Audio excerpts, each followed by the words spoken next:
Ruby spun a pale blue flower in her fingers and snapped at Lloyd for how awful the ingredients were. The boy nervously tried to explain, but she cut him off with icy silence. No excuses, period. Burned out to the bone, Lloyd just stared off into the distance, lost in memories of his old life as a 19-year-old pharmacist. He burned through an entire week, sleepless and sprinting away from monsters for a rare phantom flower. Then Ruby casually tossed the thing straight into the trash. The boy went rigid over the bucket, gaping in disbelief at the ruined, useless outcome of all his hard work. To the whole crowd, and the entire kingdom, this girl always lit up the room as a bright, kind-hearted inventor everyone trusted completely. But behind those shut laboratory doors, she morphed into a ruthless devil, demanding absolute, no excuses perfection. His brutal, hell-level efforts got stamped as nothing but another pathetic failure. Alchemy ran on a simple script. The master drafted the recipe and brewed the potion, while the assistant hustled to snag every raw ingredient. The ideal Ruby has always worked, every single time at a perfect 100%, while Lloyd's results barely scraped past 40. She nailed every single move. A busted flower threw the whole order off, and that furious girl snapped again at Lloyd, blaming him for Atori's reputation cratering once more. And the brutal truth is this: even a mediocre wizard's assistant pulls off the task more than 90% of the time. Lloyd hunched up in embarrassment and blurted out another frantic apology. Ruby snapped her tongue in pure frustration.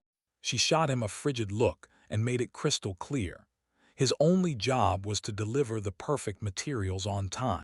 The girl exploded into a scream, hurling things as she snapped that he was too slow, then dragging him for being such a loser while the whole kingdom laughed at her. Lloyd lowered his head in silence. A cold sweat rained down his face as total helplessness crushed him. Ruby didn't soften at all. She snapped that his endless apologies only made her more pissed off. In his head, every time the crowd shoved him into the dirt came rushing back, while his partner kept up her relentless psychological torture. He begged her, tried to stop her from smashing everything. Yet all she gave him was a cold, "You have no right to tell me what to do," and rage surged so hard his fists cracked.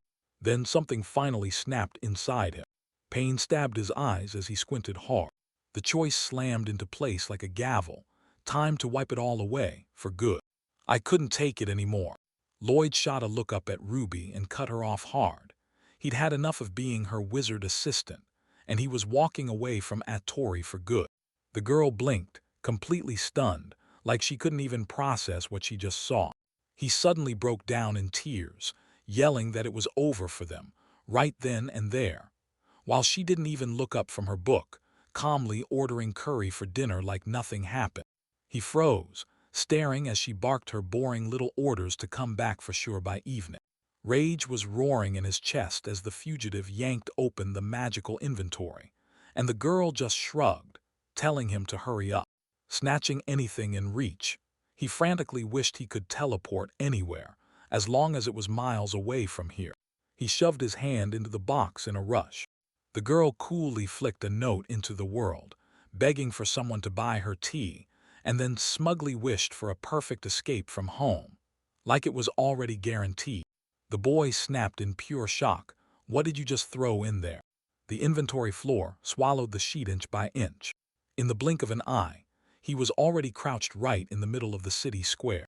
He stared at the people streaming past with a hollow look, lost for what he should do next. A dragon wheeled through the sky like it had nowhere to be, while the boy slumped over his cup, tearing his head apart trying to figure out why he'd even bothered going for that tea. A sick chill hit him, and a cold sweat poured down his face as the bitter truth finally landed. That lifelong urge to obey had sunk into him. He dragged his head down, defeated, and clutched the bought package like it was inevitable. A colossal dragon rides the wind, soaring through the sky like it owns the world.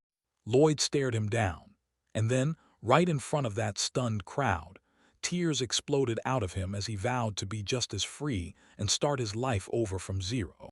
The boy clenched his fists hard, swearing from this day on he'd live wide open, just like that dragon. With a brutal clatter of wheels, his carriage tore toward the shore, already blazing ahead. Up ahead, a mystery port city waited, one he'd never seen, and he was about to find out what it hid. The boy flashed a dreamy smile, already picturing a quiet future where nobody ever figured out who he was. But the cozy cabin piece got shattered when Mars and Lyra, the elf, plopped down side by side, way too close for comfort. They shamelessly flirted right in that cramped carriage, drowning the whole place in cloying, sugar-sweet romance. As he watched them, Lloyd's mind crashed back to his old life, when he was just a servant, not a partner, and he silently pleaded with the couple, "Please remember I'm here." He crouched behind that book like it could save him. As his thoughts spiraled, he got yanked straight back to childhood, seeing a hungry, tearful little Lloyd huddled in fear as young Ruby's sharp reproaches came at him. Little Ruby beamed with confidence, swore she'd become the best alchemist in the whole country, and vowed to live like a proper noblewoman. Suddenly, the girl shoved a piece of bread into his hands. She picked him with zero hesitation and made him her assistant mage. And after years of brutal grind, Ruby finally broke through, becoming famous and earning the one and only title, aristocrat. Darkness. The past smudges into shadowy streaks, like memories you can't quite catch. Then each of them clawed at the chaos, forging their own way before the world swallowed them up. Lloyd silently hauled the heavy backpacks, while Ruby kept fiddling with the details as they moved. They threw themselves into the work, shutting out everything else like it didn't exist. Days blurred together until time felt like one non-stop endless blur. Their grind finally cracked the door wide open. Once the guild went famous, Ruby stepped out in victory, crowned with the rare title Alchemical Steel, while the crowd erupted in pure applause. Lloyd shoved his tired eyes beneath his hood. Fame had turned his partner into an arrogant tyrant, and somewhere along the way, Lloyd's own humanity felt like it had fully rotted away. Suddenly, the cart lurched hard, then slammed to a full stop. The elf girl shrieked that a creepy stranger was lurking. The light-haired young man stiffened at the coachman's yelling, and Mars calmly shot back, telling them not to sling insults. The boy's voice shook as he blurted out that a monster had slammed shut the road. The elf girl yelped and sprang outside in panic, gripping her staff tight, while her companion fumbled out a clumsy apology for what she'd done. He dropped his head in shame, admitting that the girl just blurts out whatever pops into her head. Mars gave a sluggish wave and urged them to step outside and check what was really going on. A massive stone worm tore out of the ground straight ahead of the cart, blasting the air with an earth-shaking roar. Mars ripped out his sword and slammed his shield in front of the elf, swearing he'd protect her no matter what it cost him, even if it killed him. The girl broke down in pure panic, convinced they couldn't hold out. But the boy snapped at her with fierce determination, telling her to never give up without swinging back. With death closing in, she choked out her love to him through tears, and the dark-haired hero just stared, completely empty-eyed, like he couldn't even feel a thing. That sweet moment hit him like a slap, shattering his confidence. So he stepped in to help the couple, partly because he'd never once dared to imagine romance like that for Ruby. The boy squeezed out a goofy little tear, jealous as heck. With nerves steadied, he snapped that the monster's weakness was right in its head, so he'd simply cut it off and end it. The monster bellowed like a threat, and Mars snapped back, asking how he was supposed to reach the top of that wild machine. Then they told him, "Just believe in yourself and figure something out." They froze on the spot, completely stunned and lost. An elf leaned in and hissed that this introvert couldn't be trusted, and those words finally shattered the hero to the core. Suddenly, their eyes snapped wide with pure shock. A black-gloved fist ripped out from behind their backs without warning. A brutal hit ripped the air open, unleashing a massive shockwave that slammed everything in its path. Ruby, she shot past the stunned Mars and the elf, launching her attack like lightning, while the hero just grinned to himself, satisfied. A monstrous magical blast erupted, shaking the earth and mowing down everything in its path. The young man with the dagger tossed it off like it was nothing, no trace left of the enemy's body, and the stunned Mars could only choke out a shaky, clear Cold sweat poured down his face, like his body knew something was about to go terribly wrong. Where the impact hit, all that was left was a massive, scorched crater. Smoke surged and billowed out like something was still burning underneath. The elf girl exploded into hysterical screams. The young man flashed a joyful thumbs up, and Mars fumbled and scratched the back of his head like he didn't know where to put his hands. Her eyes practically bulged out from sheer shock. She blurted out in sheer panic that the attack broke every rule. Yet Mars just stood there, completely dumbfounded by her insistence. He honestly couldn't figure out what the heck was wrong with his magic. Suddenly, the elf girl's whole vibe flipped. She clutched that whimsical staff to her chest and blurted out, "Wait, I'm a mage too." Mars pointed out that everyone could tell just from her weapon, and the second she said it, people snapped at her, claiming favoritism. Then someone even cracked a dumb joke about old folks with canes. The company kept dragging that ridiculous feud on, like it was trying to prove something nobody cared about. Suddenly, the girl dropped to her knees in front of Mars and pleaded with everything she had for him to take her as his student. The elf shoved her forehead to the dirt and begged, again and again, until she finally got someone to teach her magic. The word teacher hit him like a punch, dragging back every year of torment and the bitter memory of that worthless childhood friend. The elf girl's eyes lit up instantly when Lloyd dangled the deal in front of her. The comrade narrowed his eyes hard, and the young man had no choice but to stammer out proof, because his crystal-clear honesty was suddenly on trial. The elven girl clasped her hands like she was lost in a dream, imagining herself as a legendary sorceress, while Lloyd, standing behind her, went pale as he realized his master was staring back through those fantasies. A hand gently settled on the girl's head as she blurted out a shaky apology, mortified for how rude she'd been.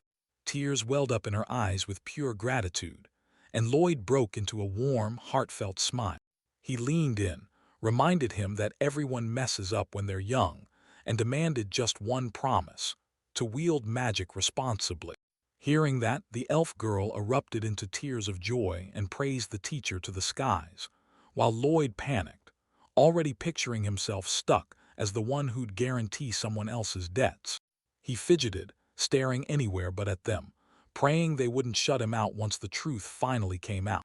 But he shoved those thoughts aside, burst into panic, flat out denied he was a teacher and begged, "Tell me about the master." With that joyful yes ringing in his ears, Lloyd tiptoed forward and asked Alchemist Ruby about the details. Lloyd swallowed his nerves, cleared his throat into his fist, and carefully picked his words for the risky question he had to ask. With a nervous cough into his fist, his heart jackhammering, he blurted out and demanded the name of her assistant mage. With wide-eyed reverence, the girl started praising the nation's greatest alchemist. His inventions have stamped themselves into history for good. But instead of the praise Lloyd was begging for, a wave of hate slammed into him. Locals couldn't stand the useless assistant who kept wiping Ruby's money clean. Lloyd awkwardly cringed back on the cart bench, while the elf girl snapped, rubbing her ear like it was driving her crazy. In total despair, he snapped his hand over his face when the girl cheerfully asked about who he was. The magician lifted tear-stung eyes, forced out a shaky laugh, and blurted it like a confession. "So the Lloyd she wants dead fast, it's him." The elf girl locked eyes with him, refusing to look away. The girl's face contorted with silent, breathless horror. The boy yanked the elf away as froth spilled from her mouth, while Lloyd cowered in the corner and choked out through tears that she hated him because he fully deserved it. Right as they neared the city, the new girl snapped her anger into mercy and drove the mage with non-stop passion to trust his own talent. He shut his eyes, broke into a warm smile, and knew deep down that he was the real lucky one. Lloyd didn't just say thanks. He poured out a heartfelt gratitude for every bit of support. The moment they decided to slap a mohawk on him and wrap him in fur, dread hit like a cold wave, and he still clenched his teeth and held on. After 3 grueling weeks on the road, the mage finally burst into the open light, only to find a peaceful routine waiting, far from all the toxic people. Lloyd shot a confident glare straight ahead, like he already knew what was coming. Behind him, the dark tunnel finally falls away. Before him lay Minerva's bright, bustling streets, and with one deep breath, he squared his shoulders and stepped into his brand new life. The night's silence over the rooftops got wrecked in an instant by a heavy, dull roar, snuffing out every last spark of peace he'd been clinging to. Huge ice blocks blasted out of the building, and he froze in place, lifting his eyes to the figure standing amid the razor-sharp wreckage. The girl in white shot her hand out and coldly sliced away the last of his evil. Then, in his head, all he could do was shriek in terror, because his second life in Minerva was dying on day one. That mysterious blonde girl snapped still in her tracks, then whipped her gaze over her shoulder like something was closing in. A few hours back, in the roaring city of Minerva, Lloyd burst out into the bright, bustling market with some brand new friends at his side. He couldn't believe it. This remote settlement was booming, all thanks to one thing: feeding adventure seekers. The streets were packed wall to wall with armed mercenaries, just waiting to unleash violence. Elf Lyra scooped up sweets like they were going out of style, declared Lloyd was born for adventure, and before anyone could blink, Mars was already pitching. "Let's team up." Lloyd fumbled with his nerves and waved it off, like it might burn him. The elf grinned as they gushed about their romance in crafting, tracking monsters, hauling materials, and wiping out dungeon after dungeon. Right as they rolled up to the tavern, Lyra pushed the idea: "Let's hash out the future over lunch." Meanwhile, Lloyd was drenched in nervous sweat. The adventurer's life sounded way too much like his own miserable past as a magician's assistant, and it hit like a fresh wave of hell. Suddenly, in the blink of an eye, Lyra slipped on her glasses, snapped into a bold, dramatic stance, and swore, right then and there, that she'd help him forge a brand new life. All around them, waiters and visitors buzzed past in a blur, hauling steaming plates piled high with meat. Lloyd nearly broke down as the elf's warm words hit him like a heartfelt punch. After years of torment, he finally saw these kind souls as his first real ray of light. But right when the moment felt magical, it all crashed, because the meal was just 3 pathetic crackers, and Lyra had skipped lunch on purpose since she'd already eaten on the way. A plate of 3 miserable crackers, and an orange got slammed onto the table with an angry shout about greed. The bespectacled elf girl giggled as she shook a cup of trendy tapioca tea, while the other girls slumped there, finally begging to get their lunch. Lloyd clenched up, hovering over the questionnaire with his pen in midair, totally stuck on which job he was supposed to pick. His tiny horned familiars slipped up with a sneaky grin and pitched the idea of him becoming a god. The boy nodded, shoulders sagging like his hope had just dropped to the floor. His friend's words about his abandoned dreams stabbed into his head like a real dagger. The elf pitched a plan so wildly unexpected that his breath caught in his throat, and nerves flooded him. Tiny demons swarmed Lloyd from every direction, yapping nonstop about curry and tea, and he just collapsed into helpless sobs because he couldn't think of a single idea. He snapped the paper shut, whipped it up in triumph, and blurted out that he was finally done. His list was basically a full-blown dodge of trouble. No adventures or dungeons that might force him to run into Ruby, and no mercenary jobs, because he refused to risk smelling blood. The elf narrowed his eyes and leaned in, reading the text like it was about to reveal a secret. She pitched the idea of opening a tool shop, and Lloyd's spark caught fire the very second he heard it. That simple call-out for selfishness hit him like a brick, ripping the pride right out of his chest and sending him into ridiculous, tearful sobs. Lloyd only shot a confused grimace, totally thrown by that brutal accusation and not a clue what to say back. Lloyd shuddered in pure terror, picturing Ruby's rage as she tore into him for free materials. Out of nowhere, the elf stopped him dead and hit him with a shocking offer: become a carpenter. The boy dropped to his knees, tears pouring down as he begged for forgiveness. Because in that fantasy, Ruby was merciless, dragging him back to redo it all. Her rage-filled voice kept bouncing around my head, like a nightmare that wouldn't let me breathe. A young man grabbed Lloyd by the hands, and yanked him out of his daze with a warm, urgent pull. The elf shot back with total confidence, saying living in fear is pointless, and then he made it clear. He's the only one who decides whether to pull you back to the past. Those words hit him like a total revelation. The girl shot up her finger, confident that her old partner would barely ever find it. That real, heartfelt support hit Lloyd so hard he almost broke down in tears. New friends beamed at them, ready to step in and offer a shoulder the second they were needed. He tossed aside his own pity and stared at them like they were holy angels, reaching a hand out for him. Determination blazed in his eyes, because that former coward was gone for good. Their unshakable faith crushed every doubt in the end. Lloyd stood straight up, flashed a daring grin, and proclaimed, "I'm a new person now, ready to dive headfirst into the greatest adventures." The city rolled out a warm welcome, with cozy streets lined up for them. Lloyd strolled along with a huge grin, finally able to move without that non-stop fear that he might die any second. For him, this wasn't just progress. It was a massive leap into a whole new world.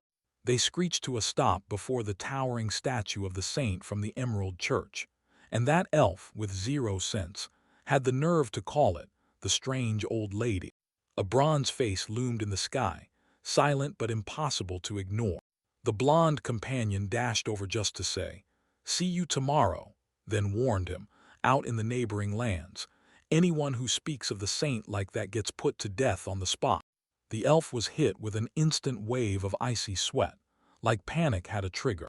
Lloyd spun around with a bright grin and marched off, saying he'd sharpen his skills before his debut in the guild. He winked with pure confidence, like he already knew what was coming. The friends only smirked, and it was obvious. The pompous image just didn't fit him at all. Night draped itself over the whole city, swallowing the streets in darkness. In a filthy dark alley, Lloyd got pinned to the wall by some local gangsters, a knife clamped to his throat as they snarled for every last dollar. Suddenly the leader snapped to a stop, eyes wide with alarm. A massive icy spear tore up through the ground, blasting the attackers back in an instant. And out of the dark, the Savior's chilling judgment cut through the night. The priestess's girl snapped forward, stood between them and the boy, and ordered the enemies to freeze in place. Two bandits screamed as they burst into the fight, charging straight at the enemy. The boy's face drained of color as he finally realized what she was planning. The priestess snapped and chose to go full radical. Realizing one blast would freeze the whole city solid, he instantly kicked on his physical enhancement. In a blink-and-you-miss-it lunge, the guy drove the attackers straight into the ground, and they just stared back, totally stunned. Between fresh icy spikes, he accused her of wrecking everything with magic, and her head dropped in guilty silence.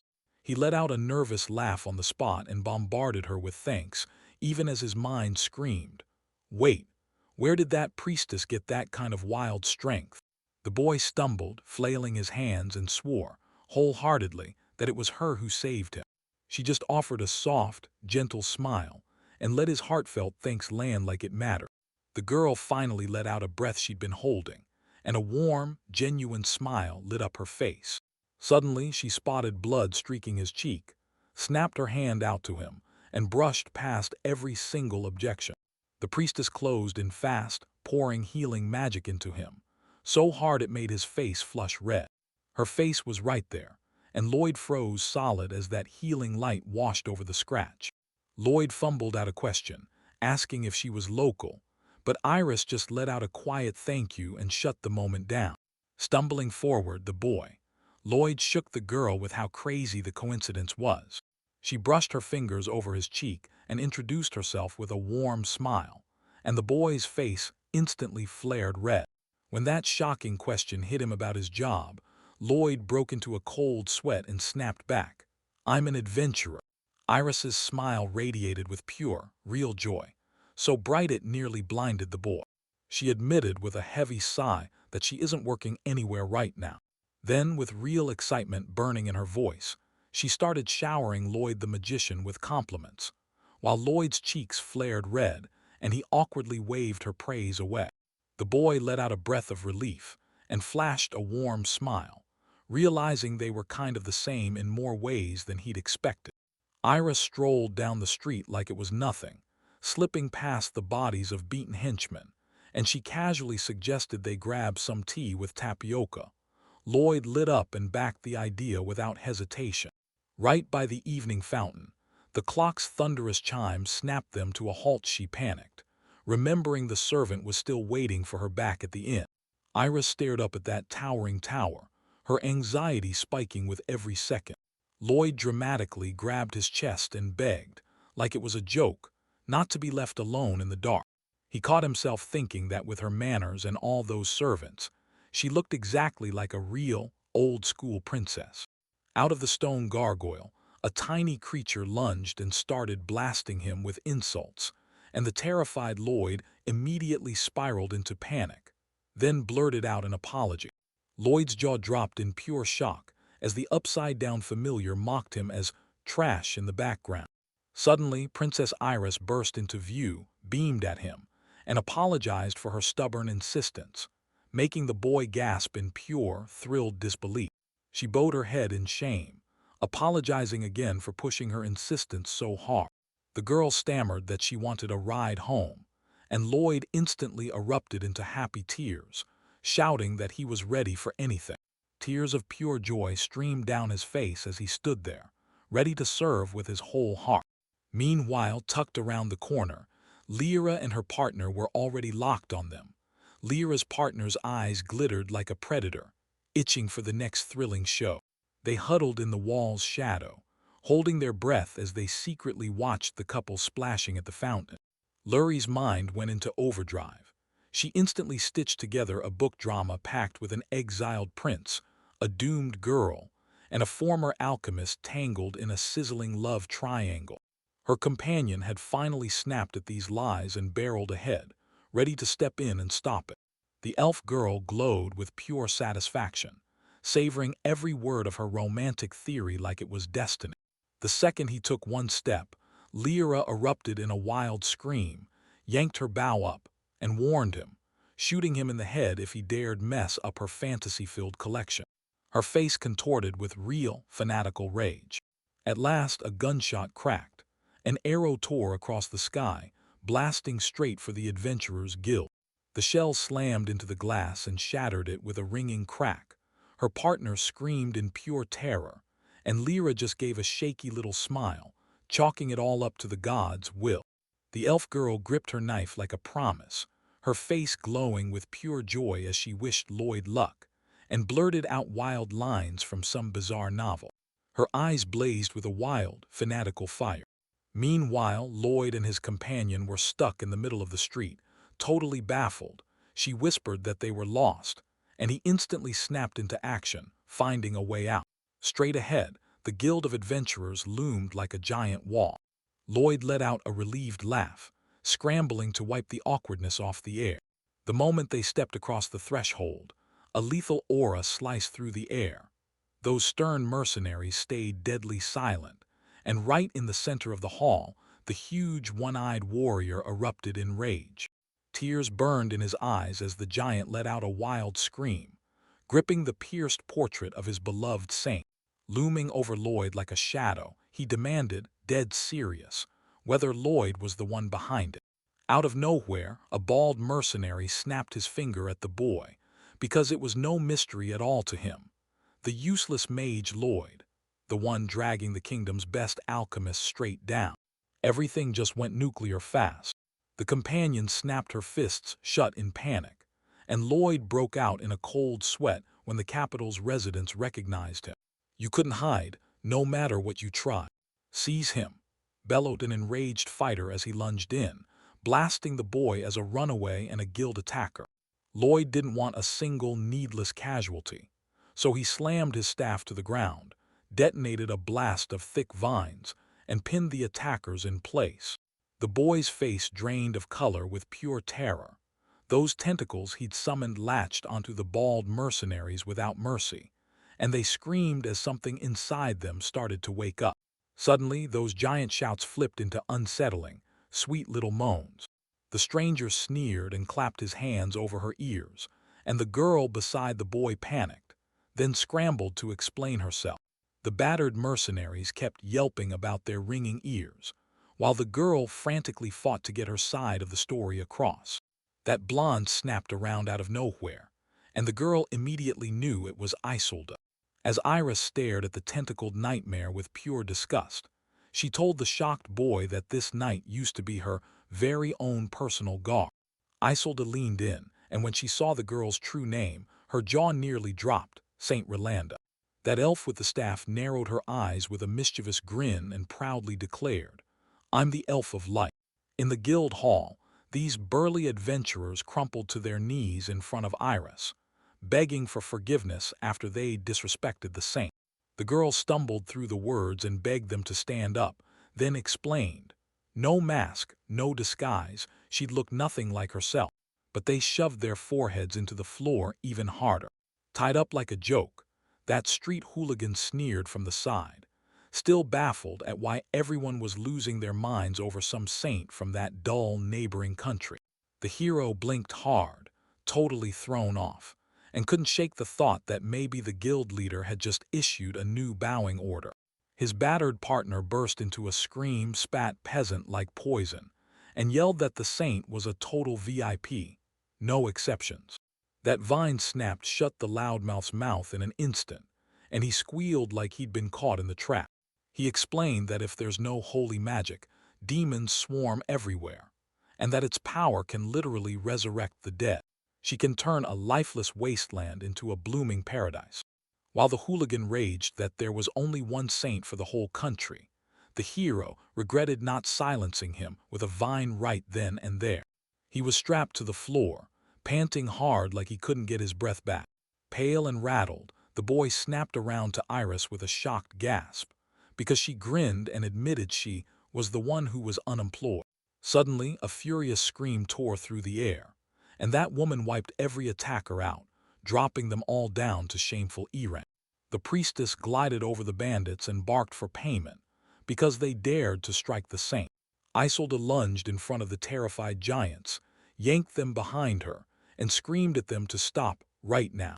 The thunderers shrieked in panic as the priestess rose above them, radiating pure rage. Iris spoke in a soft voice, begged for no punishment, and then admitted she no longer holds the title of saint. Isolde couldn't speak anymore. The gift of speech was gone. The boy's jaw dropped as he tried to process what he just heard, while the girl stayed cool and casually talked about her replacement. Isolde frowned in disbelief, wondering what on earth would become of Iris now. The one-eyed bandit's stomach dropped in horror. If those local fanatics ever get wind of the truth, they'll rip the girl apart without mercy. The boy slumped with a heavy sigh and bowed his head, because his worst suspicions were finally, painfully true. Iris spun around, then slipped away in silence down that wide, empty corridor. Suddenly, the thugs crumpled to their knees and sobbed, 3 streams running at once, because that kind of self-sacrifice is exactly what makes her a real saint. The bandits erupted into tears in 3 non-stop streams, praising her wild, fearless self-sacrifice. Isolde choked out an awkward cough, snatched up the punishment, and begged him for one thing: never lie to her again. The worshippers behind them burst into a wild roar of adoration, and Iris just stood there, completely flustered and lost. Lloyd nervously grinned, sweat pouring down his face, while behind him the crowd went wild, bowing fervently to the saint. A peaceful morning began creeping over the city like a promised rite, before everything explodes. The dog and the mouse curled up and slept soundly on the very middle of the street. Lloyd let out a shaky breath of relief, because if Iris hadn't stepped in, this would have exploded into full chaos. Even now, the idea of those crazy fanatics made him let out a shaky little chuckle, like nerves caught him off guard. They drifted through the quiet, empty streets, inching toward the exact turn they needed. Iris beamed with a warm smile and confessed that she genuinely loved every second of their conversation. She fumbled through a nervous wave, took full blame for the night's chaos on herself, and promised that Lloyd isn't bad at all. Still, guilt crushed the boy's chest, and he mumbled an apology in a trembling whisper. Iris spun around, flashed a soft smile, and told him, "Don't apologize. Staring at the morning houses, she admitted that this wandering through the city was her first real memory, back when she was just an ordinary girl. Spending her entire life as a saint no one could ever touch, she finally understood Lloyd's crushing loneliness and the ache in his heart for a place where someone would wait for him like nobody else. Those words hit him like a lightning bolt, and suddenly everything clicked. Suddenly the girl snapped back to herself, awkwardly started thanking him, then locked eyes with Lloyd, watching his confusion like it was a warning. The girl beamed and thanked him for all the time they'd spent together, but Lloyd awkwardly waved it off like he didn't know what else to do.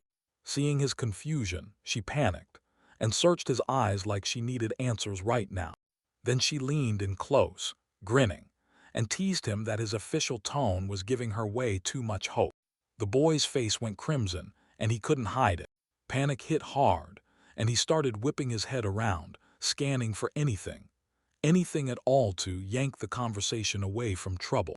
His stare locked onto the clock tower, like it was calling him closer. The girl instantly pointed up there, and Lloyd snapped his head forward and hurried to agree. He silently sized up the towering grand building, measuring it like a challenge. With a snap of physical enhancement, he scooped up his companion and blasted into the sky, her terrified scream tearing through the air. They ripped across the city rooftops like a fired arrow, vanishing into the sky. The moment the couple gently touched down on the tiles, the boy shot him a guilty look and hurriedly apologized for that sudden jump. Their eyes locked in almost head-on, like the universe just stopped between them. Then, just like that, her fear vanished, and while she clung tight to Lloyd, she stared in awe, taking in the city's breathtaking view from way up high. From up high, the night city unfolded in front of them, stretching out like it was laid across an open palm. Lloyd snapped into motion, yanking the bewildered girl along as he sprinted ahead, impatient to keep going. They leapt up onto the roof, and the boy hauled her by the waist with total confidence. Then the whole night city unfolded beneath them like a glowing spread. From up above, the whole city sprawled out before them like a glowing map under the night sky. He told me these streets glow thanks to magical light stones, forged by the old master Hecate. All day long, they soak up the sun's energy, then unleash it like a burst of fire when night finally falls. Suddenly, a blazing ray tore across the horizon, and Lloyd snapped at her to watch it close. Her eyes widened as disbelief hit, and she blinked hard like she couldn't process what she just saw. Through trembling tears, she quietly thanked him, and it hit like a punch to the heart. The first sunlight kissed the rooftops, and hundreds of magical stones erupted to life. Suddenly, the whole city was swallowed by blinding morning light. Lloyd dropped his eyes and admitted it. Turns out he's just a plain assistant to a magician who got sick of his old life and vanished. Silence. Because of this escape, he finally got to show his favorite view to a friend who made it feel truly special. City streets were already stretching awake, glowing under the gentle sunrise rays. The girl flashed a soft, heartfelt smile and whispered that it was honestly the most wonderful thing of all. Iris stared at him with wide, honest eyes and blurted out that she was over the moon to share this view with her special friend. She flashed a dreamy smile, praying deep in her heart that she'd finally find her own place in this world. Suddenly, steam blasted out of Lloyd's head like a cannon, roaring as it burst into the air. He reflexively clutched her palm, and he flashed an awkward little smile like it was betraying him. Then everything imploded. Lloyd plunged off that towering height and dangled by one hand beside some total weirdo, and Iris's scream tore through the air. She blinked hard, still refusing to believe her eyes. Lloyd lunged forward and shouted as he slammed himself onto the ledge, and Iris hauled him back up with every ounce of strength she had. She turned bright red, gasped like she'd been hit by lightning, and threw every ounce of strength into it. Crashing onto the roof, the exhausted boy panted like crazy and muttered that all he wanted was to finally meet her expectations. Fuming, Iris jabbed a finger at him and barked, "Do you even care about your own life?" Lloyd blinked, utterly baffled, and then just lost it, bursting into laughter out of nowhere. Iris froze on the spot, stunned by his laughter. Catching his breath, Lloyd leaned in and asked what kind of life she wanted in this new place. And when she smiled, it was clear he'd already blown past every expectation she had. She beamed and told him, "You blew past every single expectation." And the boy just stood there, blinking in pure, stunned disbelief. The girl lit up and swore he'd already blown past every single expectation she had. With a sly squint, the girl stretched the moment like she was thinking of a perfect trap. She narrowed her eyes with a sly grin, like she'd already cooked up the perfect plan. Another elf snapped her bowstring tight, grinning as she cheered loud about how their paired weapon just crushed it. She let out a smug little chuckle by the city tower, because every single thing had gone exactly, perfectly according to plan. Her victory hit the brakes the second a predatory warrior with a razor-sharp stare and icy words slid into view, demanding every detail of the plan. Behind them, a silent one-eyed giant loomed, clutching a toy figure in his hands. Meanwhile, deep in the capital, right by the glittering ruby atelier, a whole different kind of trouble was building fast. The young artisan nearly burst with rage when the stern inspector dryly declared their rating was dropping to rank B. Ruby froze in shock, barely able to breathe as she refused to believe the verdict they just announced. Cold sweat soaked her skin as she begged, "Please, just hold on," until her mage assistant finally came back. Losing that status didn't just hurt, it ripped trust wide open, and her hard-earned popularity shattered like glass. The girl erupted in panic and shouted at the inspector to stop, yet he kept driving forward, charging straight toward the door. She was shrieking in pure panic, clawing at her own hair like it could fix anything, because Lloyd hadn't come back in a full 3 weeks. She shot a razor-sharp glare straight at the atelier building. The guy beside her kept ranting about the broken agreements, while rage simmered in her. How could those other mages not snatch the materials that loser brought so easily? In the deep shadows her face vanished, then she hissed, clear as a threat. It was all Lloyd's fault. They stormed off, still fuming, muttering curses at those envious competitors. She snapped her eyes upward and swore she'd hunt down a new assistant and climb into the spotlight as an alchemist. But deep in her chest, panic was already screaming. Would there even be someone to replace him? That blonde with the staff whipped it over her shoulder, and right then, Lloyd's trials officially kicked off. The boy started pacing the guild hall, jittering nonstop, panicking because his companions were nowhere to be found. Days dragged by, but they still never showed up. Out of nowhere, that familiar blonde showed up and ruthlessly dragged the half-conscious Lyra and Mars across the floor. Lloyd was completely stunned. No clue who had dragged them all through torment in just half a day. The woman spoke with a deadpan tone, saying something happened that morning, and that she had to drag him through a small interrogation. Her eyes sharpened and suddenly weighed her down as she leaned toward Lloyd, demanding the real reason he'd come to this city. The boy broke out in cold sweat, stared at his battered friends, and felt his stomach twist in pure horror at Isolde's methods. A few hours ago, in a soundproof interrogation room, the silence felt like it was screaming. Mars yanked Lyra in terror, begging her to answer, yet she couldn't squeeze out a single word. Isolde kept her cool and told them she'd slammed a silence spell on the half-elf, just to stop a full-blown clash with the mage. She leaned over the pinned guy and ripped into him with brutal questions, convinced the guild attack was a spy job or even an act of terrorism. Right then, Lyra's cheeks flared hot, panicked at the thought that if Mars admitted his Cupid of love plan, they'd both be labeled as certifiably insane. Lyra trembled, begging fate that her partner would finally clamp his mouth shut. Lyra frantically flailed her hands, pleading with Mars to spin a tale about a bandit attack and a stray bullet. With a perfectly dead-serious face, the guy dropped the truth. The elf didn't want magic or glory, she just wanted to play Cupid. Her eyes snapped open with sheer terror. He didn't get a single clue. Mars just flashed a confident smile, dead sure he was about to rescue everything. He leaned in across the table and told the woman, cool as ice, that Lyra had swallowed too many romance novels, and now She thought she could fix everything with the sheer power of love. At the table, the woman blinked in pure confusion and asked, "So what does love even have to do with this?"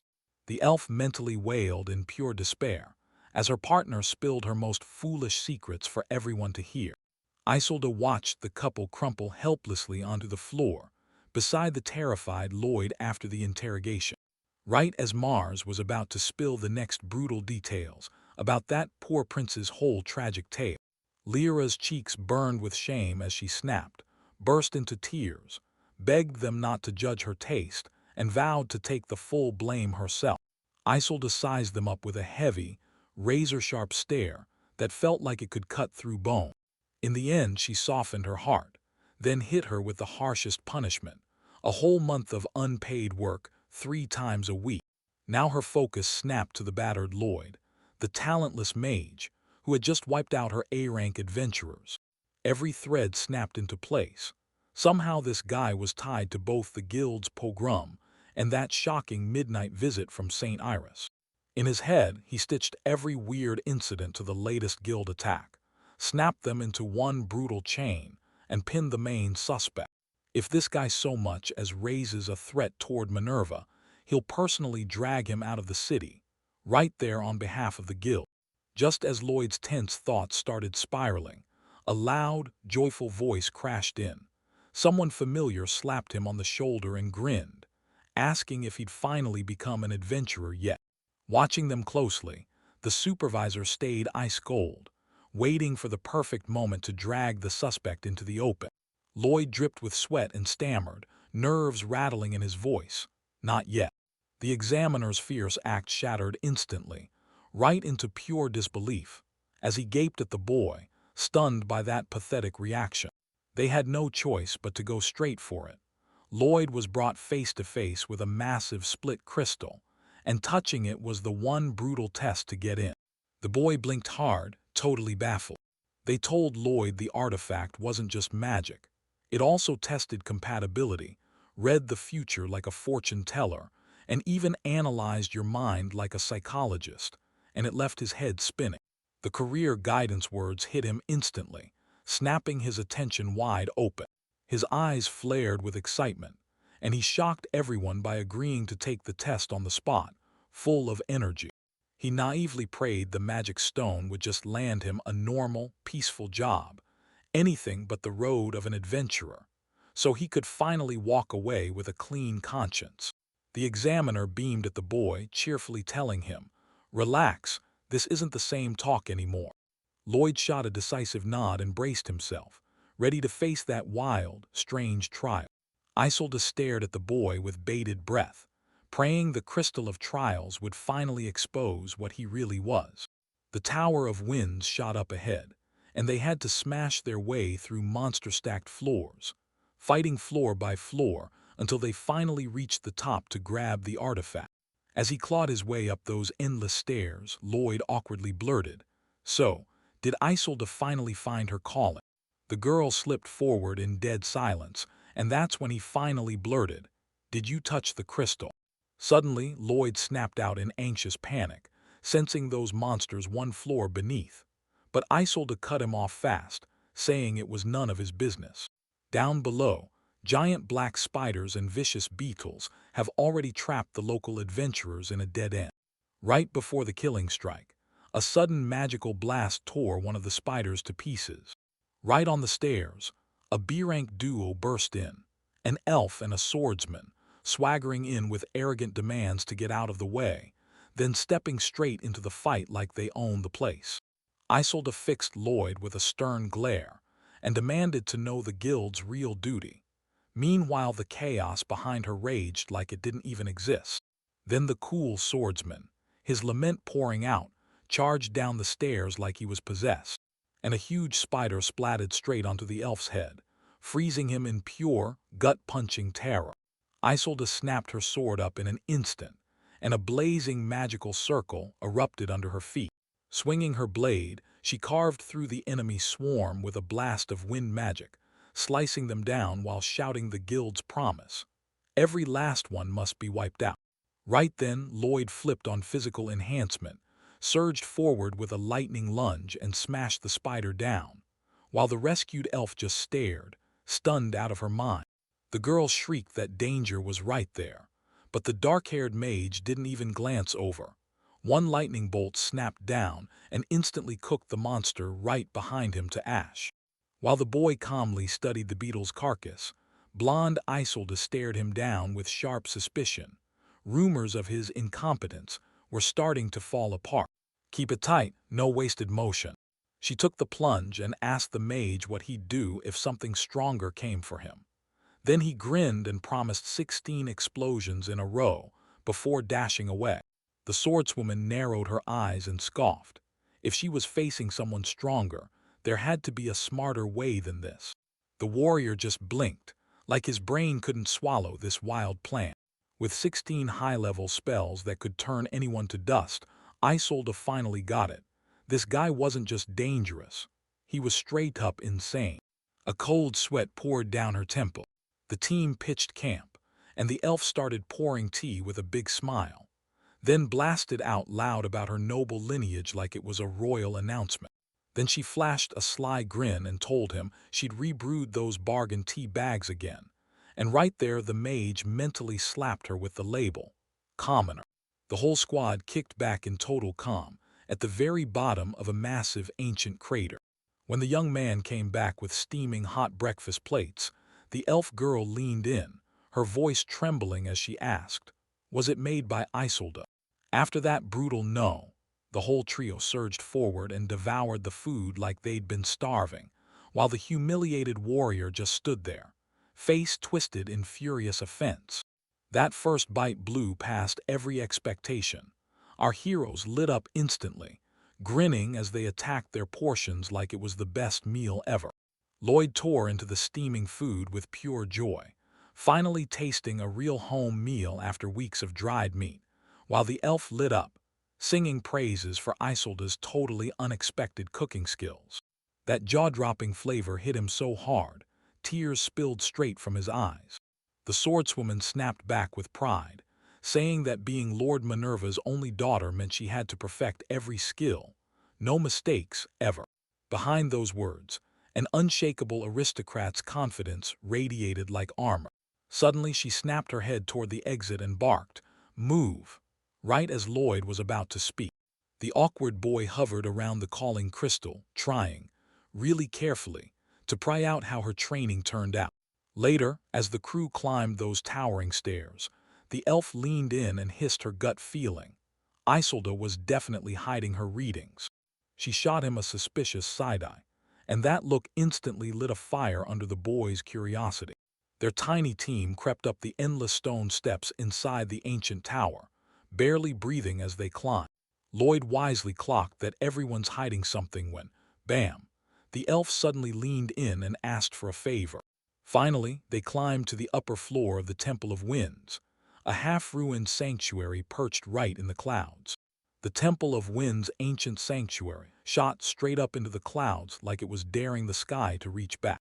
Right in the heart of the open hall, hovering above a stone pedestal, the shattered crystal of trials spun in midair like it was waiting to ignite fate.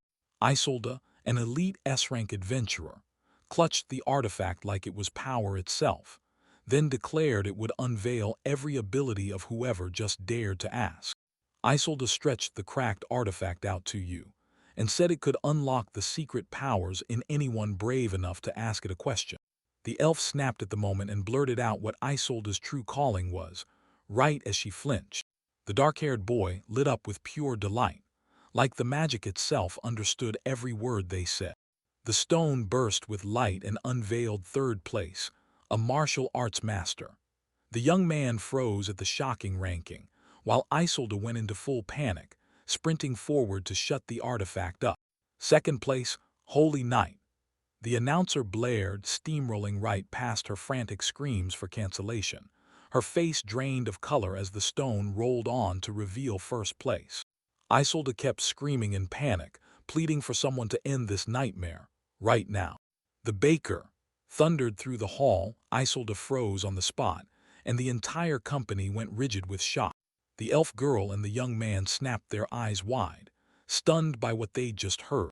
Even the giant stone eagle's head looked like it couldn't move, frozen in pure shock at how wildly things flipped. Isolde's face erupted in a deep, instant blush of shame. Dead silence slammed into the hall. Then the Red Warrior and his shocked friends, along with the silent statues, froze into a chain of scenes where not a single soul could speak. The blonde companion and the stone bird just kept blankly staring off into nothing, like the world had gone silent. Silence dragged on, and Isolde stood frozen, clutching a stone in her hands, shoulders caving as shame swallowed her in front of that giant altar. The awkward boy tried cracking a joke, but Isolde, mortified to the core, muttered in a tiny voice that she just loves sweets way too much. Space snapped apart in a blink of silent, invisible force. Light and shadow fused into one non-stop strip of pure, wild descent. The speed and thunder roared past the breaking point. With a deafening crash, a giant griffin slammed onto the stone floor, blasting dust and debris everywhere, and leaving the heroes frozen in shock. The boys snapped back in terror, because that decorative statue just came alive and tore the air open with a ferocious bite. The beast snapped its beak with a vicious jerk, and a massive stone rocketed straight at the girl. She barely caught herself and dropped to the ground in a blink to dodge the hit. A griffin loomed overhead, circling them like trouble waiting to strike. Lloyd snapped into a hysterical scream, tears spilling as he begged them to wait, sobbing about how his calling had been obliterated. The monster shot upward in a brutal jerk, tore through the ceiling, and rain dropped heavy stone blocks right onto the group. Lloyd outstretched his hand toward the Crystal of Trials, determined to finally uncover what he was truly meant to do. Right then, the giant griffin tore the artifact away and shot into the sky, and the furious boy immediately snapped into action with lightning magic. Sparks hissed and danced at the very tip of his staff, like it was seconds away from igniting something terrible. A brutal, bone-rattling punch landed dead on target, no hesitation. Right at the last second, the monster juked out of the way. Then the deadly magic slammed into the stone tower, blasting debris that nearly buried the friends. With the satellites still reeling from the shock, Isolde lunged at Lloyd and screamed that they'd just barely dodged disaster. The boy was left scrambling to explain himself to the furious girl, and every word landed like a clumsy mistake. Isolde clamped her fists down hard, like she was bracing for the impact of destiny itself. She demanded they put the monster down immediately, before its claws could hurt anyone else. An irritated boy snapped insults at the monster, begging it to come out, but it stayed buried, unmoved. The group huddled there, stunned to the bone in the dead-empty hall of the twisting labyrinth temple. Out of nowhere, the little one blurts into the empty air, asking what Isolde's favorite food even is. Right from the corridor's shadows, the stolen crystal suddenly lit up and talked, revealing the secret of fluffy pancakes and pointing straight to its hiding spot. Once Lloyd finally cracked the trick, he burst out, grinning, and fired off a question about Isolde's hidden powers, instantly sending her into a flustered panic as she snapped back at him. While he walked, the boy demanded to know if that crystal would still work, no hands on it required. Isolde snapped him off mid-sentence, warning she wouldn't repeat herself, and the instant it hit, his hopes crashed hard, total disappointment. A deadly silence slammed into the air, like the world was holding its breath. Suddenly, the girl broke into tears, begged him to forget about her, and demanded he save people instead. The boy couldn't think of a single question, while the elf girl just stared in silence, absolutely stunned by how pink her friend's cheeks had turned. A storm of brutal questions slammed into her. Isolde snapped about her favorite rabbits through clenched teeth, then swore her magic was windy. The boy blurted out loud, demanding to know what she could do. His fanatically shining eyes sent her into full panic, but she still swallowed her fear and confessed to the elf that she loved novels. Isolde shot her gaze away, visibly flustered. That tiny elf grinned and pushed the interrogation about the genre. Then she erupted into hysterical screams about love beyond. She was begging, "Please don't go any deeper than this." Right then, the boy triggered his physical enhancement magic, and the whole team rocketed off their positions with insane speed.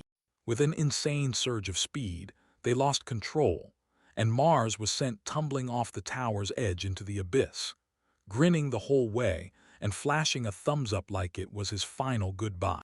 Right at the last second, he lunged forward and shoved the elf out of the path, just as the blow came crashing in. Worn out beyond belief, the newcomer crumpled onto the dungeon floor, spiders, corpses all around him, and rasped through battered breaths that he had finally hit rock bottom. The scythe-wielding warrior clapped him on the shoulder, daring him to remember, real adventurers don't quit even one step before the summit. Then the fox partner jumped back in, spilling the freshest rumors about Lloyd's sudden admission into their guild.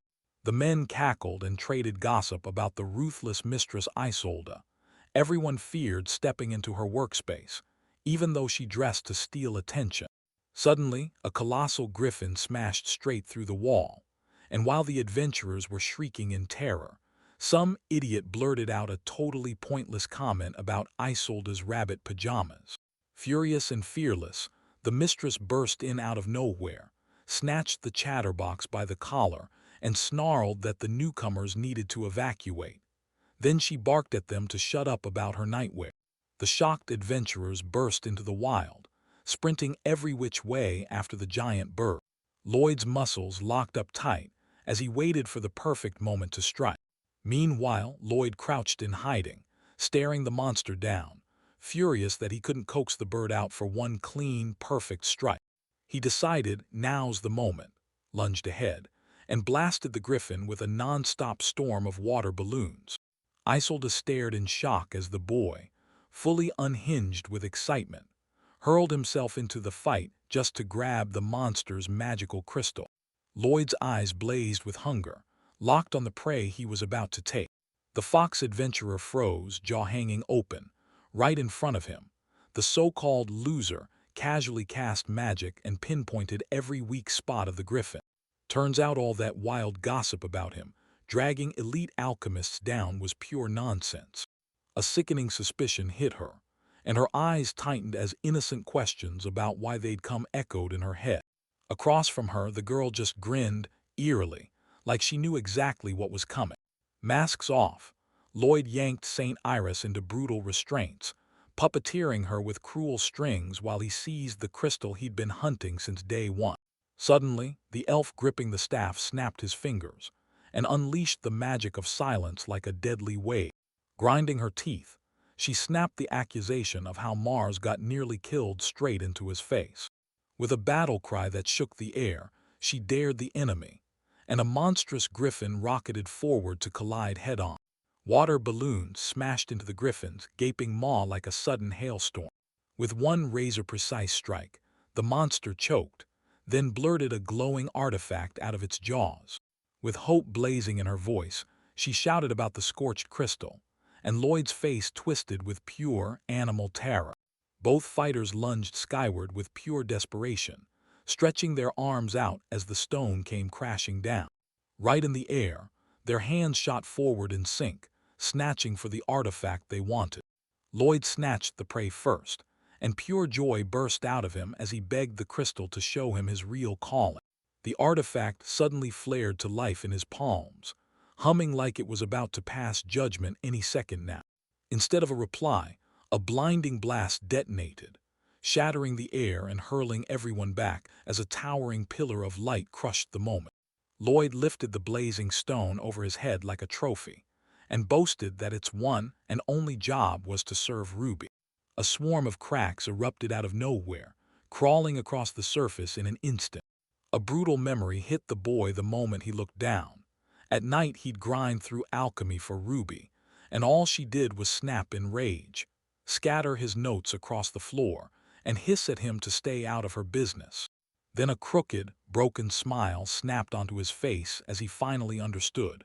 No matter what he did, he'd stay just an ordinary servant to her forever. She ruthlessly smashed all the work he did under the cover of night. She snapped back to reality, eyes soft with pity for the broken boy, because she'd spent her whole life getting mocked and had obeyed every order without a clue. She sobbed in her own head, begging for one chance to rewrite her life. So why won't fate give her that escape? Lloyd erupted into uncontrollable, hysterical sobs. Suddenly, the girl let out a blood-curdling scream, and the ground beside her detonated in a violent blast. A towering, feathered monster tore out of the shattered stone rubble and slammed straight into helpless Lloyd. A killer assassination attempt caught everyone off guard. The blonde sprinted in to stop the blade, throwing herself under the monster's crushing weight, and as the strike slammed home, she yelled at the boy to ignore the crystal's command. He had to decide his own fate. Giant claws screeched as they slammed her into the ground. Clenching her teeth, she snapped that she could still bake cakes with a calm smile. Yet not a single drop in her soul regrets choosing to fight. Lloyd panted as he blurted out Isolde, and his cheeks flared bright red. With a blood-curdling scream, she shoved the monster out of the tower and yelled at the boy to give it everything he had. The sky ripped open under colossal magical seals of thunder and wind, and at Isolde's razor-sharp command, Lloyd lunged forward and slammed in with everything he had. The sky churned with heavy clouds. Then, just like that, peaceful sunlight burst through the break. A steady hand in a glove slowly rotated the battered crystal until it sat perfectly on the stone pedestal.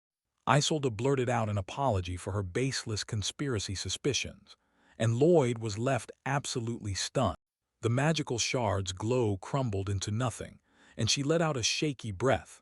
At last, everything was back to normal. The girl swore she'd cheer for him with all her heart, and Lloyd lit up as he gratefully thanked her. Her smile turned even warmer, like it was pulling the whole room closer.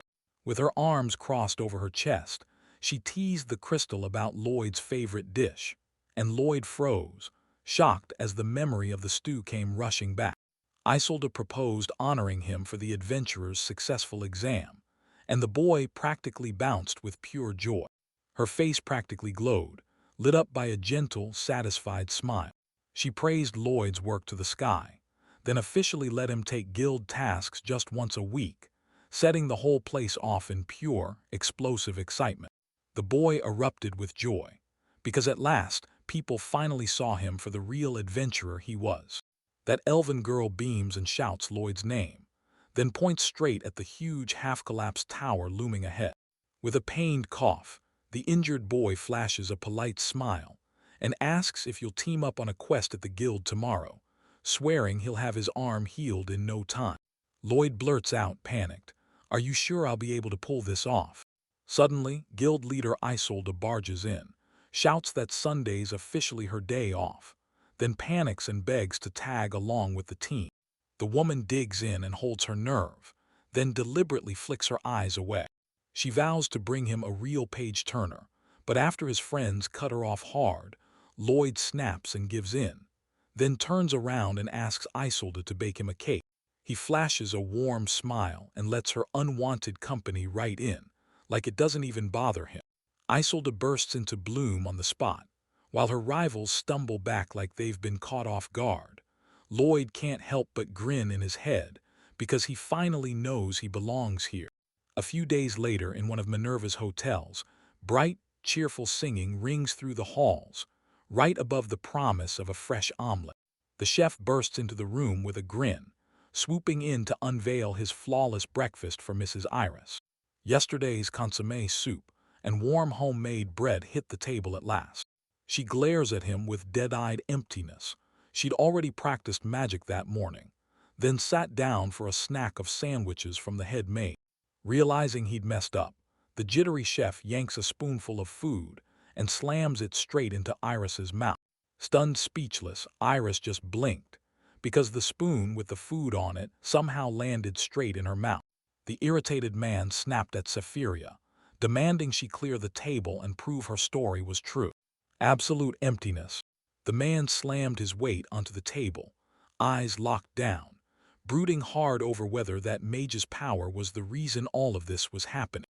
The subordinate spirits sank as they kept filing those ugly, soul-crushing reports. Even the subordinates snapped it. Iris got near Lloyd, then slipped out under the cover of night and vanished into the city on her very first night after arriving. A suffocating silence slammed down like a weight on the chest. The thought of her midnight escape wouldn't let him sleep a wink. Silence. Why? He hissed, and rage swept over his face because she was practically counting down to their next meeting. His nerves finally snapped. With a wild grin, he hacked into that steak with a knife, tasting the thrill of the day he'd finally stand face to face with Lloyd. He barked at 2 guards to stay by the saint, and the deadly aura pouring off him was so terrifying that the maid nearby nearly choked on her fear. The terrified maid went rigid, too scared to even twitch. A week ago, the adventurers, guild registrar stared in disbelief, blinking hard as Lloyd's team crammed a full 3-day mission into just a few hours, slaughtering dozens of goblins and boars like it was nothing. 3 gold coins slammed onto the table, clattering so loud the sound rang in the room. The elf girl Lyra and the boy Mars leaned in and whispered like troublemakers, staying silent on the actual task, because all they were doing was talking. Still, they bragged like they were the elite of the elite, and Lloyd just couldn't stop breaking into nervous sweat. Right then, a tall blonde burst into the room, barely managing to keep a huge multi-tier cake from toppling out of her hands. She deadpanned that she stacked this mountain of sweets just because her subordinates demanded it. The girl stared Lloyd down and told him, point blank, that he had to take a mission alone at least once. She was honestly fuming. This guy ditched his own goals and became the go-to babysitter for Lyra and Mars every single time. Lloyd blinked hard, completely thrown off. He truly believed that his perfect life was made of one steady grind, whipping up breakfast, washing clothes, and cleaning up after the kids every single day. The blonde groaned and clutched her head as the little ones casually ordered curry for dinner, like Lloyd wasn't even in the room. She snapped furious and screamed at the kids to stop bothering him, right now. The very next day, Lloyd braced himself in a forest blazing under the scorching glow of a massive magical circle, one that burned the goblins without mercy. And as the heat hammered down, he replayed yesterday's advice in his head. Live for himself. Lloyd stood still in the icy grip of the frozen goblins, quietly weighing his next assignment. He shoved the trophy ears into his suitcase, then bolted for a quick snack, because he still had 3 quests to finish before evening. That brutal 5-day grind to hunt down 100 monsters finally hit its finish line. The young man was about to bite into the beetle's meat and grind through the night with pure hype when his horned companion, like it was nothing, tossed out a magic trick to wipe out the fatigue. He flinched at the idea. Could this really be the quiet, peaceful life he'd always dreamed of? The demoness only smirked at him from behind, like she knew something terrifying. With a smug grin, she crossed her arms and said Lloyd still doesn't get what people are really there to do on vacation. Those words struck so hard that he froze on the spot, completely stunned and lost. She didn't wait for a single excuse. She shoved a sandwich into his mouth and barked, "Chew it, then get to work." Lloyd choked down the brutal food, nearly tearing up as he pictured what a normal human dinner probably tastes like. Right before his eyes, a beautiful woman's ghost materialized, clutching a plate piled with steaming scrambled eggs and a juicy sausage. Patience snapped. He fumed that he'd cook up a big, hearty pot au feu all by himself. In his eyes, pure culinary obsession sparked to life like a flame. The demoness snarled in pure irritation. She refused pot au feu, demanded curry, and still nursed a grudge at Lloyd for that sausage he once swiped. Lloyd stood tall behind the dining table, chest puffed out, and boomed that pot roast was the greatest dish to ever come from his native refuge. He deftly poured the water into the pot as the little demoness behind him yelled that it was a grind, and the water hauled from the distant well poured into the soup like instant flavor. The boy snapped and flung the vegetables, admitting he'd always dreamed of cooking this dish for real, with real ingredients, because in the shelter they'd only ever eaten leftovers. Right behind them, a thunderous splash erupted, and the demoness snapped, ordering everyone to get the curry ready right now. Lloyd snapped around in pure shock. Eris drifted down the river, closing in on him. The boy dragged the drenched girl onto the shore by sheer strength, and she just managed an awkward, embarrassed smile like, She wanted the ground to swallow her whole. Lloyd shot a worried question, demanding to know what on earth had happened. Iris had been trying, over and over, to cast spells near Minerva, and when nothing worked, the river yanked her away and carried her all the way here, 2 whole hours by carriage. The girl started to panic over her servants, and the mere thought of those cold, strict people made Lloyd jerk back like he'd been struck. He warmly invited her to warm up with his favorite dish, but Iris snapped her clothes dry with magic on the spot, and clasped his hands in instant, grateful appreciation. The whole air was still crackling with that incantation as the girl, completely sincere, thanked him for saving her. Lloyd's jaw dropped when Iris sweetly explained the Kari.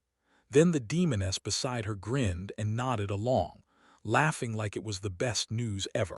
Just when everyone was craving the long-awaited potpourri, the pot betrayed them. Fresh curry surged and bubbled like it was plotting something. Lloyd choked up with tears of pure despair in front of his confused companion, because he couldn't even cook his favorite dish. The boy felt absolutely useless, like his own worthlessness was scorching him alive. Suddenly the girl reached into the pot, ladled out stew with calm precision, and declared, without a hint of doubt, that it was absolutely delicious. She went still, and every bite hit her tongue like a warning. Then she slowly turned her eyes to the sobbing cook. Her smile burst across her face. His cooking had absolutely nailed it. Lloyd blinked, totally thrown off, then exhaled a grateful, relieved thank you like he'd just dodged disaster. He brought up his childhood friend who turned into a mage, and the companion instantly snapped. "Wait, this is about Ruby, isn't it? Curry's been her all-time favorite food since forever." Suddenly, the girl blurted that Lloyd deserved the kind of admiration people only feel for the truly great. She lit up and said Ruby is an absolute force, someone with a huge dream to become the greatest alchemist of them all. The boy gaped at her, stunned speechless. With a gentle smile, he admitted he has no dreams like that. He just follows orders. But the girl slid a warm portion of curry into his hands, and in that simple act she handed him something priceless. The power to help others, something that would stick with Ruby forever, no matter where fate sent their paths. With her warm smile burning in his eyes, he could only dream of a calm life beside Iris. He grimaced and admitted that running from Ruby never gave him peace, and he knew he had to change for real. Iris leaned in and promised she understood every word, while the boy squirmed in embarrassment over how non-stop he kept talking. Piping hot steam curled up from the pot as dinner sizzled on. Suddenly she stayed completely calm and admitted the truth. She'd lost her title of saint for the exact same reason. She refused to change. The boy blinked, completely stunned. They kept eating, but a weird thought suddenly snapped into his head. He's got zero clue about Iris's past, like, not a single shred of it. The girl dug into the steaming dish with pure joy, and then it finally hit him. "Hold up, wait a second." Out of nowhere, an ear-splitting scream erupted from the side, screaming at them to stop, no questions asked. Behind the bushes, an angry stranger seethed as he crunched a telescope in pure frustration at the commoner feeding Lady Iris, while his maid stayed calm, munching a bun like nothing was wrong. The head maid stared like a blade, cutting through the room in silence, while her hair was pulled into a tight braid. In the forest clearing, Iris kicked back and grumbled to Lloyd about Cephilia, the greedy glutton who had gobbled up every last bite of their food. The boy burst into a genuine laugh. He was insanely happy hearing the girl talk so warmly about her people. Just as their perfect little moment was settling in, a calm voice snapped in from behind them. Iris recoiled in pure terror and snapped around to face whatever scared her. From the brush, the same maid, Tururu, slipped out without a trace of panic and instantly locked her gaze on Lloyd. The boy hurriedly thanked his rescuer, and the reply was a perfectly controlled bow, clean, sharp, and somehow even more respectful. Tururu reached for the forgotten stuff and calmly demanded where the rest of the team was. Then Iris, covering her eyes, admitted she'd come here by herself. The maid scanned the empty clearing with icy eyes, her mind racing as she tried to figure out where the other 2 companions had vanished to. The moment the maid stepped in, the air around her snapped to pure black. She towered over Iris like a threat come to life, snapping her for playing dangerous games with higher magic. Another accusation of reckless behavior slammed down like a verdict. She clenched her fists and swore to herself she had to help people any way she could, while Tururu kept pointing at the frozen allies and Lloyd tried, hard, to calm the whole fight down. Eris stood there, trembling but alone, proving that helping others isn't madness. It's her only shot at easing the weight of the holy. Lloyd's cheeks flamed red, but he swore, right then, that he'd push even harder because Iris turned out to be unbelievably sweet. The girl straight up admitted she wants to help people so she can finally live a little for herself, without carrying the crushing weight of being a saint. Lloyd pounced on the opening and asked Tururu the maid for permission to teach Iris magic right away. She reluctantly handed her ward over to a professional, and the moment she did, Iris burst into joy. Her heartfelt words, saying Lloyd is worth 100 warriors, sent his vanity soaring.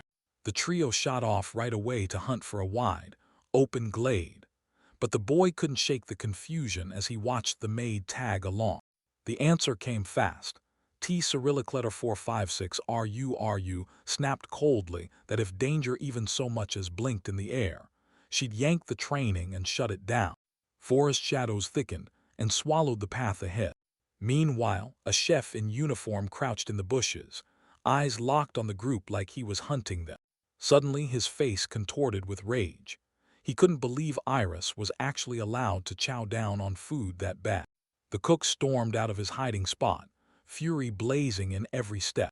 Right then, I clocked their stern maid calmly chewing the very same dish, steady as stone, and using that poison check to vouch for it without flinching. Cracking under the pressure, the man barreled forward and barked at her, calling her Seville, to show Lloyd right now what a former holy knight could do. But the girl didn't hand him a sword. She smacked a giant radish into his hands, the very one he'd asked her to bring a week ago, and it instantly blew up the whole dramatic vibe. The chef slipped a serving onto his plate in total silence. The maid dug in with pure joy, smacking her lips and grinning, because it tasted exactly like Nero's curry. Because he was Iris's personal chef, he had to know every detail of her diet, so he even shoved a spoonful into his own mouth to make sure. Shock hit him like a punch. His pupils snapped tight in an instant.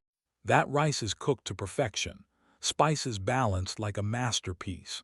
This kid's cooking skills hit an imperial level, and they don't fall short of his own. Every carefully chosen ingredient snapped into place, creating pure, perfect harmony. But the chef snapped into a cold sweat, instinct screaming that this freaky dish felt like it had been drowned in raw, primal horror. Meanwhile, down by the river, Lloyd started teaching Iris the water dragon's magic, and the cook and the maid watched them in secret from the bushes, like they couldn't help themselves. The boy stayed cool and ordered him to start a tiny whirlpool, then grow it bigger fast. From the shoreline, the spies locked onto this oddball, ready to wipe him out before he could curse their lady with bad luck. Iris gritted her teeth and pushed with everything she had.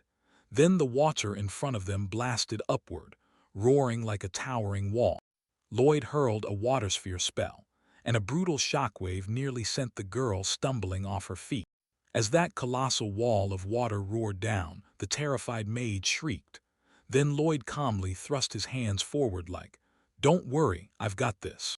Water spiraled into a monstrous whirlpool, and the panicked maid gulped again. Was this too dangerous for her mistress? Lloyd burst out, grinning like he could handle anything, while the priestess beside him stood there, eyes locked on him like she wouldn't blink for a second. The boy froze for a moment, then tried to claw his memory back. When did he actually master the water dragon's magic? He pushed the idea of dragging Iris into this away. But that memory had already slammed back with a brutal wave of regret.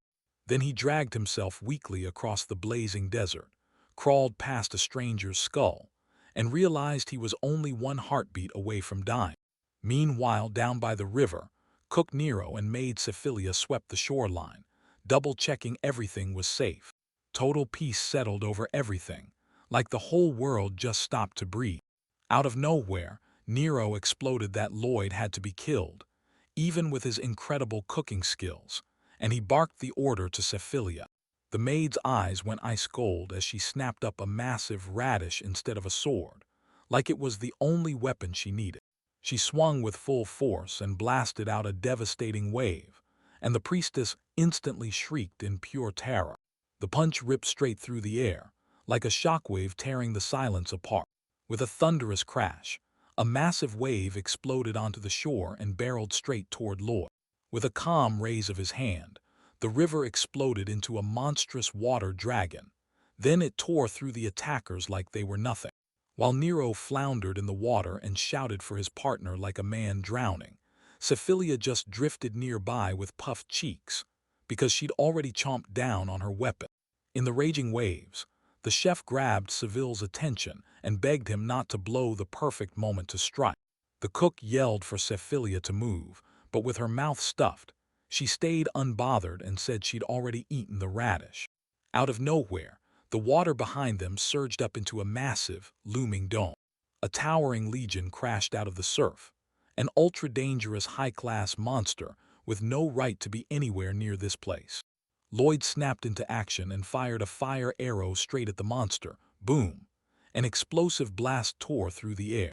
When the smoke finally faded, the giant was no monster at all, just a crushing tide of thousands of tiny fish, and they didn't even slow down for a second. Panic hit the boy. Mass magic like explosions or lightning was off limits, because it would always come back to wreck him too. Then Iris barreled into battle with her ice spear, and the maid Tururu rushed in to back her up. But enchanting the water with ice was a fatal blunder. Lloyd got instantly slammed into a block of ice, and Iris stammered out a terrified apology. At that exact moment, a brutal storm of razor-sharp fish rained from the sky and slammed onto them.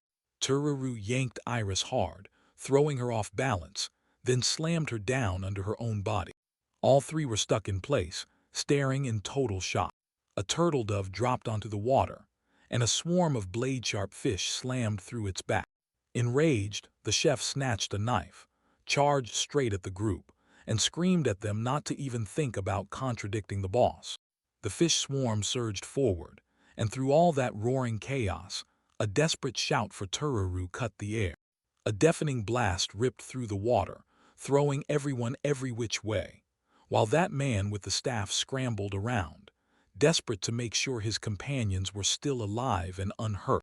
A blood-curdling cry tore through the air, and in the shallow water among the dead fish, T Cyrillic letter 456 RU lay death still. The priestess instantly went ice cold with terror. Her eyes snapped wide with terror, locking onto that lone silhouette looming out in the distance. Tears streaked down her cheeks, and without even thinking, her hand shot out toward him. Up ahead stretched nothing but an endless, biting cold current. Suddenly, she thrust her arms upward and hauled a massive water dragon straight out of the waves. I don't want a single other death on my hands, but I'm not going to stand there and do nothing while it happens. The priestess blurted out, panicking and desperate. The young man clutching the amulet froze, along with everyone else, dead silent, while the girl with the cross in her ear gritted her teeth, locked in place and ready. Every single person stopped breathing and stared, like one wrong move would shatter everything. The dark-haired girl narrowed her eyes, bracing for the next move like it was about to decide everything. A hollow finch with hooked fingers, then boom, a massive water dome slammed into place around Turu's body. A magical sphere sealed over the unconscious girl, trapping her in its glowing grip. The young man let out a shaky breath of relief when he saw she'd made it, but the exhausted priestess crumpled straight down to her knees, right into the water.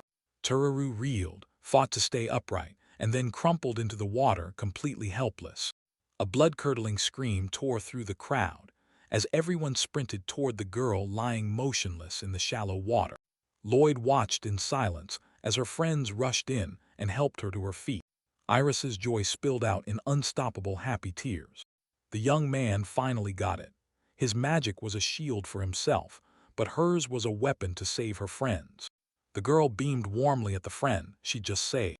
He couldn't help but beam. She was honestly incredible. Suddenly, someone shouted his name. Lloyd spun around, shocked by what he just saw. The cook closed the distance, threw in a heartfelt apology for the attack, and thanked him truly for saving him. His words hit like a warning, and his gaze locked in like he meant every single word. And in the next instant, he respectfully shoved a massive tray of fresh sashimi into Lloyd's baffled hands. You could see his deep remorse and raw gratitude for getting that life saved in every hard line of his face. Someone inched up with respect, calling out to Lloyd as they slid a massive platter of soldierfish sashimi right into his reach. Lloyd stared at the bowl, stunned to find a monstrous slab of raw fish shoved right in front of him. A glass-wearing man shot through the air, terrified out of his mind, yelling whether Mrs. Iris had been hurt. The maid, same Iris, offered only a polite thank you to the boy who saved him. Suddenly, the girl sprang forward and slammed herself against Lloyd, hard, making the guard freak out and lunge toward her. Everyone who saw it was left speechless. Iris's eyes shimmered with tears, and she flashed a heartfelt smile at the person who saved her. Lloyd was blindsided by that sudden, jarring impulse.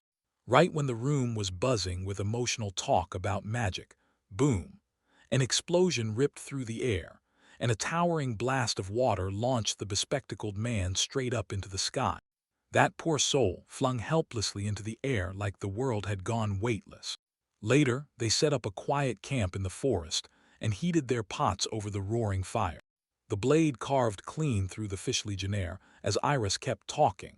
She said these top-tier monsters don't hang around anywhere near Minerva.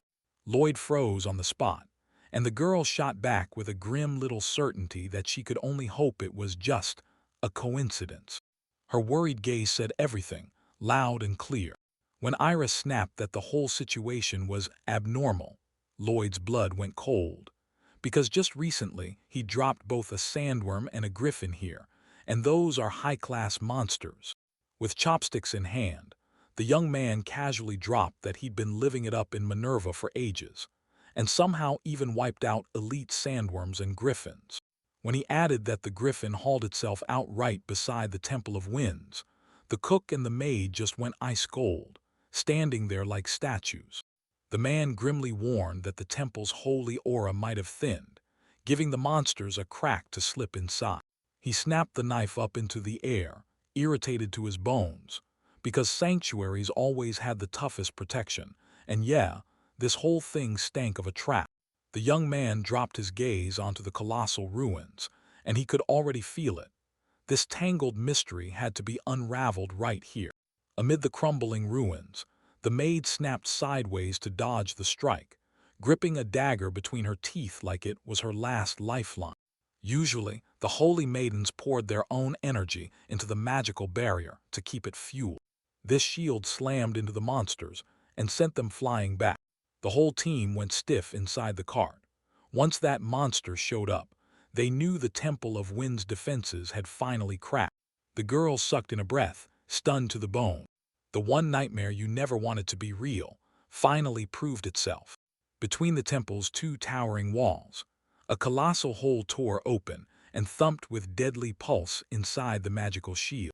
The second they stepped into the camp, Lloyd went completely still. Tired fighters slumped in a circle, breathing hard and waiting for what came next. He bolted toward the survivors, but his companion stood there, stunned by the brutal, deep wounds Lady Iris had suffered. The defenders could barely hold their ground, like the world was trying to knock them down for good.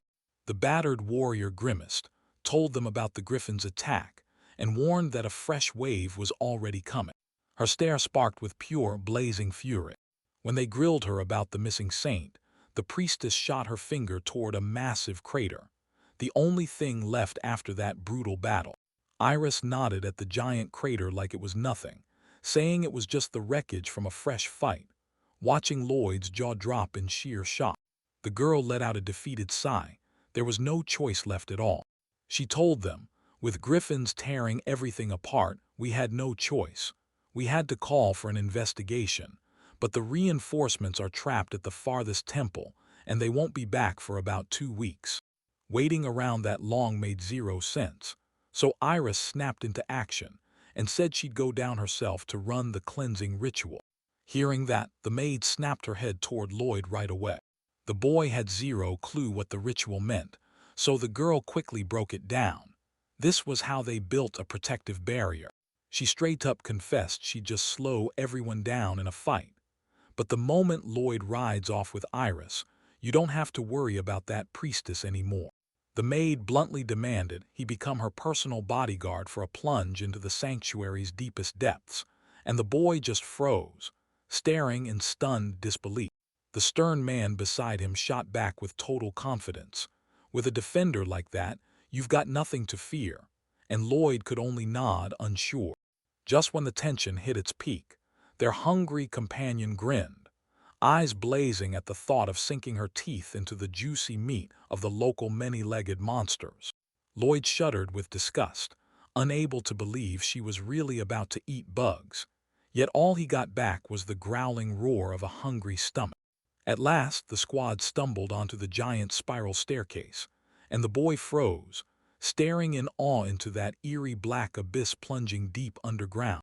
The stern man snapped at everyone to stay on edge, because those monsters might have already slipped in. Iris studied the stone mine and declared it. Those stairs climb to the dungeon's doorway, but first, they've got to plunge down into the temple's pitch-black depths. The whole crew carefully climbed down the steep spiral staircase, step by step, like one wrong move could spell disaster. At the very end of the line, the boy shot out a warning, "Keep your backs covered." Nero snapped into furious rage at the awful food they were cooking up for Iris. The cook snapped that those dishes carried a sinister vibe, then admitted he doesn't trust them one bit. Iris only smiled bright as day, convinced Lloyd would step in and keep the peace across the continent. They pushed deeper into the darkness, not stopping for a second. Her carefree vibe did soothe Nero one bit. Lightning ripped through the silence. Then a gigantic monster crashed down from above and slammed the chef's face into the floor. While the whole place was losing its mind with panic, the maid Cephilia calmly tracked the enemy, only worried he might be too tough for lunch. The moment she spotted the royal beetle, her jaw dropped in awe, and then she ripped her sword free with total confidence. With one dazzling flash, her holy dissection sliced through the air like a holy blade. A blast of light tore the monster and the wall clean away, and without a hint of panic, Cephilia just stood there and demanded the beetle's paw like it was nothing. The boy froze mid-blink, and Iris just shrugged like it was no big deal, telling him their maid used to be a holy knight. Cephilia had already trapped the young man in a hypnotizing spell, and he stood there staring at a huge hunk of meat like he couldn't wait to devour it. Lloyd beamed and cradled a monster-sized chunk of meat in his hands, bragging like it was pure royal gold. Suddenly, Cephilia let her sword clatter to the floor, crumpled to the ground in defeat, and mumbled that she just didn't have the will to fight anymore. "Cephilia," the boy blurted, panic smashing through him, convinced the girl was just starving to death. Right then, a no-nonsense chef lunged in, snatched the ingredient, and drowned the slime's foul stench in a blast of powerful spices. Lloyd didn't even get a blink in. By the time he tried, his prey had vanished from his hands. The cook clammed up and stayed locked in, dead focused on the job. While Lloyd pushed for the meat to be chopped smaller, Cephilia was already drooling like lunch was about to explode into her mouth. The first bite hit her like pure, mouth-watering bliss. The chef calmly dropped to one knee and handed the girl a fresh refill straight onto her plate. As Lloyd was busy savoring the insanely good taste of that cooked bug, the peaceful moment got smashed out of nowhere. He kept cheering over the dish, totally oblivious to the elf behind him panicking in plain sight. Right then, another warrior let out a battle cry, burst from her spot, and sprinted straight into the fight. With tears streaming down her face, the elf girl begged them to raise the barrier right now, because the frontline squad was no longer holding back the crushing pressure. Right on top of them, a massive swarm of high-level monsters came crashing forward. At the command to stop stalling, the squad pushed deeper into the dark stone corridors.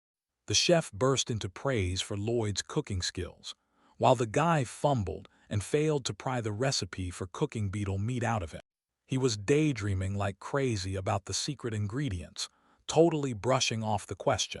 He dug his heels in, face set like stone, and refused to budge. Suddenly, a giant, muscle-packed minotaur slammed into the path and blocked their way. The high priestess snapped forward at once, bracing herself like the first strike was seconds away. The maid turned out to be lightning. She lunged into action, vanished in a cloud of dust, and with one deadly swing, she smacked the monster in the face with her sword. The impact blasted the wall into chunks, but the chef didn't even blink. He just stood there, calmly cradling the plate of food as debris rained down. The four of them strode on through the heavy dust, unshaken and locked in. Lloyd grinned, finally getting it. She didn't want anything except to lock in and fight with them. Now everything clicked. Her hunger to learn magic made perfect, undeniable sense. The priestess jabbed a finger at a towering stone gate, its carved face staring back. Right beyond it sat the chamber for the purification ritual. The cook suddenly narrowed his eyes and snapped, straight to his lord, "You're naive." Lloyd just stared, blinking in pure disbelief, because that sudden claim totally caught him off guard. Iris marched ahead, bitterness chewing at her as she realized nothing was ever that simple. Her face stayed in the shadows, and a crushing wave of thoughts refused to let her breathe. He strode into the grand temple hall, asked the priestess about the magical barriers, and she declared the ritual was about to begin. He leaned in, eyes locked on the ancient architecture as if it might confess its secrets. Iris whipped her head over her shoulder and demanded her companions lock in behind her. Tension clamped down on the air, and nobody dared to breathe. The entire group crept toward the massive magical circle sitting at the heart of the hall. With a sharp clang of steel, the maid yanked her sword up in a blink, met the attacker head-on, and parried the strike to save the priestess. A dagger was stuck in the stone floor, and a nasty laugh echoed down from above. A masked mercenary popped onto the wall, grinning, and declared she'd come collect a huge reward for the head of the false saint. The guards clocked the killer from Roland at once and snapped into battle mode, while the young man stood there in stunned silence, barely able to process the gut-punch news that Iris was being hunted. In the next heartbeat, the guy shot his hand forward and smashed that cocky ninja flat with a brutal, point-blank explosive spell. The dust finally settled, and there was that fierce mercenary knocked out cold on the floor, while the heroes stood in dead silence, staring like, "Wait, did the fight really just end like that?" Right then, a taunting voice cut through the chaos. Turns out the one they slammed down was only the flimsiest shadow clone, and Chef Nero snapped in alarm, because the real danger was waiting just out of sight. That giant, horned monster tore through the ancient temple with ruthless fury, and as the defenders shrieked in panic, they knew Minerva was about to fall, no matter what. The long-haired warrior roared at the soldiers at the top of his lungs, demanding they swear to protect the townspeople. Futile, those guards still got pinned down by the raw terror of the devourer of lands. With a savage swing of her blade, the girl slammed out a destructive wave, and the barrier mages grabbed those precious seconds to hold the line. The maid stared at the dust-choked ruins with trembling dread, barely managing to whisper, "Lady Iris." She went rigid with pure horror. Out of nowhere, a shadowy figure dropped onto the battlefield, tugged their mask into place, and swaggered, calling themselves the Black Raven, the killer who hunts Roland. From the balcony's dizzying height, the hired woman sneered down. She didn't just arrive. She announced she'd been waiting forever to call the town's false saint out. While the boy's hands shook as he kept checking the barrier, the enemy started a hilarious bickering match, because someone accidentally blurted out who they really were. Saint Iris clung to the magical rift with every ounce of her strength, until the young man finally spotted the staff of the holy destruction in the crow's hands. The girl panted with wild panic, clawing with everything she had to break free from that terrifying outside force. The Black Raven cackled with pure malice, then started showing off her catch all smug again. Iris's face went bloodless. Mercenaries had somehow snatched the kingdom's sacred demon-slaying ancient weapon, and now the realm was paying for it with its very life. A wrecked weapon erupted in dark flames, the legendary staff of holy destruction, forged 200 years ago to end the demon war, and now Roland was tasked to protect it like it was worth more than his own life. Iris choked on a gasp, eyes wide with horror, because she couldn't believe the enemy actually had the nerve to unleash the sacred relic. The masked mercenary sneered that all this chaos is nothing but bait, because the local saint has already fled the country. The boy clenched his teeth. There was no way to seal the gap in the barrier anymore, so only one escape route remained. He shot anxious glances at Iris, and there she was, trembling already, as the mercenaries made it clear they were ready to throw away thousands of lives. Her eyes turned into storms, and pure rage blazed in them. "Because once you're here, you're dead," the killer roared, and the two enemies exploded forward, charging straight at the girl. They strutted like first-class elites, until their blades got yanked out of the way with a brutal clatter by the battle mage. With time running out, the hero handed the assault to his allies, then braced himself for the defense, because there was no way to mix those magic styles. He slammed his staff into the ground, and a brutal force shield snapped into place, sealing the whole area in an instant. The moment she got her opening, the maid unleashed the holy sword technique and smashed the attacker with a devastating wave. Her rescued ally blurted out thanks, completely stunned she was even alive. The killer captain snapped into realization. His edge was evaporating fast, and he grimly reached for his final trump card. The mercenaries snapped tense and huddled shoulder to shoulder like they expected trouble any second. That insane warrior aura crushed their courage, so the elite assassins freaked out, then started throwing blame at each other like it was some desperate shield for what just happened.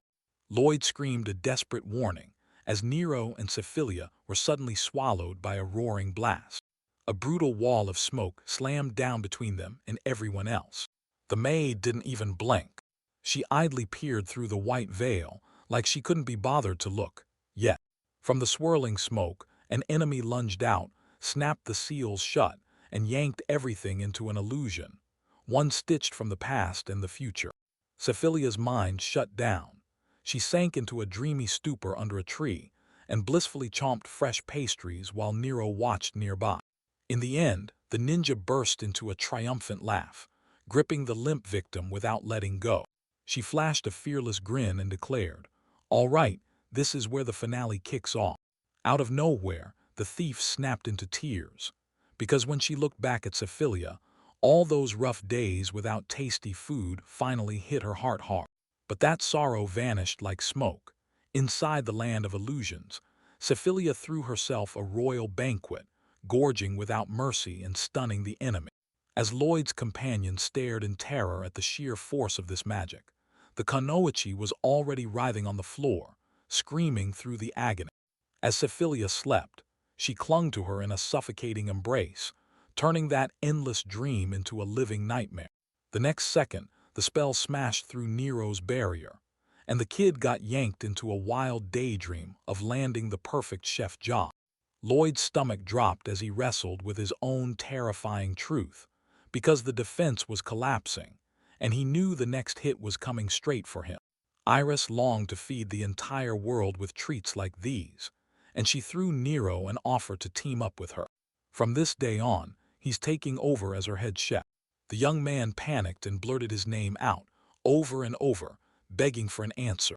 She melted into pure pleasure, tossed her duties aside, and that unseen voice kept pushing her to give in.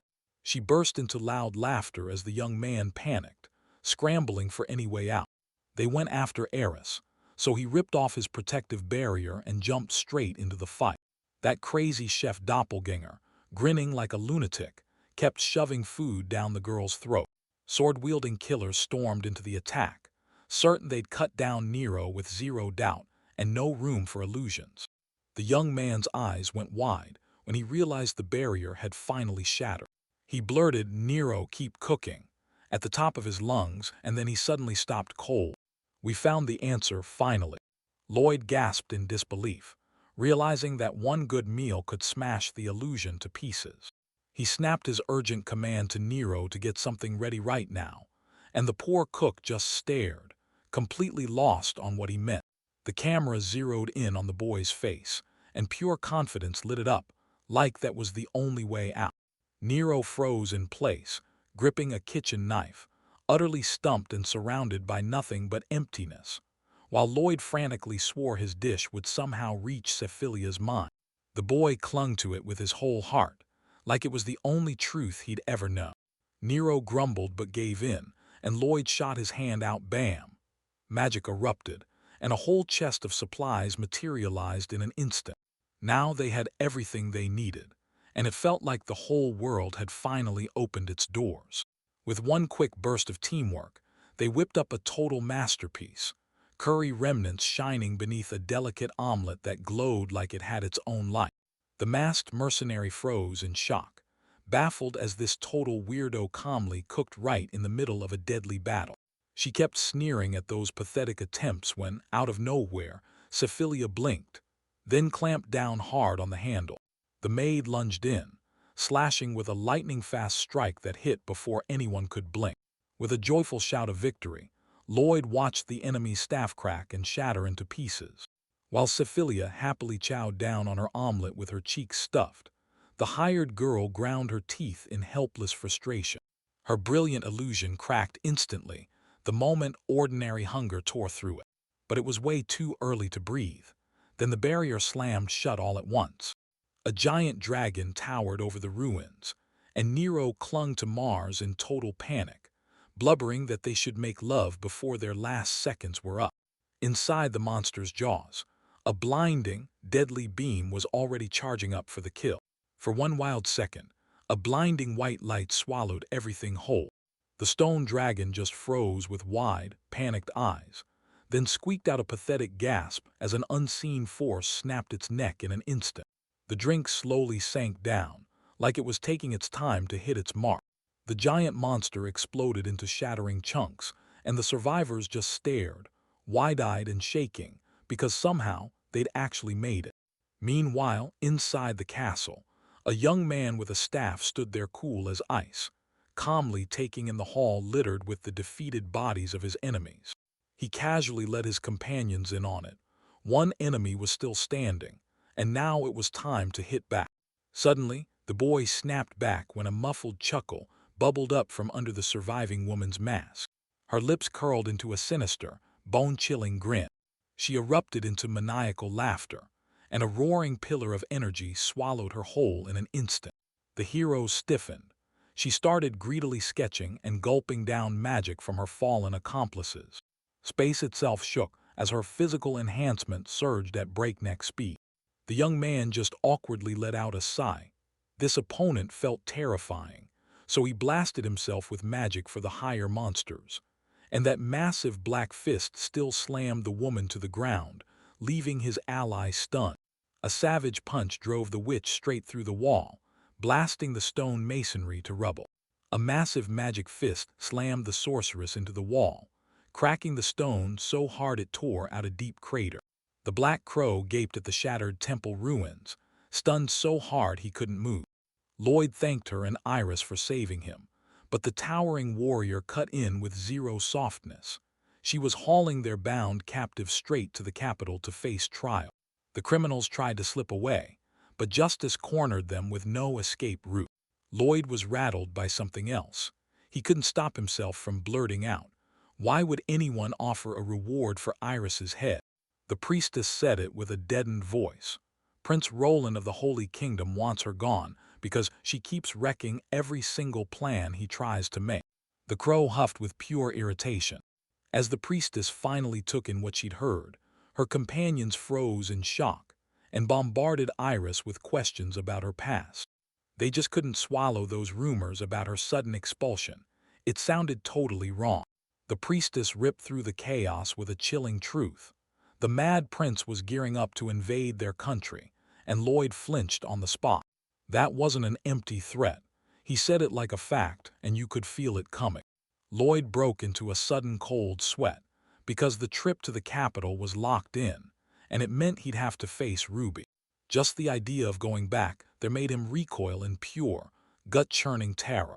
With panic screaming in his chest, the priestess didn't catch it at all. She flat-out ordered Lloyd to come with her and stop Roland's invasion. As the carriage wheels clattered on, Iris leaned in and spilled the truth. Prince Giz is trying to end the war. He demanded they grab the pagans' lands, point by point, to beef up the army. The girl snapped back hard, saying this attack would be just like that demon invasion from 200 years ago. She knew this was only the first spark. Everything big was still about to hit. Enraged by her disobedience, the prince branded her an imposter and marched her out for good. Now she has to strike an alliance with Melzeria, and Lloyd swore he'd set up an audience with the queen. The girl leaned in, hanging on every word. But suddenly, Lloyd erupted in a cold, clammy sweat. He was trembling like crazy, forcing out a shaky mumble to worried Iris, claiming everything was okay. Soon, the crew finally tore into Melzeria's capital. Strangely dressed people were swarming everywhere. Lloyd blurts out that the queen only respects elegance, so her vassals are going all in to impress her. The ruler sprawled on her throne, then burst out praising the boy on the spot for saving the Temple of Winds. In that giant hall, a welcoming shout rang out and echoed off the walls. Iris strode up and faced Her Majesty, speaking straight to her. Right there, someone bowed and praised Iris for the rescue, calling it pure elegance, while a baffled Lloyd frantically scanned the room with his eyes, hunting for Ruby. But the girl suddenly grabbed the collar of her dress. Fresh news hit. Roland was seconds away from declaring war on Melzeria. Tension snapped in the air like a live wire, ready to explode. A wave of chaos crashed through the hall. Nobles murmured in panic, utterly lost now that Giz had thrown Iris out, and they still didn't know who the real saint was. Suddenly, every eye in the crowd snapped straight to Lloyd. Someone scoffed right in his face, and it instantly dragged up that pathetic 40% Mage'S score. Those aristocrats sneered in pure contempt, flat-out refusing to believe that annoying loser could have beaten the infamous Black Raven. Lloyd just awkwardly blinked, while Iris started to boil with pure fury. From every direction, mockery and curses rained down, and the girl shook with rage at the cold, blind injustice. She clenched her teeth, done with hearing any more trash talk aimed at Lloyd. "Not elegant," she snapped, then exploded into a full-volume shout out of nowhere. The whole hall went dead silent in an instant, like the world hit pause. With a sharp snap, a lavish fan unfurled, and a commanding voice cut through the air. "True elegance is staying calm no matter what. Someone like that is exactly what we need to catch the Raven." The Queen's voice rang out like a command. "Perfect calm is exactly what you need to snare the treacherous Raven." With a daring grin, the girl raised her weapons and put it to the test. Could they summon the courage to crush the Black Raven? Dandelion got shoved into the arena, while the Knight Commander, seething with shame, tried to hide how revealing that elegant outfit really was, and the feathered enemy with zero shame blurted out a challenge to fight them all at once. And there was Lloyd, slumped on the floor in a Hawaiian shirt, sinking hard back into a deep, crushing depression. The enemy knight kept sneering, daring everyone to prove him wrong and show him what real battle beauty looks like. Suddenly, two girls in rabbit suits leapt onto him, kicking and clinging to stop the attack and snap the allies back to their senses. Isolde snapped at the Holy Knight of Seville, ordering him to destroy the enemy's pride with the twin blade technique by humiliating them. Meanwhile, one of Lloyd's allies in a ridiculous plush costume mocked his looks, and the second it left their mouth, Lloyd snapped back with the exact same insult. Cecilia didn't land a single hit. She just stood there, utterly frozen, bread and jam clutched in her hands, turning herself into the perfect target. The feathered knight seized his moment. He detonated an explosive burst of petals, flinging the attackers every which way across the arena, then swaggered forward and demanded the next victim. A stranger's hand clamped down hard on Lloyd's wrist. It was Dandelion. She decided she'd had enough, and every insult aimed at him would stop right there. The girl snapped at the confused boy, reminding him, loud and clear, that he was the hero who saved Minerva. Her stare didn't leave room for doubt. Now it was time to shut the enemy down for good. Lloyd swallowed his fear, and with Dandelion beside him, he exploded forward, rallying into a crushing tag-team strike on the feathered knight. Massive capital rumbled through the city's amphitheater, buzzing like it had a pulse. The girl flashed a predator's grin and announced it. Her battle was about to start. With a sharp, irritated hiss, she yanked the curtain open in one sudden motion. The noise from the street was grinding on her nerves like nails in her brain. Meanwhile, the bespectacled elf calmly smirked. Now you could reach anywhere by carriage. He just sat there quietly, while the other person politely thanked him for making it all the way to the capital. That calm guest wasn't calm at all. He was the legendary Crowley, the guild's most powerful wizard, who'd been quietly hiding in the province for years. 200 years back, it was him who stormed the Demon King, crushed the threat, and saved the world. She flipped the whole situation in a heartbeat. She beamed a sweet smile and slid the hero a tray of her homemade cookies. Golden coins glittered in her eyes. Once she had a partner that strong, she'd blitz through every quest and rake in fabulous wealth in no time. Suddenly, the elf shot forward, snatched a cookie out of midair, and sent the whole tray tumbling from her hands. The dishes smashed down onto the floor. The wizard chewed the prey with total calm, picking apart its recipe like a genius, while the girl stared in stunned disbelief at the weirdest thing she'd ever seen. With a single taste, the magician nonchalantly recited every ingredient, down to the very last, calling out even the pinch of sugar with scary accuracy. Ruby fumbled nervously, insisting she just wanted to spice things up, while the elf snapped at her, furious about the explosives she'd slipped into the food. He pinned her with a bitter, unhappy glare, still stuck on the awful taste that wouldn't leave his mind. The elf didn't even pause. He heaved himself off the table, barked orders to grab the ingredients right now, and somehow caught the girl totally off guard. As he scanned the list, he ripped through the name of the phantom flower, something that only grows in the untouched zero zone. The elf slowly lowered the sheet like it weighed 1,000 secrets. His eyes narrowed to deadly slits. Ruby flashed that naive smile and begged to grab the flower by tomorrow, totally brushing off that trips like that swallow weeks. The elf was left utterly speechless by deadline that sounded straight up impossible. Meanwhile, the girl was already slipping a peek from behind the curtain, grinning as she told them they wouldn't need to walk, because the teleportation circle left by the predecessor would save them. He stepped into the pentagram etched on the floor and called out softly for Lady Ruby. The elf's gaze swept over her in complete silence, like he was taking her exact measure. When he confessed that he'd just seen a real teleport for the first time in his life, it totally stunned her, because for her, this magic was as normal as breathing.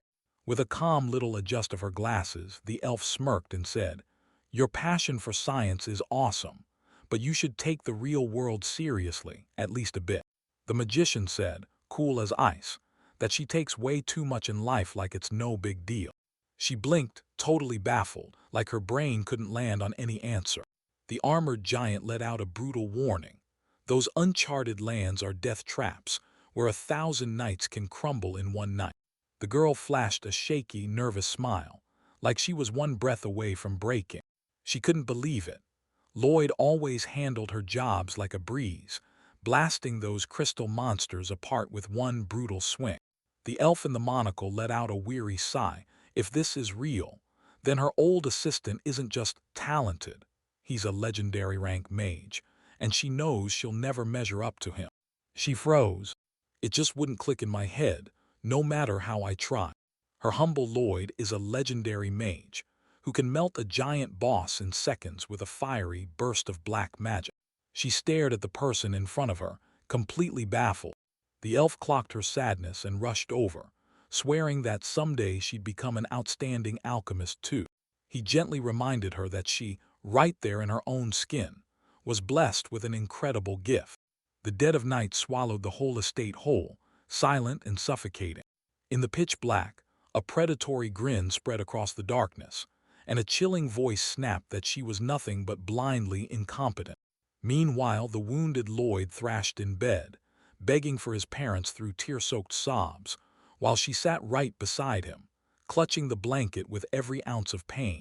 Ruby exploded into a scream, jabbing her finger, and snapped that even Lloyd could track down these materials on his own, and his excuses were nothing but pathetic. Her eyes went wild and she snapped in with icy contempt. All those stories about the Demon King and great heroes, just empty noise. With a smug snort, she looked down her nose at the bespectacled mage and sneered. So how on earth can you call yourself the best without being ashamed? This was the last straw. An inferno of aura erupted around the elf, and he snarled that anyone who dared insult his companions would meet his wrath. The moment his magic hit, the air in the room started to rattle and shake from the sheer force of his pressure. Ruby shrieked in pure panic, blasting him as a loser, while the mage leaned in with a brutal, threatening glare and ordered her to take every word back.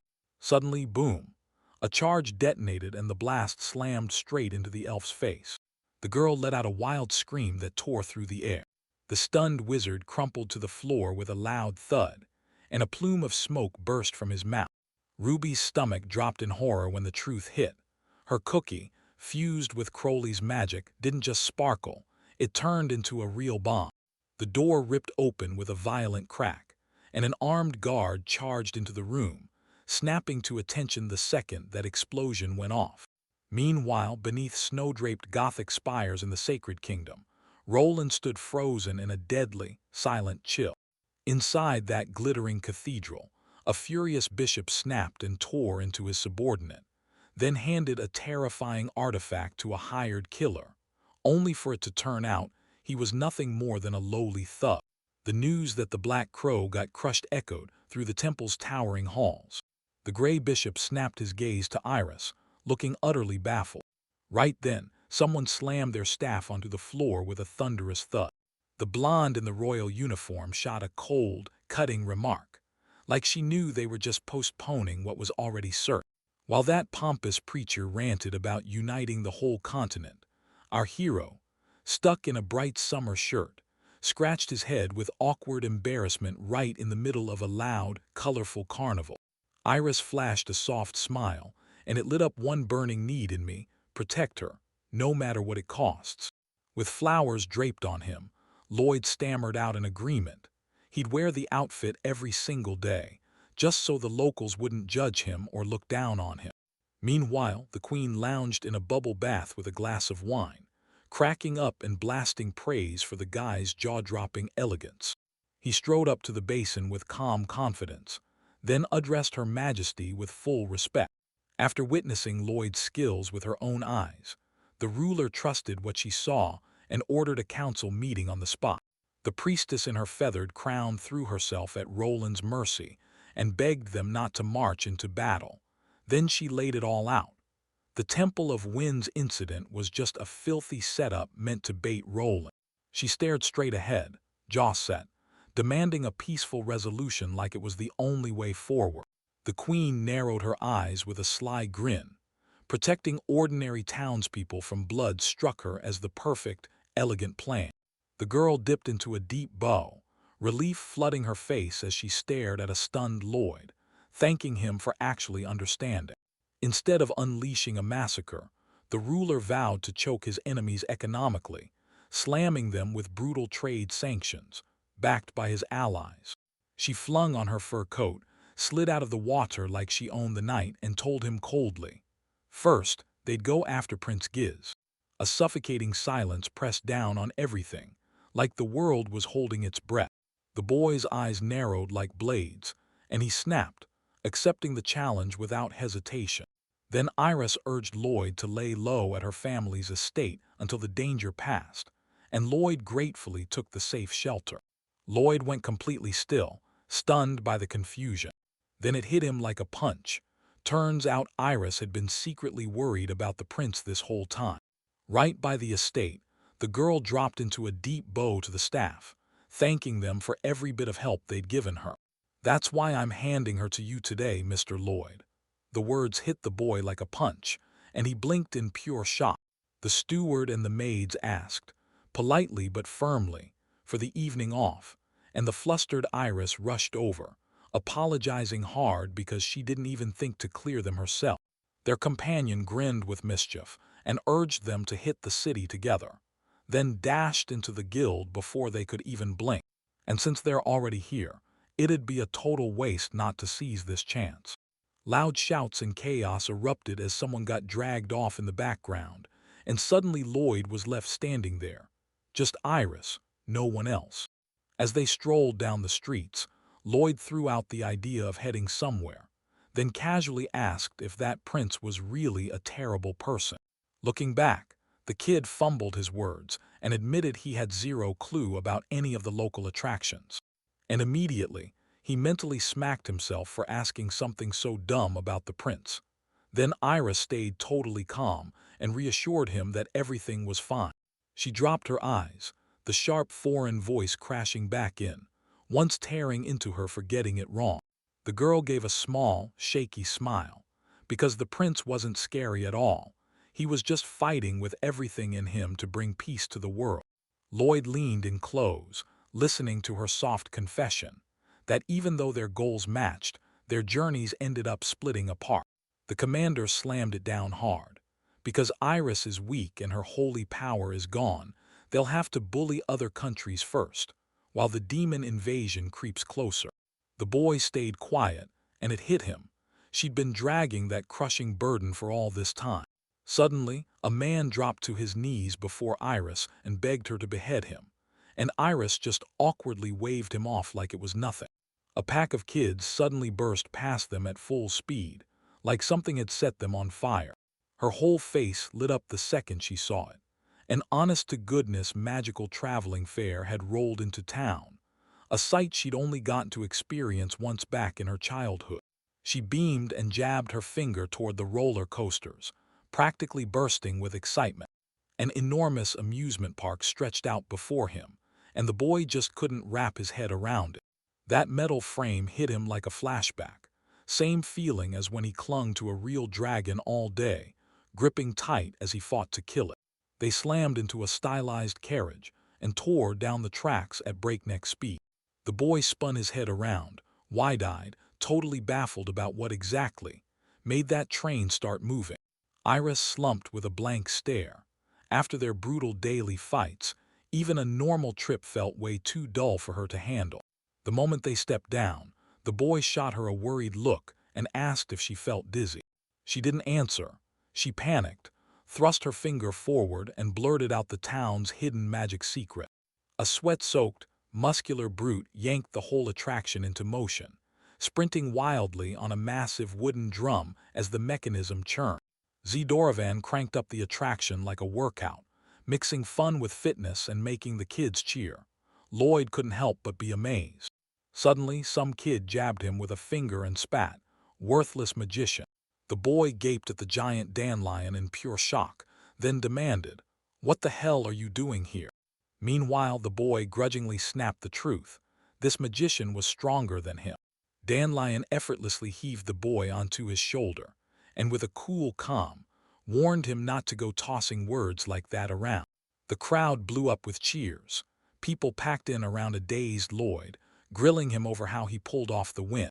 The girl watched him in quiet awe, her warm smile saying everything without a single word.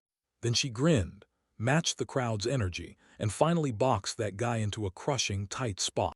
Overwhelmed by all the non-stop attention, Lloyd let out a defeated sigh and told them to head back. For a farewell, Dandelion blurted out, "Have a good date," and the whole crowd froze because nobody saw it coming. With a towel flung over his neck, the giant boomed that his work for the day was finished, then stomped off like he owned the whole place.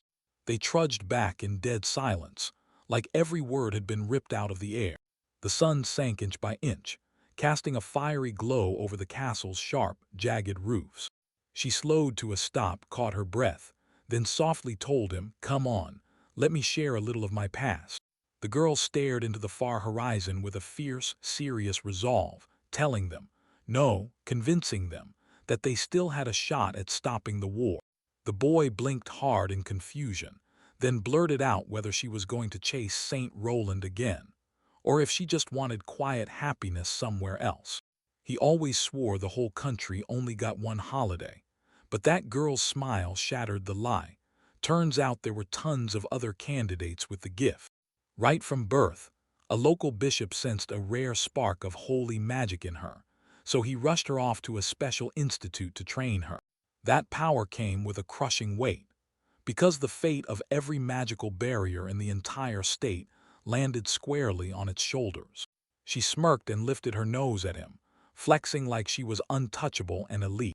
But behind the scenes, it was a grind. Endless days buried in heavy books, drilling history, prayers, and politics, because only the truly perfect were allowed anywhere near the ceremony. Her sharp gaze suddenly softened. She'd swallowed every bit of this pain just to keep protecting the people she cared about more than anything.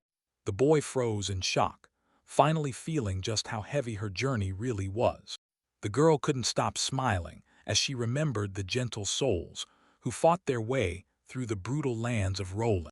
Her knight of a father carved out time and showed up at her school to see her. Brothers toiled in the fields until the seventh sweat broke their backs.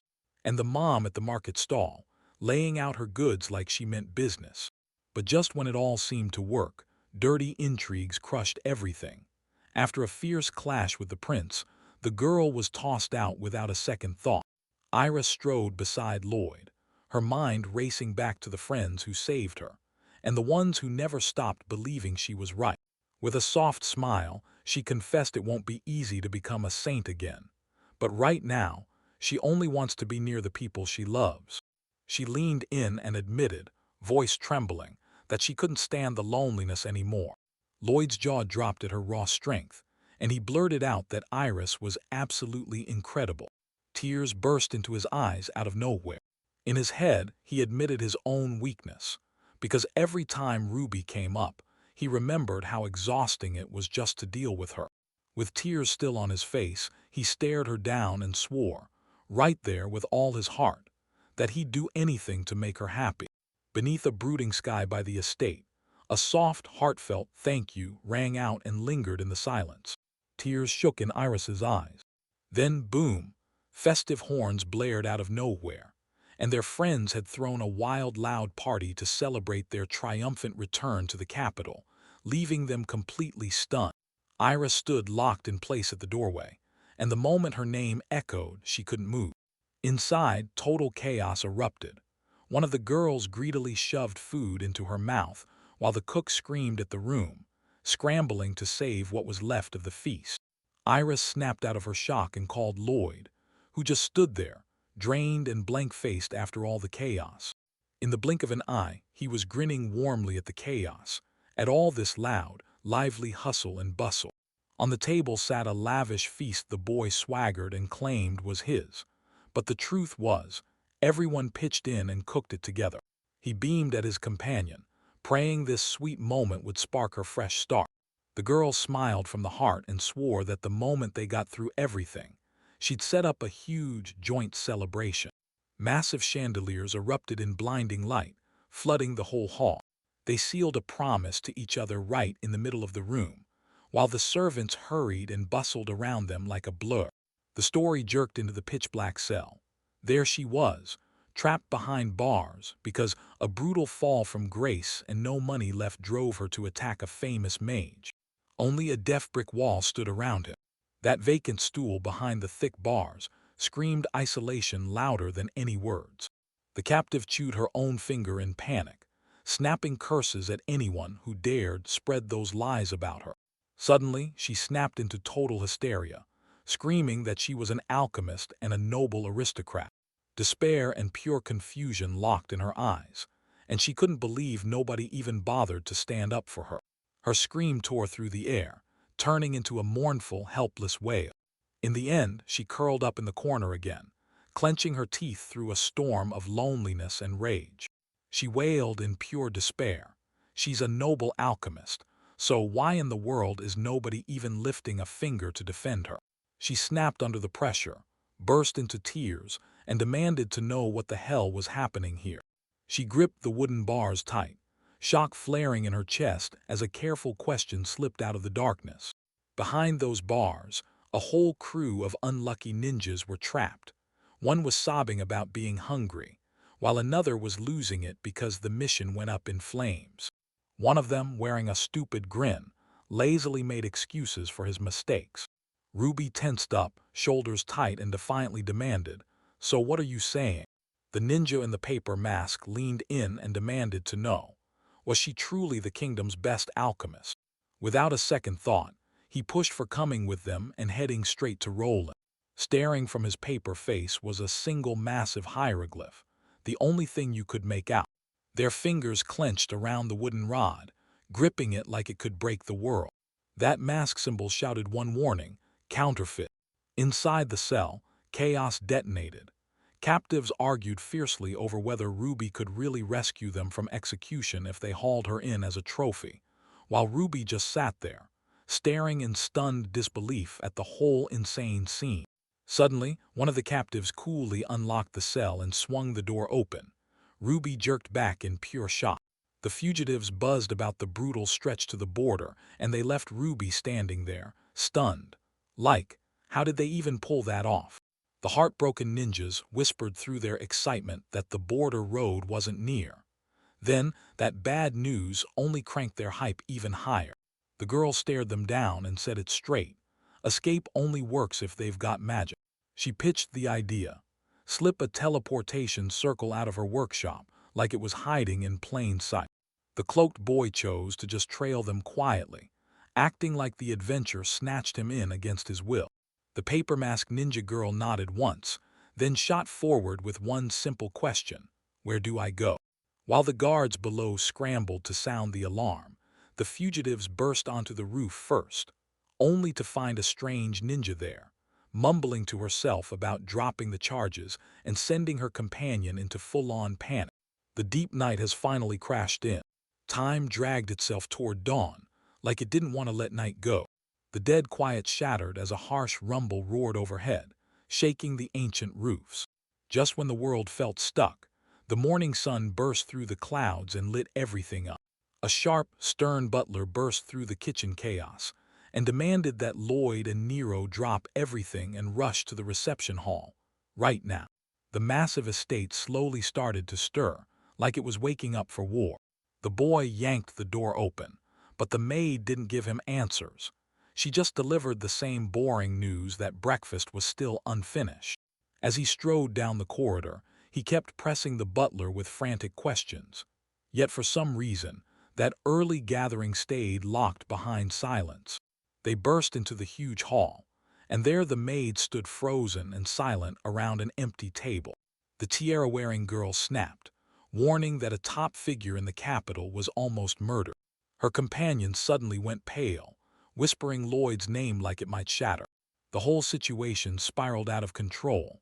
Then the border troops got hit with a sudden, brutal attack. The boy went wide-eyed when he heard the assassin suspect had vanished with the Black Raven. The girl snapped her eyes shut tight, squinting like she was ready to fight whatever was coming. That calm breakfast got shattered in an instant. Roland's armored legions surged into Malzeria and tore through the land, turning everything to flames as they rolled forward. And with this gut-twisting moment, the episode slammed shut, leaving our heroes teetering right on the edge of a brutal, massive war. Iris swallowed her bitterness and finally admitted it. Everything she'd done only made it worse, because she only cracked the prince's real scheme after the Black Raven showed up, so she bolted from Roland. The blue-haired maid blurted in panic that going back would mean suicide, because the enemy army was already sitting right on the border. The green-haired girl dropped her gaze, then chose to walk alone. No way she'd drag anyone down with her. But Iris stood her ground. She was ready to race back to Roland no matter what and beg the prince to stop. Suddenly, Lloyd's eyes widened as the truth hit him like a punch. He blurted out Iris's name in pure panic, cutting right through the girl's goodbye as she tried to wrap things up with everyone. The boy recalled the safer route to Roland, the teleportation circle hidden inside the atelier. He'd already been itching to burn his idea alive, but then fear slammed into his throat out of nowhere. This plan practically screamed, "Run in with Ruby," and just the thought of her savage screams sent cold sweat pouring down Lloyd's back. His face went chalk white, and he snapped into a panicked gasp. He couldn't even force Ruby's name out of his mouth. Iris blurted out, voice shaking, "What's happening to you?" Lloyd didn't even get a chance to answer. He crumpled onto his back with a brutal thud, foam spilling from his mouth. He completely crumpled from a full-blown panic attack. Lloyd snapped into total horror, choking on his own words as he couldn't finish the sentence about Ruby. While everyone stared at each other, totally baffled, the maid already had a plan quietly cooking in her mind. The boy was sprawled in his bed, drained to the bone, terrified that the next moment might steal his consciousness away. The princess let out a heavy sigh, wishing she could read minds because it would have saved her so much trouble. She snapped at herself. Her own impatience was the fuse that shoved Lloyd into that kind of spiral. The answer showed up out of nowhere. Trophy-sized demonic glasses with living, terrifying eyes that could crack open a doorway straight into someone's mind. The rule was simple. Dress them for the target, then crawl in beside them and fall asleep.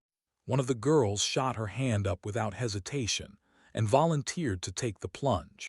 The princess raised the alarm about the danger, but still nodded in approval. With a soft, guilty apology, the girl slid into bed beside the unconscious Lord. The steward's mood snapped to gloom. If they don't wake up, he'll be forced to haul both of them out by sheer force. Everyone else was itching to rush after him, but he barked one command: no exceptions. Stay here and wait. Meanwhile, Lloyd snapped his eyes open in the subconscious workshop, right as an enraged, demonic Ruby lunged in, baring her fangs at him. Demonic Ruby hissed in irritation, snapping about how painfully slow he always was, and the boy froze, recognizing her in pure shock. Lloyd stared in stunned silence beneath the towering vaults of that massive workshop. In the blink of an eye, he crashed onto the floor and started blinking in pure confusion. Ruby loomed over him, bared her sharp teeth, and blasted into him with furious shouts about how painfully slow he was. The boy jerked back with shaking nerves as harsh reproaches hit him, until a voice he knew cut through the air, stopping the demoness mid-scold. Ruby kept firing off insults, pinning Lloyd down so hard he might as well be a helpless snail. Right there, while Iris finally showed up. With one crushing kick, the boy crumpled into a mournful groan from inside his shell. Tears streamed down his face as he finally admitted, with crushing helplessness, that he was nothing. Iris narrowed her eyes, indignation burning hot.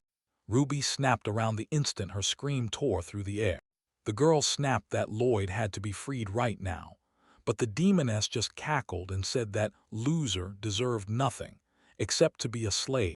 Ruby tore free with a devastating water dragon, but Iris slammed into the blast without hesitation, because she knew pure brute force wasn't going to cut it here. A surge of magic slammed her back, but she clenched her teeth and refused to move. The demoness screamed and blasted a colossal water dragon straight at her. For a split second, the demoness thought she'd finally landed the strike. Iris clenched up, because in a world built from imagination, brute force won't stand a chance against the enemy. The demoness sneered and growled that Lloyd's friend was too reckless. Then she smashed into her with a brutal strike that knocked the girl clean off her feet. Lloyd let out a helpless cry, and Iris slammed to the floor, begging him to let her go, shaking with terror as she admitted she was scared of Ruby. Ruby flashed a shaky grin, panic roaring in her head as she frantically scrambled for her next move. "I won't leave you," Lloyd blurted out in pure panic, like his chest was about to split. Iris stared straight into his eyes and demanded he just call for help. With a fearless grin, she reached out to the shocked boy, because now it was her turn to step in and save him. Their fingers locked together so hard, a blinding flash of light erupted between them. Space exploded into blinding light. Iris ballooned to massive, towering size in an instant, looming over little, stunned Ruby like a living wall. A dark shadow slammed onto the ground. The giant nonchalantly pinched the bewildered demoness up with 2 fingers, like she weighed nothing at all. Total shock hit, and the whole room went dead silent. The tiny demoness blinked in pure confusion, and before she could do a thing, those huge fingers grabbed her as she helplessly flailed. Lloyd jerked back in shock, blurting that she was unbelievably huge. Silence. The whole thing spiraled into something unreal. She stood there, calm as ever, clutching a jar sealed tight with her enemy trapped inside. She practically burst into joy, declaring that everything was finally, completely fine again. A tiny demoness was trapped in a narrow glass, and rage was bursting out of her like wildfire. I finally let out a breath of pure relief. With a soft smile, the girl blurted out that she was seriously thrilled to serve Lloyd. The boy cracked a nervous smile, replaying that reckless promise. He'd do anything for her, no matter what. An hour just flew by. He snapped his eyes wide open at that shocking magical signal, while his companion slept on peacefully, leaning over his bed. Lloyd instantly blasted the room into motion, and everyone sprang to their feet. Plopped onto the bed, he blurted that there's a teleportation circle hiding in the workshop. In this brand new place, the worried partner grabbed him and asked, "Are you okay?" Lloyd caught himself worrying that Ruby's voice was fading, but right now he had to demand answers about the magic circle. The crew marched right up to that colossal stone building, staring up at its towering spire. The guards snapped into action and blocked their path so hard that not a single outsider could get in. Lloyd bolted for the door, slammed it with frantic fists, and shouted for Ruby, begging anyone to help. The knight blurted out brutal news. Someone was accusing the house's owner of attempted murder, and Isolde's breath caught like a punch to the chest. The girl in the hat went bone white, dread slamming her as she imagined what she might have done to Ruby. The guard clocked their reaction and snapped to Isolde, worried and ready to step in. Isolde stood over the glowing circle on the floor, clenched her jaw, and commanded the transition to begin. Lloyd shot his companion a calm look and told him to save every question for later. He leaned in with total focus and told them this portal would slam them straight into his gathering point in Roland. The boy swore he'd spill every detail of his plan right after the jump. Isolde went rigid, demanding to know how he even thought he'd get the chance to speak to the prince. Lloyd didn't waste a word. He just grinned, took the massive bag Nero shoved into his hands, and said food matters more than strategy right now. Suddenly, a thunderous shout of his name ripped his thoughts out of the boy's head. Isolde declared, loud and unshakable, that she wouldn't leave Minerva to suffer, and even before she vanished, she'd already ordered her people to act while she was gone. The young man asked her if she was joining them, and she nodded yes on the spot, like there was no way she'd miss out. The man beside the maid dropped his eyes in guilt. Yeah, he wanted to leave too, but fear clenched him. He didn't want to become a burden. The boy stared at Cecilia, completely stunned. She locked eyes with him, then spoke softly but warned him to be careful. Then she spun to Tururu, straight up admitting, "No way would I've let them in here back in the day. This place was pure hell." Tururu cheered and shouted, "I'm with you," as the others snapped into action and geared up for the journey. Staring at the glowing magic circle, she snapped that teleportation could spell disaster, then ordered them to step up one by one, because if they didn't, their bodies would smash together mid-jump. While the snowy mountains raged around him, a man stared into the distance, his silence screaming a threat straight at Prince Guise. In the middle of the blizzard, a girl trudged forward with her ninja partner, muttering like, "Why won't my boss show up in person?" Then scream. The quiet shattered, and the armored guard immediately recognized her as the criminal called Black Crow. The girl awkwardly tried to greet the soldiers, trembling hard as the brutal cold clawed at her. Before they could even say a word, they were yanked into shackles. The guard clamped down on their voice with a rough shove, and then right on the spot, he declared their death sentence. Both of them were trapped in chains, eyes wide and blinking like they couldn't believe what just happened. For one terrifying second, the screen went pitch black. The moment she heard the merciless verdict, her body locked up. Cold sweat poured down as the truth hit. They'd execute her no matter what, because somewhere far away she'd already been labeled a criminal. A full week had already slammed by since they got captured and chained up. Then Iris finally tore her way to the capital. She couldn't believe what her ninja sidekick was doing. This dumb show already had her regretting coming along. While everyone was listening, the messenger burst in with the news. Our attack on the Melzeria front crushed them clean. They were hustled straight into the grand reception hall of Roland Castle. Like the castle itself, was ready to unveil a secret. Ira stared at the man sitting on the throne. Wait, is that really the prince? Standing right beside him, a woman boldly announced the ruler's plan to crush the conflict fast and end it before things spiraled further. She let out a sweet little chirp and swore that only he deserved to stand above everyone else. The prince snapped his eyes up to the portrait of the king slaughtered by demons and swore he'd crush the continent into unity first, then claim the throne the right way. Ezekiel, the woman, leaned in and promised him her help with a sweet, dangerous smile. Iris ripped into the startled ninja with a fierce snap, demanding he finally shut his mouth. The prince's expression slammed dark the moment he recalled Iris herself.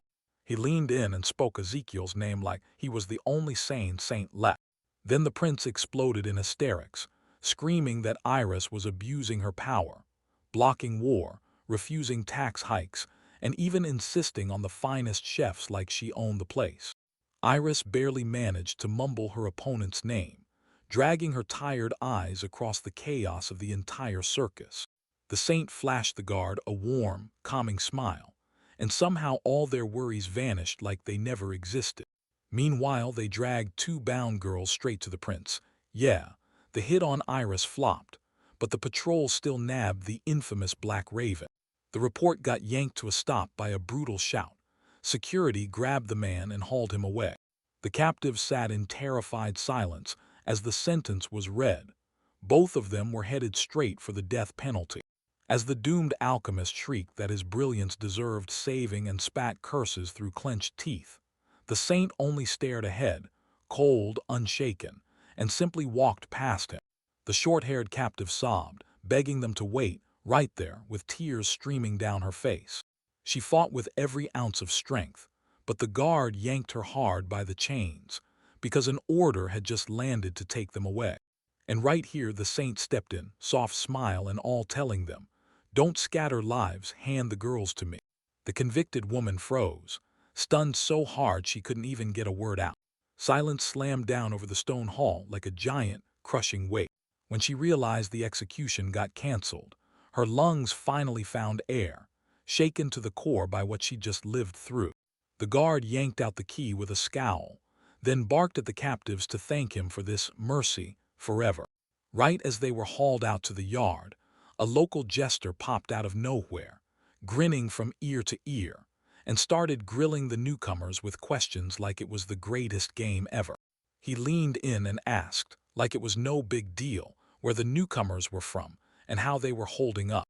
The jester and the old man gawked in baffled silence as the newcomers stepped in. In prison collars, they spilled everything.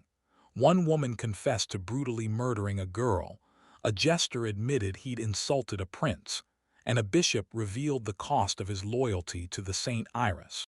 The old man dropped a name, Ezekiel, the new saint, a refugee from a demon-ravaged land who Roland took in and protected.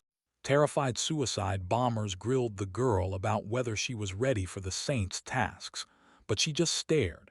She didn't even know who they meant. That heavy door swung open out of nowhere. The girl went rigid with pure, gut-deep tension.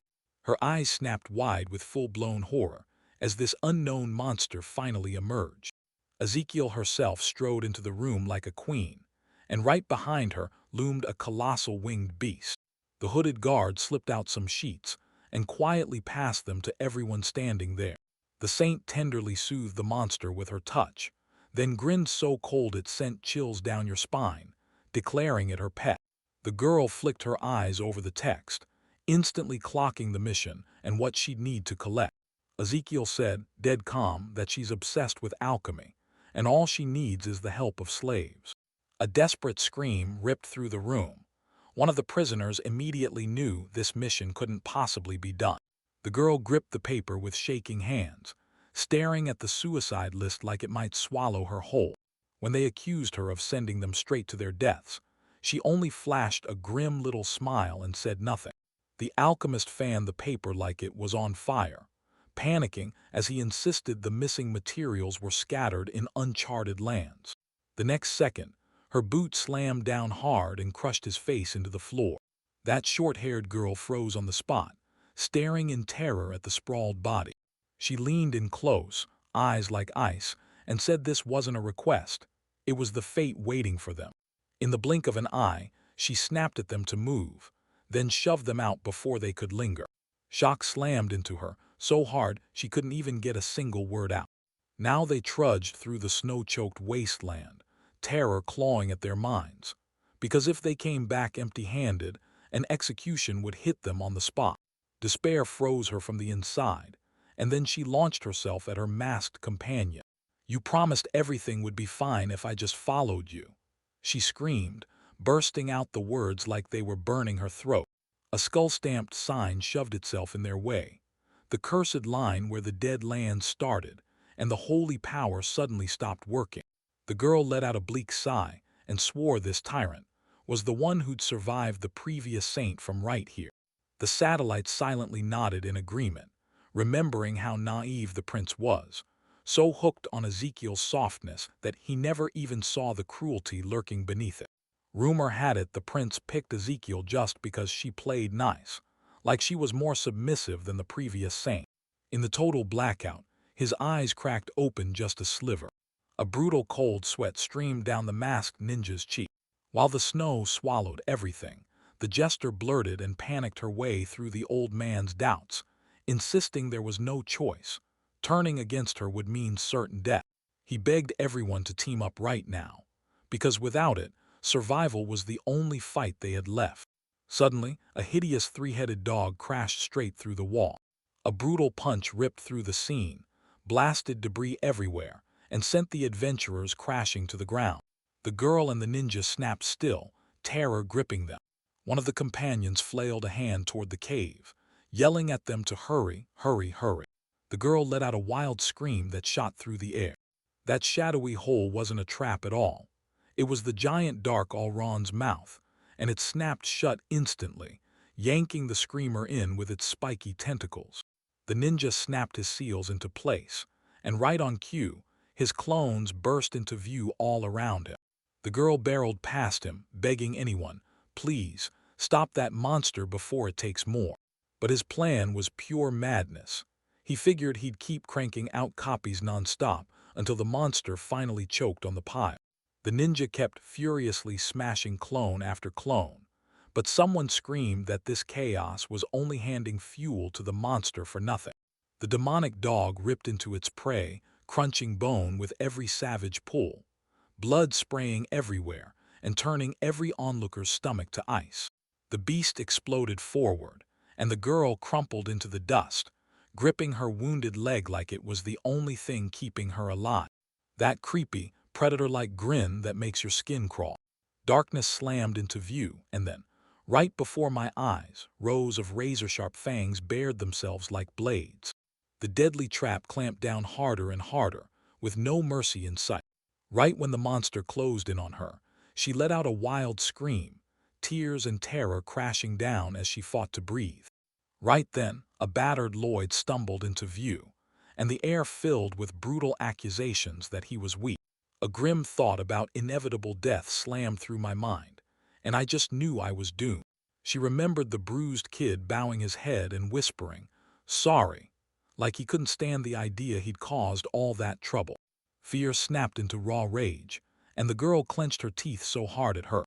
In her mind, her mentor's voice kept ringing, swearing that someday she'd become an alchemist just as legendary. Deaf darkness. With a wild scream, she shoved the handle straight into the monster's jaws and yanked them apart from the inside, shouting through the chaos that if Lloyd could collect materials, then she could too. A blinding surge of magic ripped the monster's mouth right off from the inside as it shrieked in sheer panic. The wind kept yanking her hair around while she squinted through pure exhaustion. "You did it," the flying familiar cheered, and the girl finally dragged her battered eyes up to him. Her strength finally snapped, and she crumpled back into the snow, utterly helpless. That craving for a hot bath got slammed on hold. No vacation was anywhere on the horizon for them anytime soon. Her tired face cracked into a shaky, near-hysterical grin. Meanwhile, the young man with the staff finally hooked up with his companions, letting out a huge sigh of relief after they made it through the border. Panicked to his core, the familiar felt it.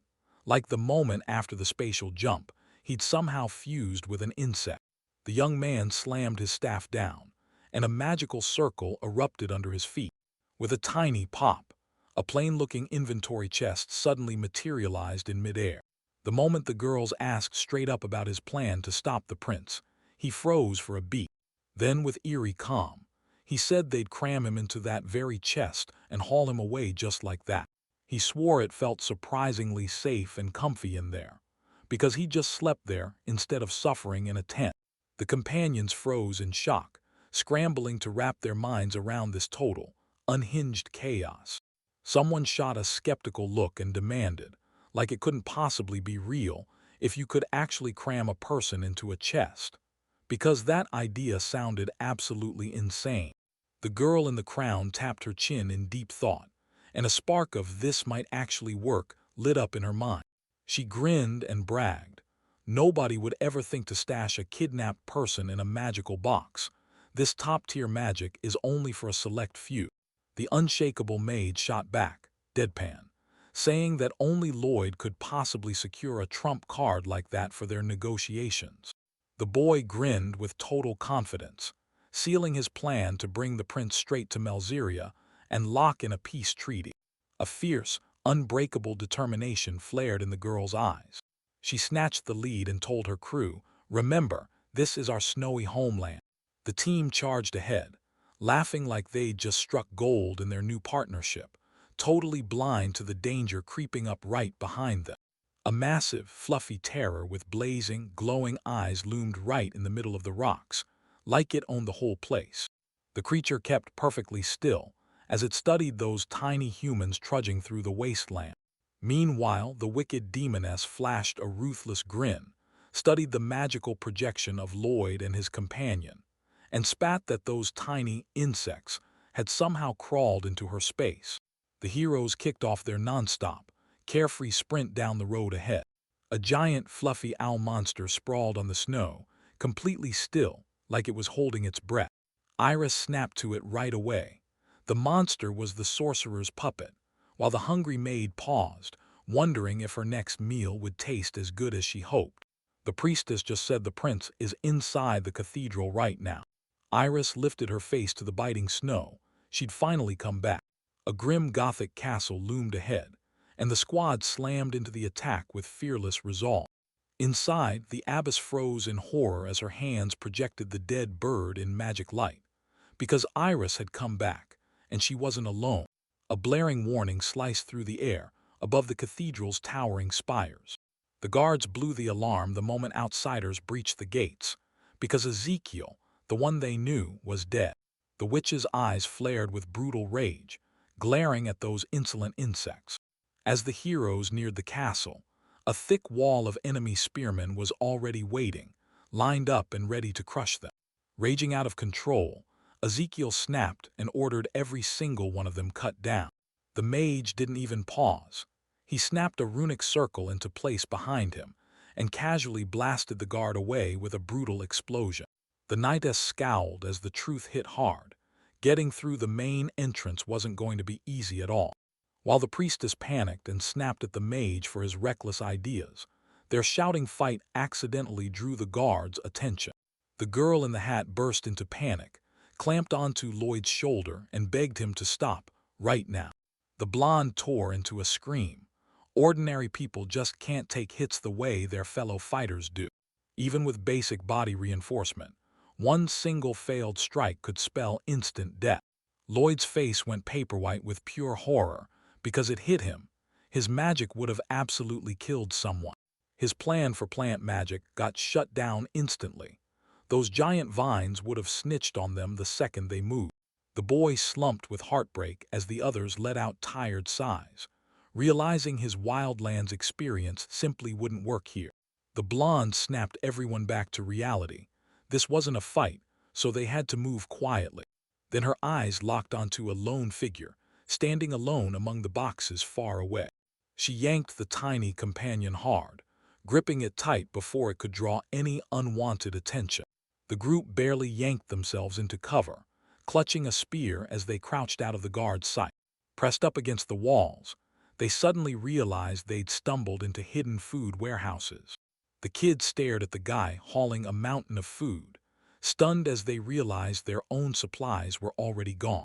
Someone muttered that this was nothing but leftovers, and the little one blinked, totally lost, asking what kind of place this even was. That gluttonous companion stared at someone else's bag of snacks with hunger in her eyes, groaning that her own stash was totally gone. Two warriors dropped straight from the sky onto the relaxed guards' heads, unleashing a brutal sabotage before anyone could even react. With the chaos roaring all around them, Lloyd shot Isolde a dry look and told her to slip in through a calmer back entrance. The plan hit perfectly. Lloyd and Cephilia slipped into the enemy's armor and strolled right through the empty territories, unbothered. On the way, Cephilia barked at him to rein it in and stop drawing any unwanted attention. They burst into a huge hall, where massive stone vaults towered overhead like a fortress. "Hey you!" A razor-sharp voice snapped from behind, and both of them froze on the spot. Lloyd was in full panic, replaying the escape spell in his head, while Cephilia ground out a warning through clenched teeth. If he lost that huge inventory, their whole scheme was finished. Two towering knights in closed helmets blocked his path, barking for answers about why they ditched their post, and the boy just stammered, totally lost. The patrolman jabbed a threatening finger at them and demanded where they were going, while, in the spies' heads, the sickening blare of total failure already screamed. When the sizzling smell hit the air, Cephilia strode forward with total confidence, glowing with the calm of a former holy knight. With an icy edge in her voice, she announced they were a special unit, sent to crush the unrest spreading through the library. The knight instantly bought the legend with his whole heart, then smiled and pointed the way with a steady hand. Then he boldly suggested they stick together for support, and the spies nearly choked on pure shock. Lloyd only muttered about the pathetic 40% rate of success, then cut off the guards' shocked questions with a quick wave and a sprint out of there. Meanwhile, the guards leaned in and whispered about Lloyd, the mage who only had a pathetic 1% shot at pulling in the materials.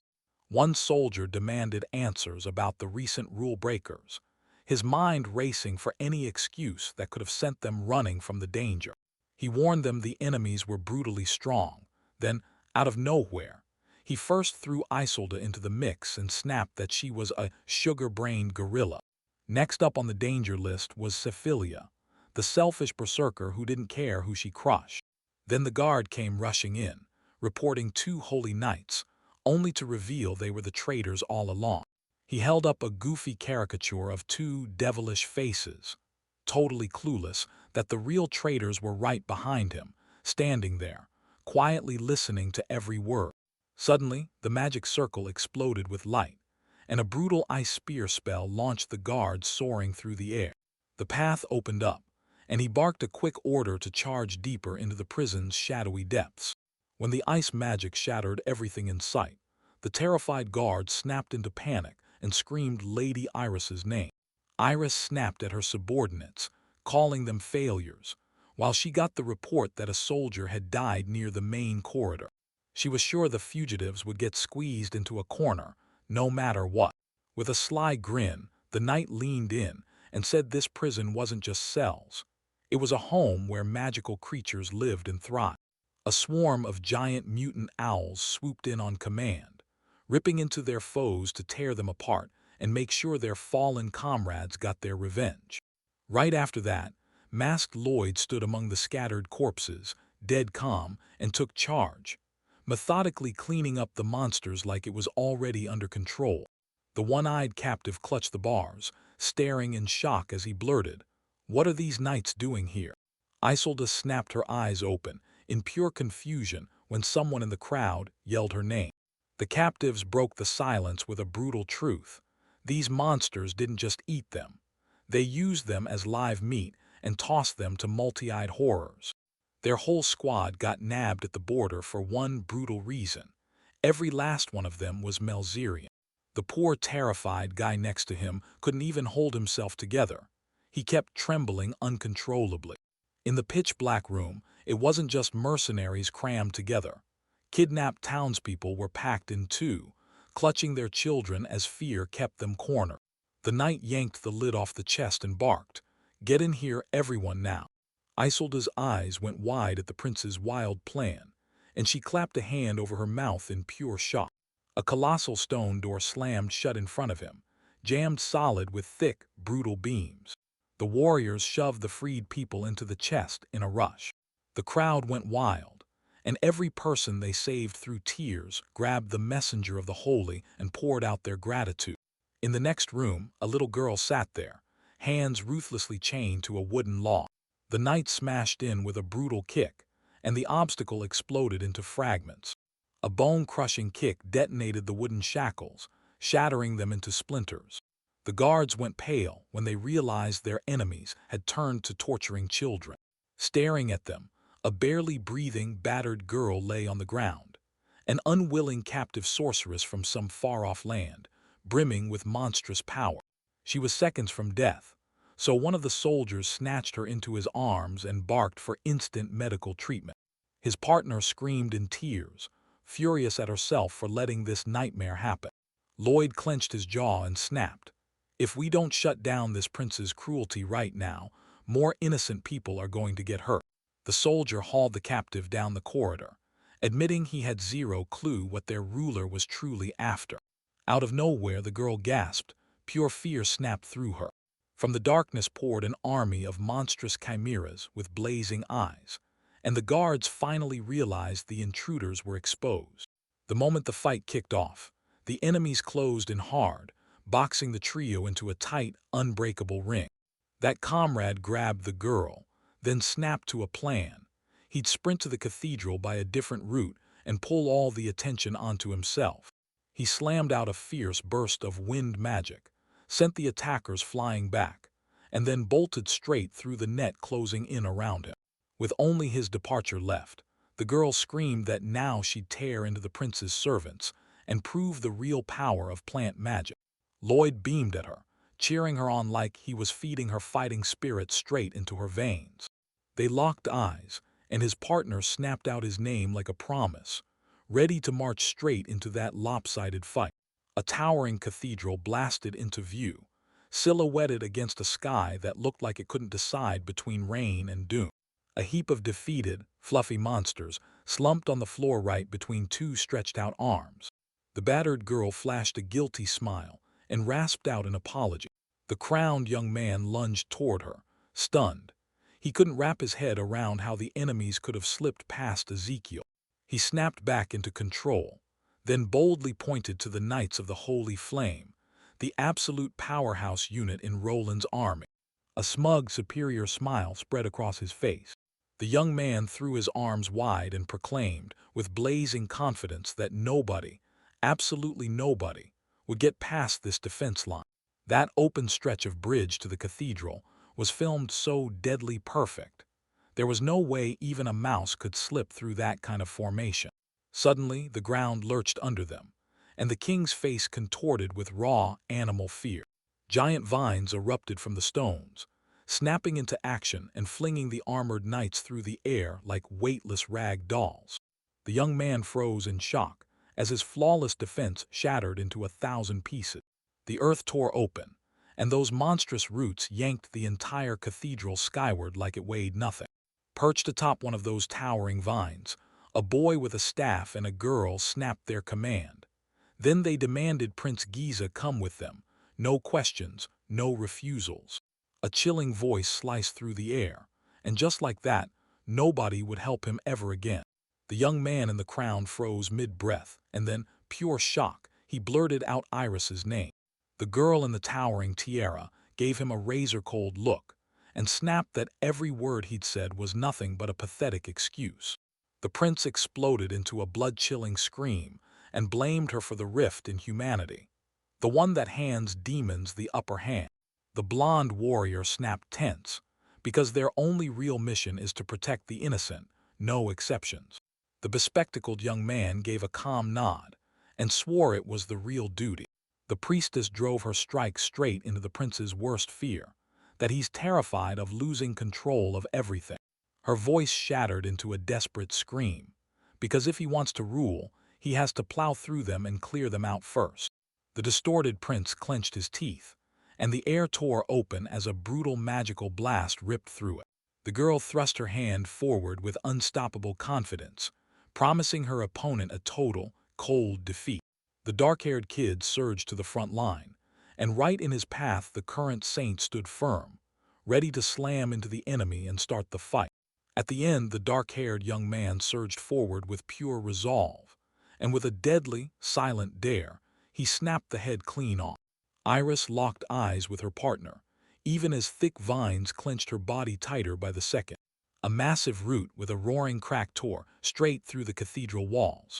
The armed commander blurted into a full panic at Iris, demanding to know why she was anywhere near that dangerous mage. A bold stranger pushed into view, and Lloyd locked eyes with her like he was staring down a storm. Lloyd froze in shock. The rival's outfit was a dead-on clone of Iris's exact outfit.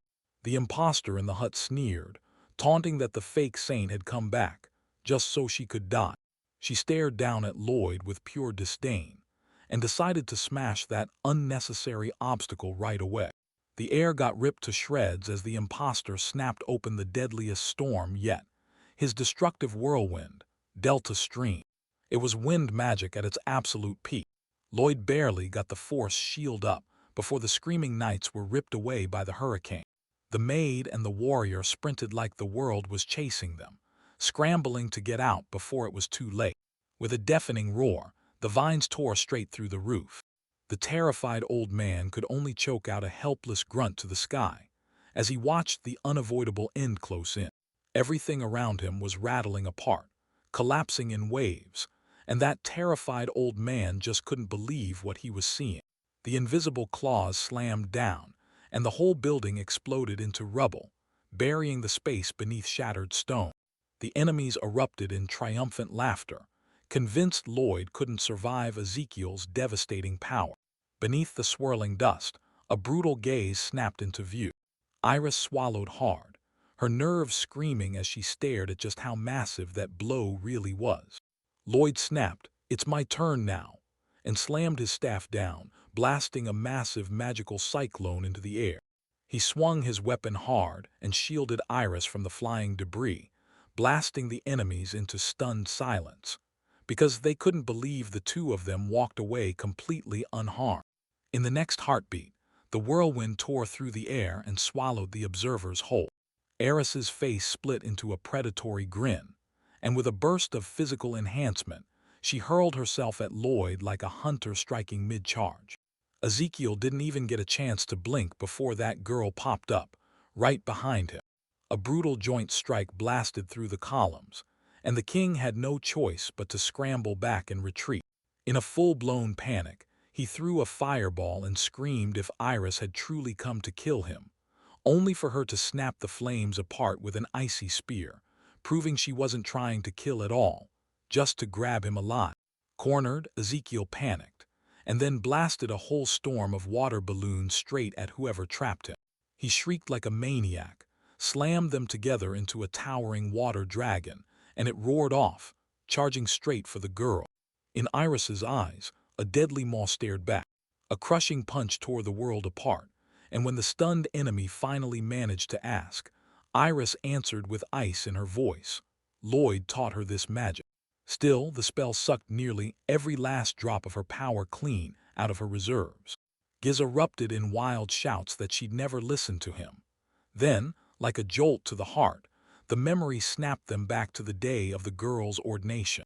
Then she made a fierce, solemn vow to protect the weak, and the higher-ups immediately saw her as the perfect match for the young ruler. The brand-new saint acted just like a kid. She stared in awe at the castle's grandeur and lit up over the maids, openly driving Roland up the wall. As Iris happily dug into her homemade lunch, the guy snapped, rage exploding out of him as he shouted that she was a naive idiot. He snarled in her face, screaming like he'd lost control, demanding she admit she knows nothing about real life.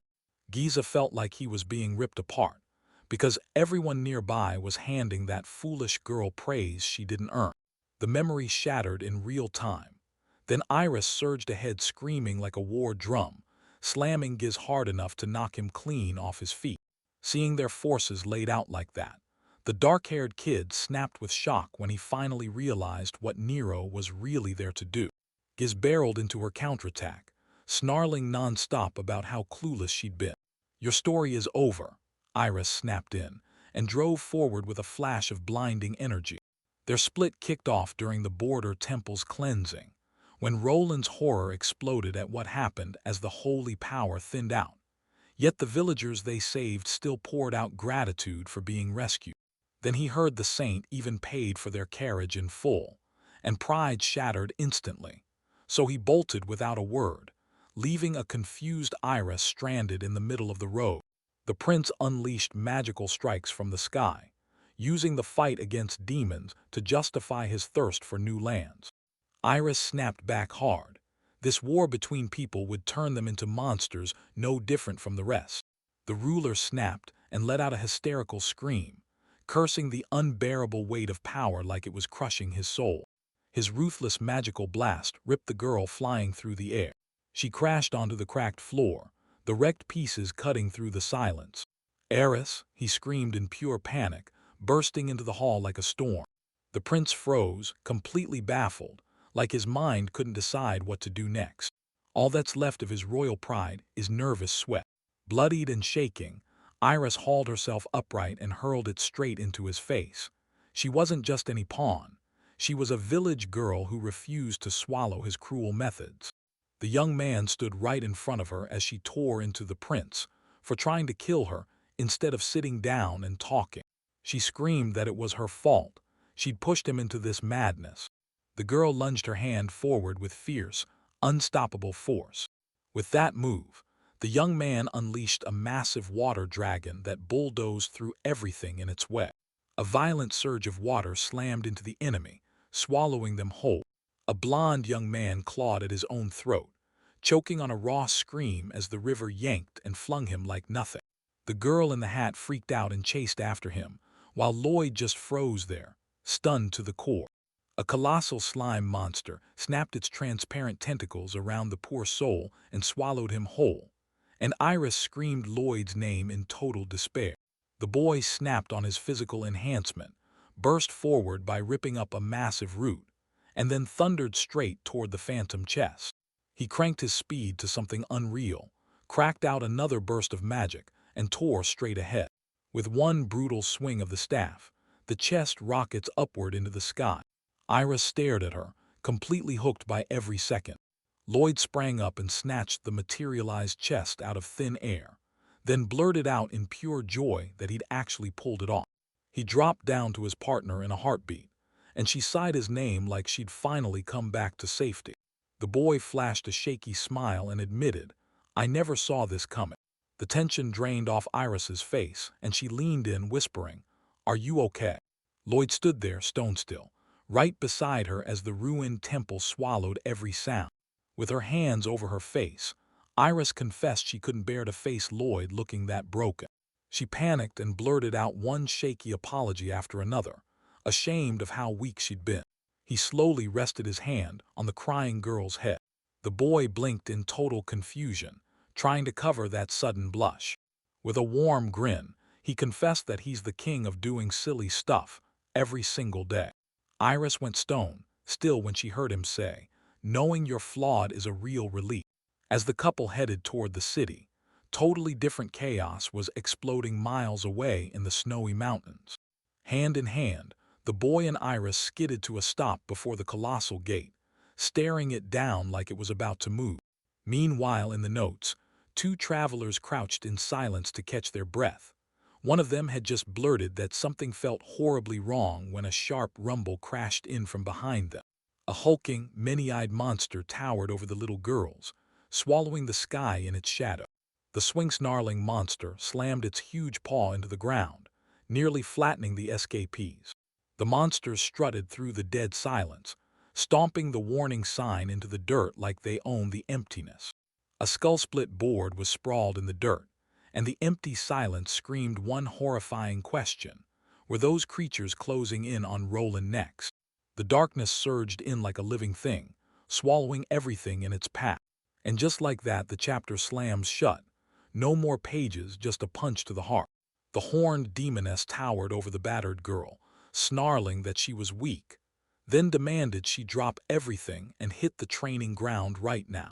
A sudden silhouette erupted out of the darkness, snapping into view like a threat. The brutal hit shattered the stone floor, splitting it deep with ugly cracks. The fallen warrior jolted awake, eyes wide with pure shock. Stone fragments ripped through the air, whistling as they blasted off in every direction. So the demon lord Albatross stormed onto the stage. Blood ran down the wrecked wall and the girl swallowed her pride. She realized she'd badly underestimated Lloyd, and with herself in this state, there was no way she could win. Teeth clenched so hard her jaw ached, she fought to push herself up from the stones. Meanwhile, Lloyd grumbled as he heaved a giant chest along the ground, and out of it, the captured prince's head lollipop peeked like it couldn't resist. The young man snapped that their inventory was already packed, and the water dragon fight was the final straw that pushed the magical chest over the edge. Suddenly, a scream cut through the air. Her chest hadn't held, it snapped open, and the injured girl spun around, dazed and lost. Nearby, the tall sorceress stared down the fallen enemy with ice-calm focus, already plotting the next spell. Summon backup monsters and slam them in as reinforcements. Her pupils suddenly snapped smaller. Suddenly, enemy fighters dropped from the ceiling and boxed Lloyd in, and she knew this was her one shot to escape. Her eyes snapped wide with pure shock. In her companion's arms, the battered elf lay helpless, and even she couldn't deny the damage had been done. Ezekiel stood there, frozen solid, blinking like he couldn't believe what he was seeing. Just then, a blood-chilling scream ripped through the air, and a furious demoness hurled herself down from the towering ruins above them. She shot forward like a predatory stone, barking for the little one on the spot, right now. As soon as she touched down, the sorceress snapped that she didn't need the prince anymore, then warned that if they wanted to survive, they'd have to hand over the child. When she got that cold, categorical refusal, the demoness snapped with fury and clutched her black horn in rage. She hissed through clenched teeth that she'd rather chew glass than use that power, unless it was the absolute last resort. Her face contorted with rage. Because of their stubbornness, they weren't just going to wreck the mission, they were going to destroy her too. The demoness shut her eyes with a hard snap, then made a decision that would spell doom. At that exact moment, a ferocious pillar of energy burst out of her body, and the heroes instantly locked up, unable to move. The air snapped with energy. Something terrifying started spilling out, and it finally revealed her true power. A brutal dark aura crackled like lightning, ripping the space around it apart with wild force. A brutal, deafening snap tore through the air. A demon girl stood amid the shattered ruins, rage blazing in her eyes as she snapped, "I'm done." The boy in the chest could barely get words out. Pure shock hit him hard, because he'd always believed she was the perfect saint. Lloyd and his companion snapped still, their eyes locked in terror on the real demon standing right in front of them. The enemy woman ripped a stone into the attack, and Lloyd yanked the girl back in a split second. At that exact moment, their old location got ripped open by a brutal explosion. The boy's body stiffened in a heartbeat, and he clamped both hands tight around the battle staff. The demoness hurled herself down that brutal drop, screaming she'd wipe every last one of them out, right here, right now. A colossal magical circle unfurled in front of her, and Lloyd fired off a brutal double explosion. A thunderous shockwave rocked the castle, and the maids on the lower floor scrambled to hide from the brutal, howling wind. The sky blazed with relentless, solid light. Lloyd clenched his teeth and shoved his staff into the ground as stones tore through the air.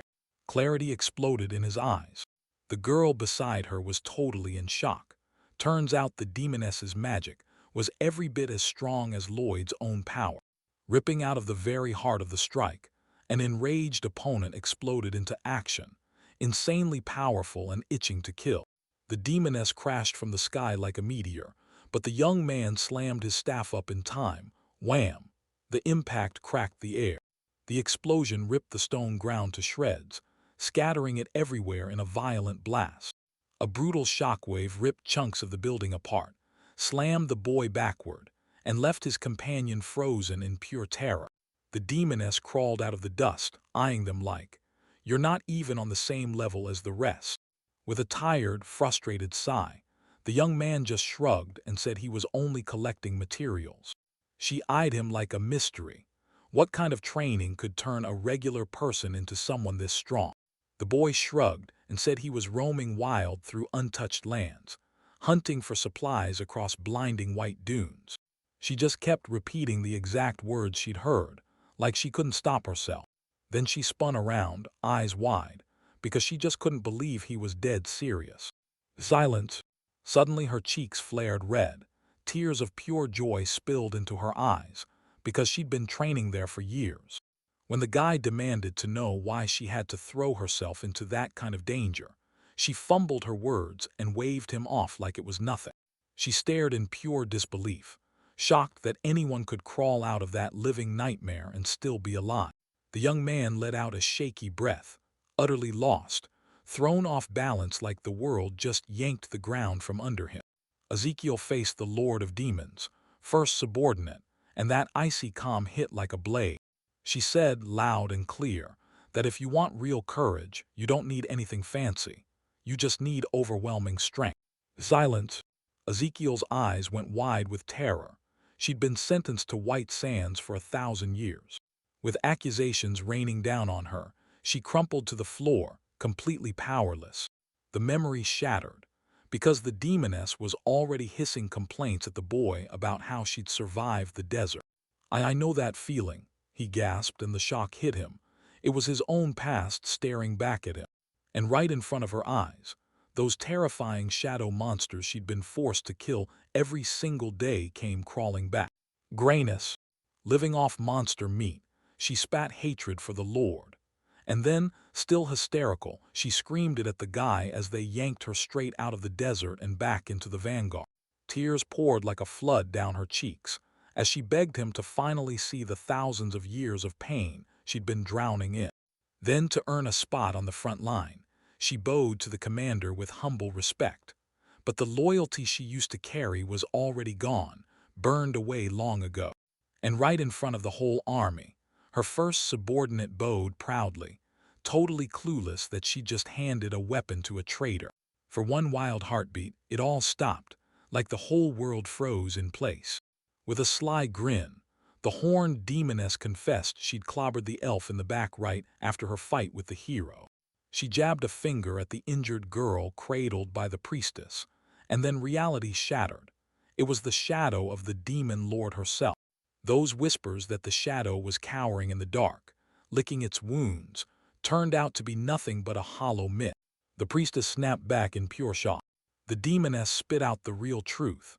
She'd spent years dressing up as a saint to pull off her plan, blasting light magic like it was holy, and quietly bending the prince to her will. She slipped through human cities in a shadowy cloak, unseen by everyone, biding her moment in the dark. The priestess narrowed her eyes. Why waste all this effort when the demon lord's supposed to finish off humanity himself? Those words yanked the trigger, boom. The demoness erupted in a storm of black aura, shrieking that she'd absolutely outdo the Lord, no matter what, just to get her revenge. She wanted every trace of her enemy gone, so she worked the strings from the shadows and erased the memory like it was never there. But her blind ambition tore the piece apart for Roland and Minerva, and with one reckless move, she shattered Iris's fate and crushed countless innocent lives too. Breaking the suffocating silence, someone muttered that her idea was absolutely astonishing. Ezekiel's face drained of color as he gasped, whispering in pure shock that someone was actually trying to outdo the Lord. The priestess stared her enemy down, and the terrifying reach of this whole game finally hit her like a wave of disaster. Lloyd snapped, "Ruby, on your plans. I'll never accept that." The horned demoness let out a tired sigh of pure disappointment. She'd really been hoping he'd finally understand. She stared across the city walls and admitted it to everyone. Lloyd had wiped out her entire plan. Her eyes went flat, because now there was only one way left to win: brute force. Beside her towered a hulking spiked monster, and the villainess kept her voice icy as she swore she'd carry out her plan across the border. But first, he's going to dig them all a grave right here. The girl across from him snapped still, eyes wide with pure horror. Armed defenders went stone still, staring in helpless terror at the giant monster hanging over the castle like a living nightmare. Two travelers stopped cold at the cliff.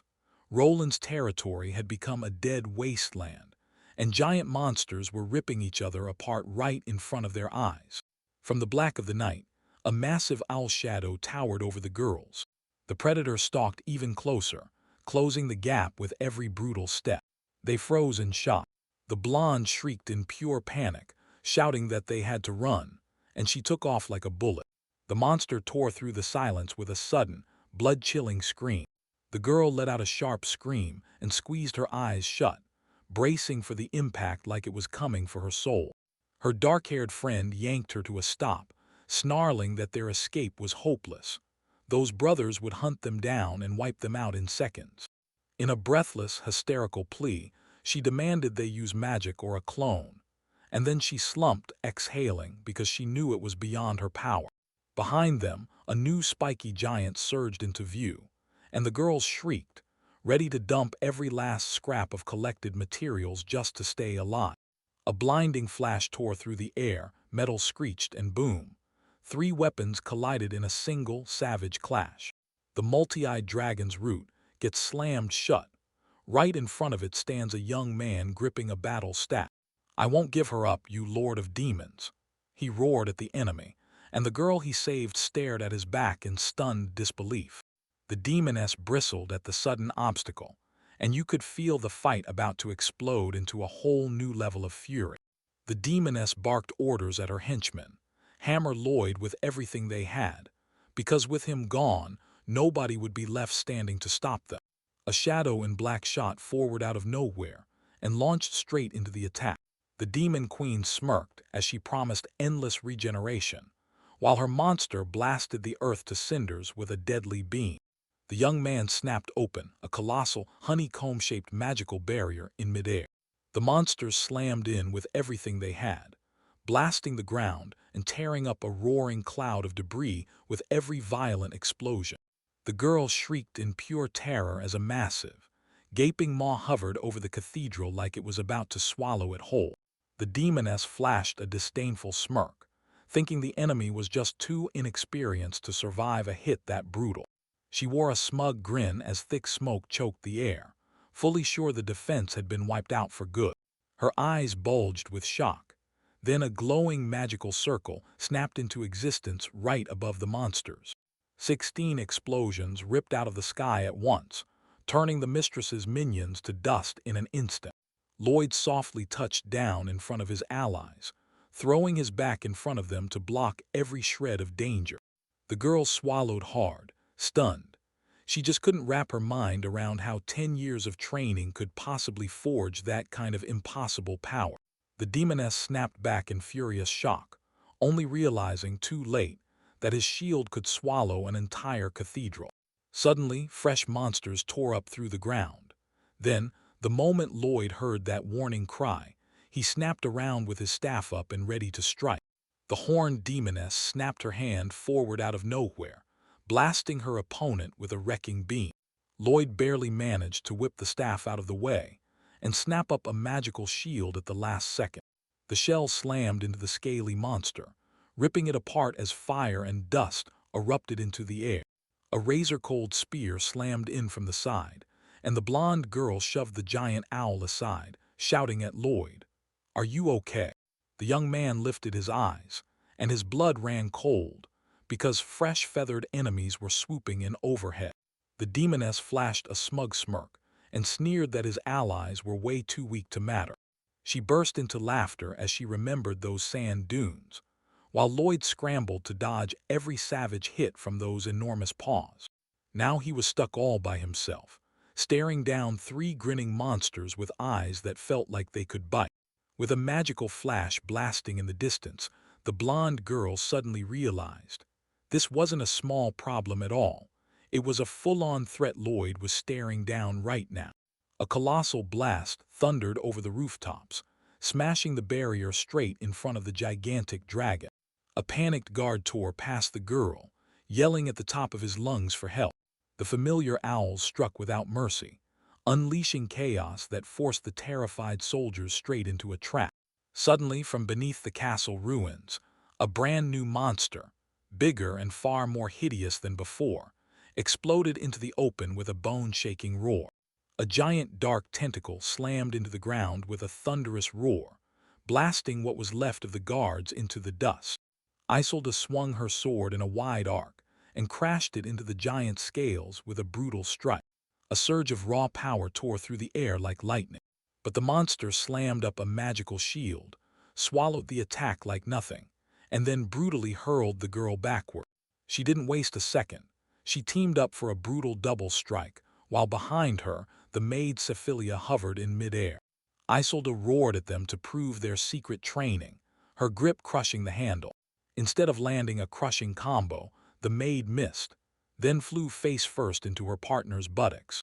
Her huge, innocent eyes peeked out from beneath her hair like she was hiding a secret. Crushed under the crushing weight, Isolde screamed at the top of her lungs, begging for them to finally follow the plan. Cephilia gasped her partner's name, then sprawled on the ground like her strength just vanished. Meanwhile, the forgotten monster let out a deafening roar and blasted the city towers with a devastating beam straight on target. The boy beside her snapped, demanding how anyone could even think about food during a fight, and the maid shot back, groaning that she'd been off baking for a whole week. Isolde snapped her eyes open in pure shock. Cephilia didn't stop the attack on a whim. She jerked in the middle of it because, out of nowhere, she caught that sweet smell of candies from the girl. Raging Isolde swore that after the fight she'd bake you a massive cake, and the moment the maid heard it, total pastry-obsessed fever lit up her eyes like fire.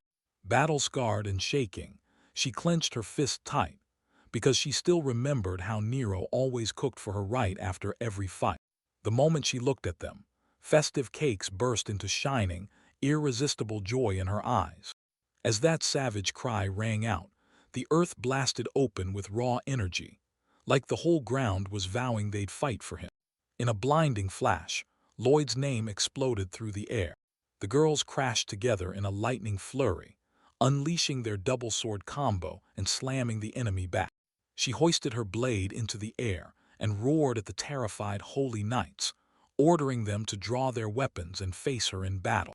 The healthy monster slammed onto the ruins with a thunderous roar, and the knights, in pure shock, realized these two weren't just harmless sweet-tooth fans. The horned demoness went pale with shock. She never thought humans could actually take down one of them. A young man with a staff burst into the arena, and the second he saw the fighters, he clocked Isolde and Cephilia instantly. Right nearby, another girl lunged forward with sheer desperation, cursing herself for not having the strength to call the water dragon. As she stared at the monsters in pure terror, an arrow suddenly tore through the air. The blade slammed straight through the giant owl's head. With its beak wide open, the creature came crashing down. A quirky round shooter plopped onto the ground with a bounce, then bragged like, "Relax, everybody's safe now." Lloyd snapped his eyes open in shock as the girl beside him suddenly spun around. A blur came screaming out of the sky at insane speed, straight at them, while it desperately yelled the boy's name. Lloyd gaped in pure shock at that plump, leggy bag, because those fluffy monster owls were dragging it off like it was nobody's business. Under a barrage of magical ring strikes, the sack ripped open and bolted, screaming that it was burning him. The boy stared in stunned silence as the flaming bag blasted out, then froze solid in front of the monster, and it let out a quick, "Ah." The horned demoness fixed a harsh glare on this ridiculous mess. Lloyd's face stretched out, like something inside him twisted out of control. He's totally trapped, stuck with no way out. His companion blinked, totally lost, like she couldn't believe what she was seeing.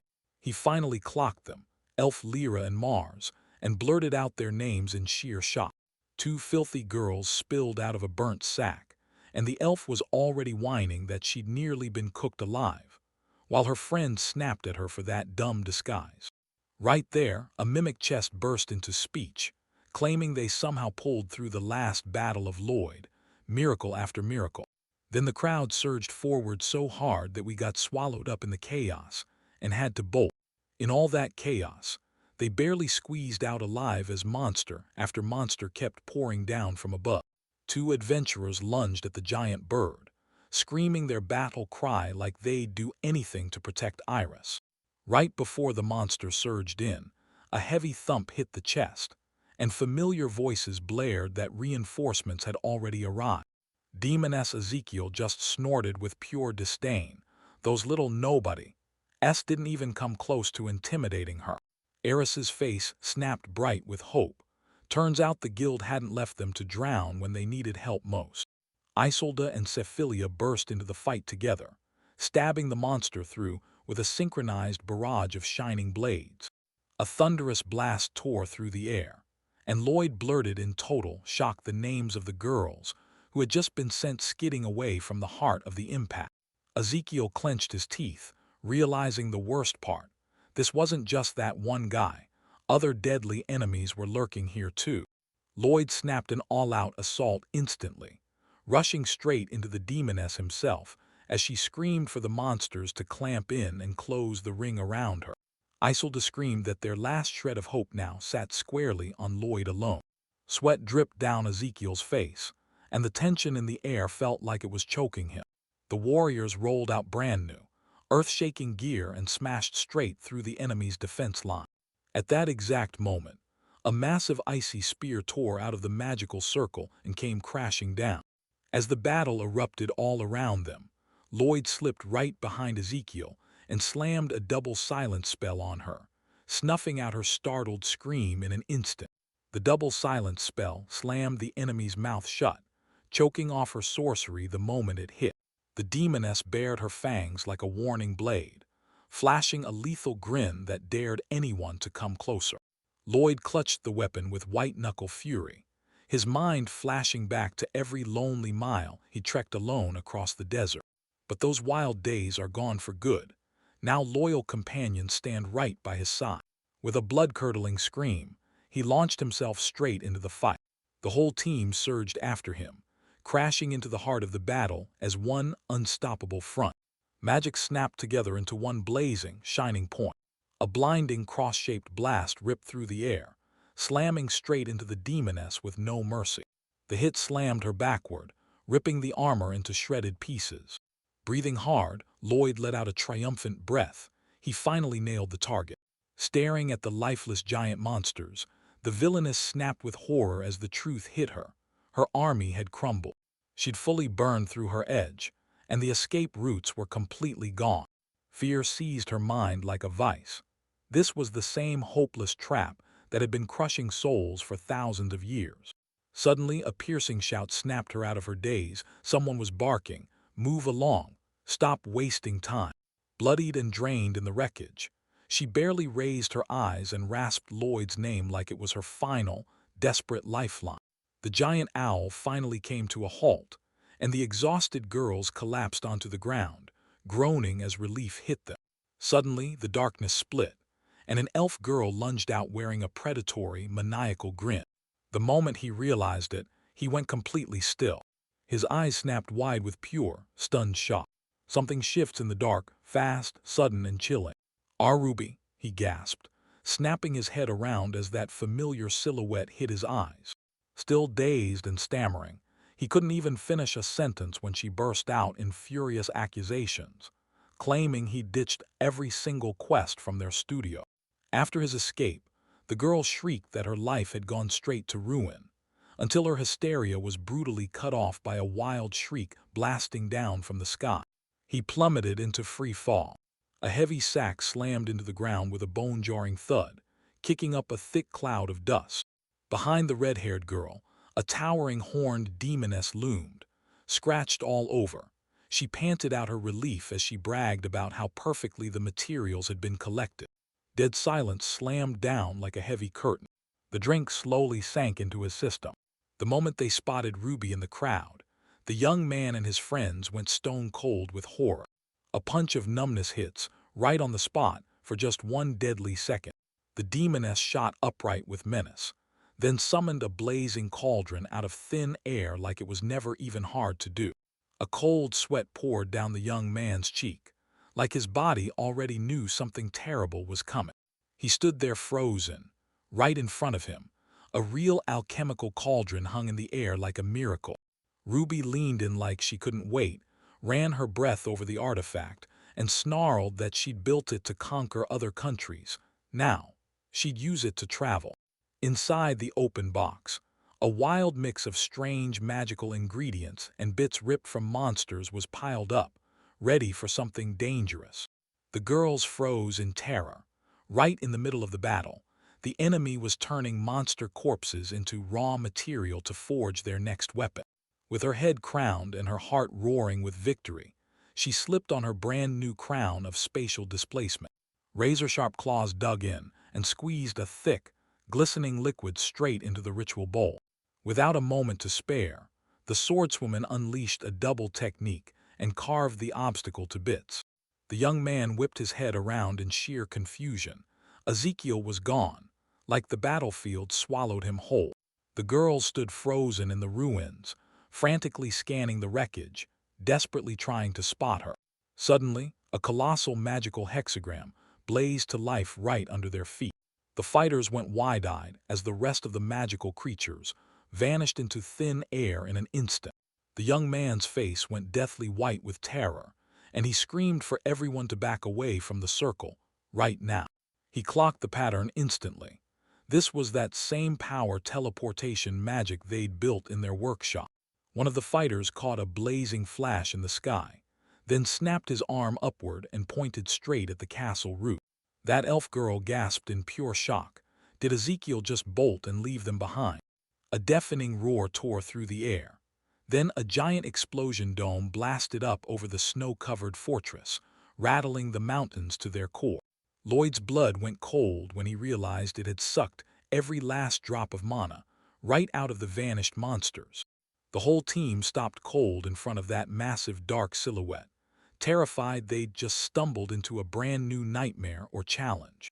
The earth split wide open, and a brutal, colossal pillar of black energy erupted out. Lloyd suddenly remembered his old warning. When multiple teleports fire at once, they mash everything together into one unstoppable mass. Out of the choking smoke, a colossal chimera tore through, its mouth stretched wide with rows of savage, fang-bared teeth. Its spiky crest jolted back hard, like something yanked it on purpose. The monster's muscles throbbed like they were fighting an unnatural merger from the inside out.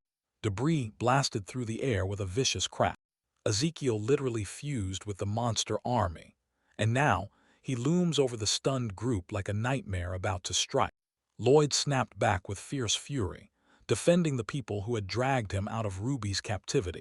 The monster's massive eyes snapped shut tighter and tighter. Ezekiel growled through clenched teeth, shocked that Lloyd would actually befriend those pathetic peacekeepers. The girls winced and clapped their hands over their ears, grimacing like it hurt. The chimera erupted into a piercing scream, wailing like her new monstrous body had just cursed her. With his wings stretched over the ruins, Ezekiel snapped, "Everyone, shut up," because he was done listening to the whining of the weak. The giant moth thundered that this new, unstoppable body was its revenge, payback for everything the albatross did while trying to conquer the world. When the monster accused Lloyd of shattering her ideals, color drained from his face in shock. As the monster demanded an answer and threatened to erase him, it ripped loose a wave of black energy, and Lloyd barely held it back with a force field. A brutal hit smashed straight into the barrier, shaking everything. The monster kept mercilessly dragging the boy under, drowning him in pitch-black darkness, while the ground tore open beneath them. Cracks started crawling across the magical shield, and Lloyd's companion screamed in panic that it wouldn't last. The boy muttered an apologetic truth, Ezekiel's power had jumped to a whole new level. The girl snapped into tension, every muscle tightening at once. Lloyd swallowed his pride and admitted, with a bitter sting, that his magic alone wouldn't be enough to win. The very next second, the black beam tore through the barrier and shattered it into a million pieces. Iris shot forward in a blur, thrusting out her arm and hurling her own body in front of the boy to shield him. She stood tall and declared that after her brutal training, the enemy's holy magic felt to her like nothing but a weak little breeze, leaving the whole battlefield crowd stunned and impressed. At the words holy magic, Ezekiel's massive eyes snapped shut with a predator's glare. A brutal strike ripped the sleeve of Iris's coat, and Lloyd just went rigid, staring, stunned, at the girl who refused to back down and ate the hit herself. The battered young man huffed out a hard breath, scanning for the Temple of Roland, because he had one mission: power up the local holy magic from inside. That still wouldn't have been nearly enough for Ezekiel, but it would have battered the monsters she'd fused with, weakening them fast. The girl beside me snapped her finger and violently pointed straight ahead. He sized up the distance and said, quick as a spark, that he'd make it there. The young man begged the team for just 5 precious seconds to drop his shield and unleash a brutal counterattack. The warriors behind nodded right away, ready to follow his lead. The girl gave a quick nod, like she couldn't wait to move. A deafening explosion ripped through the barrier. Smashing through the smoke, the allies hurled themselves into a suicidal charge against the giant enemy. The monster snapped its massive paw through the air, swatting with pure irritation. His one eye narrowed, and pure rage burned through it like a threat. The creature snarled that it would scorch his precious companions into ashes. With the merciless impact of the girls' bodies, they were flung straight into the abyss, and the heroine erupted into a wild scream, thrusting her hand into the void. As the battle roared around them, that scream got swallowed whole, and Lloyd snapped his head toward it. Lloyd clutched the weapon tight and with a shaky voice, quietly thanked everyone for saving him. The monster's pupils snapped wide with pure, chilling horror. Dangling upside down, the elf roared, hit Lloyd. Giant vines ripped up from the earth and slammed around the horned dragon, locking it down tight. Up in the clouds, an entire cathedral, Roland's temple, shot into the sky. A towering multi-ton stone building came crashing down, smashing onto the helpless monster like a final nail in its fate. The temple slammed down and crushed the target. Rock-hard fragments tore through the dark, splattering everywhere in a brutal flash. A blazing shockwave cut straight through the air like a blade. Thick dust blasted outward the moment it happened, swallowing the epicenter in an instant. The earth shook like it was about to explode. The rescued elf stared blankly at the wreckage of their sacred temple, like the light had been ripped out of their eyes. With her partner at her side, she went utterly numb, because that guy didn't just fight the enemy. He straight up hurled an entire sanctuary at them. With the ruins collapsing all around, Lloyd bolted forward, clutching the girl in his arms. Because of his physical enhancements, he yanked her free at the very last second before that devastating strike could hit. Lloyd leapt straight onto the massive monster, wrecking the stone tower. Under his feet yawned a bottomless shaft, black as night. The boy dropped hard, hitting rock bottom with a stone's brutal thud.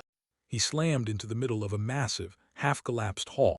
Lloyd found himself standing beside the bound Iris and barked a quick order for her to begin. With a single snap of his staff, he cut through her bonds and set her free. The girl shot to her feet and declared, without a hint of doubt, that it was time to settle the score once and for all.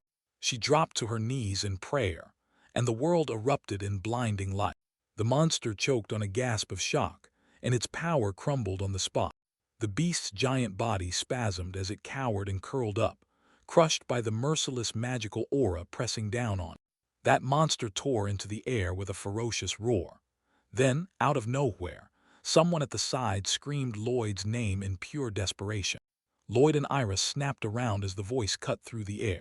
A one-eyed man, terrified out of his mind, came rushing at them in a full panic, flanked by his companions. The trapped fugitives stumbled into the hall one after another, shouting for the heroes like they were calling for salvation. The knights below just froze in place, eyes shooting up as shock hit them all at once. A blinding pillar of energy erupted from the black hole like the universe just screamed. The boy clenched his jaw and squeezed his staff so hard his knuckles went tight. A gigantic magical seal erupted above the dragon, and the sky itself got ripped open by a massive, earth-shaking blast. The monster's face snapped into shards, and a sharp voice echoed through the air, like even disbelief couldn't accept what they'd just seen. In the blink of an eye, his entire body crumbled into black ash. Debris blasted across the land, and above the mountain peaks, the sky suddenly started to glow brighter. Both of them stayed upright at the shattered wall's edge, staring into the wreckage like it was daring them to move. The boy forced a shaky smile, breathing out like, "We're one heartbeat away from death." But the second relief hit, it snapped into full-blown panic. Iris crumpled weakly against his chest. A tear slid down her cheek, and she softly thanked him for standing shoulder to shoulder with her in the fight. The girl snapped her eyes shut and let it all out, real heart-crushing tears of pure relief. Later, at a calm tea gathering on the estate, she leaned in with a warm smile and told him, right there, that she was grateful he'd saved her people. The young man broke into a warm, heartfelt smile. Before him stretched a blasted, excavated wasteland, and a lopsided tower ruin leaned in the dust like it was about to fall. "Always please," he screamed into the empty void. Meanwhile, the mutilated horned Ezekiel dragged himself across the dirt, teeth clenched, refusing to accept that he'd lost yet. The demon thrust its last surviving hand toward the spiked artifact, praying the wild power of monsters from unknown lands would ripen into healing for its body. With a crazed grin, he rasped that he was about to rip the teleportation circle back open. But the artifact yanked itself free and shot skyward, slipping out of his grasp in the blink of an eye. Ruby calmly cut off the enemy's advance, standing over him like a frozen wall, while her teammate in the back just stayed still, clutching a rice ball. The girl's eyes vanished into the shadows, like they were hiding a secret. The air fizzed with pure tension, like something huge was about to explode. It hit like a punch to the gut. There's no way out now. The final showdown between her and Ezekiel is locked in. Ruby shot the fallen demon's revenge question a total blank stare, then couldn't help herself. She kept staring at his weird, crooked crown like it was the strangest thing in the world. She instantly clocked it. The trophy was the key that let the enemy fuse with the monsters. The demon bared its fangs and roared that if she didn't snap the artifact back into its spot right now, it would rip her apart piece by piece. The masked satellite with that stuffed mouth shot her a quick question like, "So what are you planning?" Ruby playfully winked, and that whole foreign idea suddenly turned out way more interesting than anyone expected. The satellite yanked at her with its gaze, trying to drag her from that eerie cauldron. Yet the girl clung to her alchemical prize like nothing could pry her off. The demon flashed a crooked grin, 100% sure his magic couldn't touch a single human. Ruby's already confidently dumped the ingredients in, copying the exact process she'd seen, so hoping it would work any other way was pointless. She shot straight onto the vessel, landing on it like she meant to take control. Her eyes flared with manic excitement, like she could barely wait to kick off new experiments using whatever scraps were left. A blinding flash ripped through the air, and she twisted the demonic thing to her will, slamming the crown straight into the cauldron. The demon of names froze in total disbelief, sweat pouring off him like ice-cold rain. "I'm Ruby Alchemy, queen of the royal capital's alchemic brilliance," the girl declared, practically radiating victory. The earth buckled under their feet as a massive magical transformation circle scorched into existence. With a ferocious grin, she jammed on a weird crown and shouted at Lloyd to pay close attention, while her friends scrambled, panicked, and begged her to not jinx it. Right then, a blinding pillar of light ripped straight through the ground, and the girls gasped and screamed in pure shock. With a blinding flash, a grotesque, multi-faced monster tore itself out of the light. Lloyd gripped the pole with white knuckles and stared into the massive crater where the battlefield had just torn itself open. Everywhere he looked, there were only shattered stone ruins, and a tower that tilted like it was seconds from falling. The boy sprinted straight to the survivors, scanning their condition in a panic. Exhausted to the bone, they accepted the life-saving healing magic and poured out heartfelt thanks for every bit of help. With defeat crushing her, Isolde mustered a shaky smile and praised Lloyd, like he truly earned every bit of it. A sudden burst of raw, terrifying power ripped straight through the emptiness of space. Lloyd's whole body went rigid from a brutal premonition that something terrible was about to hit.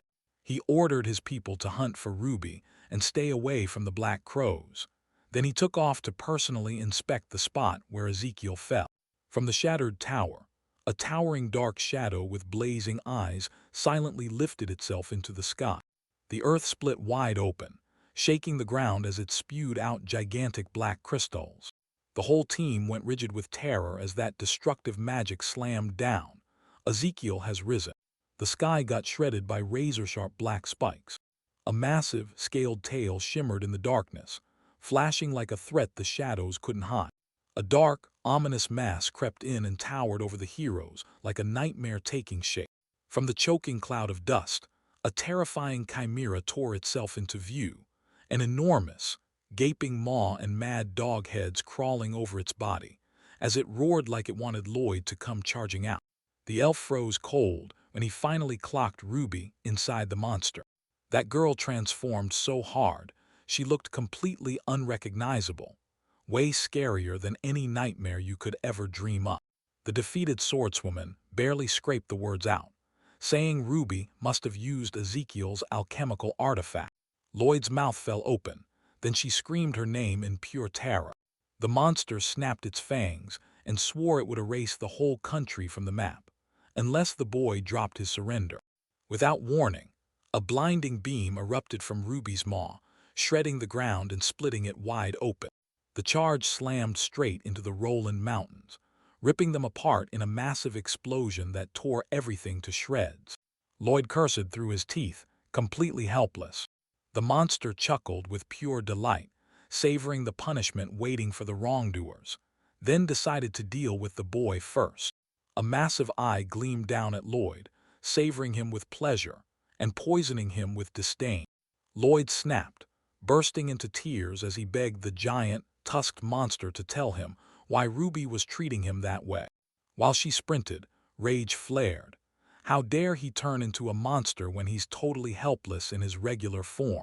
The monster snapped its teeth in a hungry grin, while Ruby's plan burned hotter. Beat Lloyd within an inch of his life just to make him beg her, "Don't ever leave me again." The elf moved in fast and viciously to protect the mage who saved the country, then demanded to know, straight up, what exactly he'd done wrong. The monster suddenly towered over them, its eerie voice pressing hard, questioning everything it had heard. The whole trio jerked back in pure horror and flailed their hands like, "Nope, no way we said that." Out of the monster's body, those tusked beasts suddenly dropped dead in their tracks, because Ruby was beyond furious, and Lloyd still couldn't understand a single normal word. The knight's chest cracked open, and he stared out, baffled, then told him to stop beating around the bush and just talk to the boy, honestly and openly. The monster's enormous eye snapped open in shock, then blinked hard like it couldn't believe what it just saw. Then his mouth blasted open with a deafening roar, and Ruby shrieked that she'd spent way too long standing next to him. Lloyd snapped into a tense grip on his staff as the monster reminded him, calm as a blade, that they'd both grown up in the same orphanage, and she knew every inch of his past. To her, he was a total idiot, one the dogs would have torn apart long ago if she hadn't stayed on guard and shielded him every single day. That brutal honesty hit Lloyd so hard he burst into comical tears, while the elf's fear spiked, realizing the actual Ruby was even worse than any nightmare she'd ever imagined. Just then, one of the animal-headed creatures shot forward in a blind panic, roaring at the crying mage to watch out. That vile creature with a predator's grin yanked the battered boy close, and with a sneer it claimed it knew every bit of his hatred for Lloyd.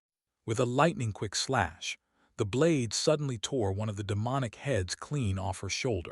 The blonde with the sword gave a chilling nod, admitting that even in their very first meeting, Lloyd had looked suspicious and downright dangerous to her. Her eyes softened, and suddenly the whole world felt new. Lloyd flashed an awkward smile, while his companions stared at him like they didn't buy a word. But the friends wouldn't let it go, pushing their own plan, and bringing up every step of his journey that turned him into the kind of adventurer people actually fear to face. Back behind the front lines, the fighters erupted in cheers over how they saved Melzeria from the invasion, and how they crushed the demons that stood in their way. With his eyes blazing and tears spilling, Lloyd gripped his staff tight and thanked everyone from the bottom of his heart for the support. And the swordswoman flashed a playful thumbs up, praising his jaw-dropping hazel eyes. Another girl snapped into a frown, caught off guard by a chilling thought. This thing looks even more merciless than their old nightmares, but something impossible is lurking inside it. Meanwhile, the monster's face contorted with pure, boiling rage. She brushed it all off, said this talk was nothing but pathetic nonsense. The monster swelled into a towering chimera with a gaping maw, then let out a gut-ripping roar, saying the essence of a person can't be changed that easily. But for all that terrifying look, a crushing sadness suddenly stabbed straight through her eyes. That vile creature kept shrieking that Lloyd was nothing but pathetic trash, no matter how hard he pushed to prove how strong he really was. As the girls stared in pure terror, the monster kept buzzing their love life, mocking them as total fools for hooking up with each other for just a few short months. The young man froze, eyes wide in shock, as his friendship got crushed down to nothing but a cheap imitation game. A massive maw hovered over him, hurling deadly poison as it insisted these fresh connections were nothing but childish lies. Lloyd's aura snapped darker, and a razor-sharp glare flickered under his bangs as he snapped, ice cold, asking Ruby what she just said. In the very next second, he drove a punch straight into the toothy jaw. The air buckled, like something massive was about to break through. Shadowy stripes ripped straight across the void. Stone fragments exploded outward, splattering everywhere. A wild burst of speed tore through everything in its path, like it never even touched the ground. Ruby's eyes bulged with pure shock. A savage surge yanked the giant backward, smashing it into the earth and gouging a brutal trench through the ground. A massive explosion tore through the air, shaking everything in its wake. In the choking smoke, the young man tightened his fist. He'd always swallowed blame for everyone else's mess, but now the whole world had flipped. Lloyd slammed into the ground with a brutal boom, and a thick cloud of debris exploded into the air. Rage twisted his face as he barked that he'd never forgive a single soul who dared tarnish the bonds he shared with his friends. Lloyd, the girl behind him gasped, staring at him like she couldn't believe what she just saw. The elf clapped a hand over her mouth, while her companion froze there, completely stunned. They'd never seen him like this. Rage was pouring out of him like a storm. Even the toothy monster recoiled, shaking under the crushing aura. A cold sweat drenched the monster's face, like it could feel something terrifying coming. The monster shrieked in pure panic, clinging to its will and refusing to bend, even when Lloyd was right there. The young man gritted his teeth and braced for the final strike. That giant, toothy monster whipped its tentacles and bellowed for revenge. Lloyd barely threw himself out of the way in time. From the hut's shadow, a monster's eye burned with menace, but the mage only scoffed, spitting that the abomination still didn't understand a thing. Rage twisted the boy's face. He never once imagined turning it into a grudge against his partner. An old memory blew back to life. Tiny Ruby stared at her dinner plate with pure disgust. Then the aristocrats marched into their shelter and handed out food, not to help, but to bask in their own goodness. While the other kids happily tore into lunch, the girl ground her teeth, rage surging as she seethed with hatred for that arrogant, wealthy brat. Lloyd, meanwhile, chased power a totally different way. He trained nonstop, lobbing water balloons at a giant rock like it owed him answers. Ruby crouched behind the trees and watched. Season after season rolled by, but that stubborn boy kept running the same routine like nothing could stop him. And right then the impossible happened, crack. The chunk split apart like it never stood a chance.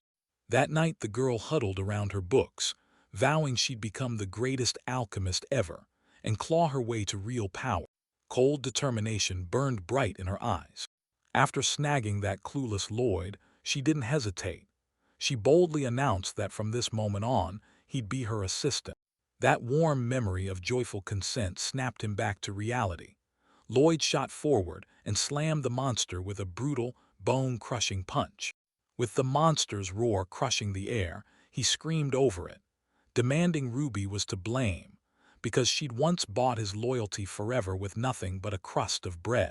Lloyd tore into a scream, battered and soaked in blood, and the memory of those brutal daily trips through unknown territory came crashing down on him. All they got was a low, muffled growl, brimming with mocking cruelty. The kid hurled himself at the massive, grinning monster, begging it to explain why it kept inflating like it was about to explode. The memory crumbled into nothing. Lloyd and Ruby stood in the dead-cold center of a forgotten room, grinning like they'd just conquered the world in their own atelier. Then the girl with that spark in her eyes snapped a paper up in the air, because their very first official assignment was finally waiting for them. The moment hope hit, reality smashed it. This local merchant flat-out refused to pay for their potion because the label was scratched. Then he shoved both of them out like they were nothing, and Lloyd dropped his gaze, guilty as sin. "Don't apologize," Ruby snapped, cutting him off like a blade. That very night, tears of pure rage streamed down her face as she swore. She'd become the greatest alchemist and shut those arrogant bastards up for good. Lloyd stared at her face and with his whole heart believed they'd never be separated, ever. They sprinted down the moonlit street, screaming their vows as if they'd topple every aristocrat and break them for good. Later, Ruby seethed as the crowd blindly fawned over the pampered young aristocrat, Lady Alchemist. A predatory grin snapped onto the girl's face. Now she'd seize that name as her own and rip apart her miserable past. She sprinted home, practically vibrating with joy, just to brag to Lloyd about her new status. Instead of losing his cool, the boy stirred the stew in the cauldron with a steady hand, and with one swing of memory he dragged up the watery soup from their orphanage. Then Ruby froze, stunned to the bone. Lloyd offered her the bowl with a genuine smile, but the moment her hands brushed it, she jolted back, broke down in instant tears, because she'd risked everything just to flee that miserable life for good. Thick darkness swallowed his bowed head whole. A bright-eyed boy beamed as he shoved a steaming plate of stew toward Ruby, and all he got back was a cold, icy refusal. Rage hit Ruby like a lightning bolt. She'd hated this dish her entire life, while he stayed smug and clueless, still trapped in the blind confidence of his orphanage days. With one wild lunge, she snapped from raw rage into a terrifying demonic beast, fangs bared, ready to tear him apart. A boy shrieked in pure horror, like something just tore open the world in front of him. Ruby towered over him like a monstrous shadow, ripping into him for pretending, hypocritically, that he was some decent person. He clenched his teeth and fought to spit a comeback, but the girl kept growling under her breath, and even after all that time working side by side, he still had no clue what she meant. A stranger's hand clamped down hard on the sword's hilt. Suddenly, the boy stopped dead in his tracks, staring up as a familiar silhouette of Iris glided high across the sky. 3 girls plummeted from the sky like bullets, landing right between them, and they begged for him to stop right then, because if he didn't, he'd die. His old comrades burst in behind them in the blink of an eye. They reminded him how they'd faced fire and storms together, standing by his side as the most loyal combat comrades of all. The warrior stood like an unshakable, grim wall that refused to budge. Iris screamed in raw despair that no matter how fierce his rage and resentment were, it all had to stop, right now. "Do you seriously think all we can do is tear each other down, like there's nothing better than this?" the girl blurted out. Without a word, a fierce glare snapped across the room. The dark-haired young man snapped to a stop, frozen by pure shock. Later in the night city, he slumped under the weight of a paper lantern while Ruby shot up a street pole like a rocket, yelling at him to get moving. The boy could barely stay upright, wiped out from exhaustion, because lighting up the entire capital was way more than this plan could handle. She barked an order from above, "Bring the next lantern," and the whole place listened. The night streets slowly started to glow, washed in a gentle, soft light. The young man let out a defeated sigh and trudged up the stairs, like he had no choice. When he suggested they take a breather, Ruby tossed the idea aside with a bright grin and plunged into a rush of memories. Their tough life with no parents, no money, and the aristocrats glaring down at them like it was fate. Her voice shattered the calm, echoing over the sleeping rooftops. The girl finally admitted, "There was a time when we had absolutely nothing left." She stared at the city's blazing glow, like she was about to add one last piece of herself. But the words just died in her throat. The darkness swallowed everything whole. The silence has slammed down like a curtain. The girl threw her arms wide with pure joy, swearing she'd light up the whole city, while Lloyd just froze, blinking in total confusion. Suddenly, the peaceful world imploded. One second he was fine, and the next he was stranded in a blazing, scorched wasteland, staring down a freaky, multi-headed monster. That brutal insult hit the boy like a lightning strike, and Lloyd immediately went completely still.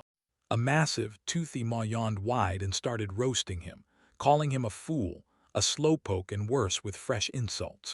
Behind that rage, Ruby stood there with tears blazing in her eyes, and she shouted the boy's name like it was the only lifeline she had.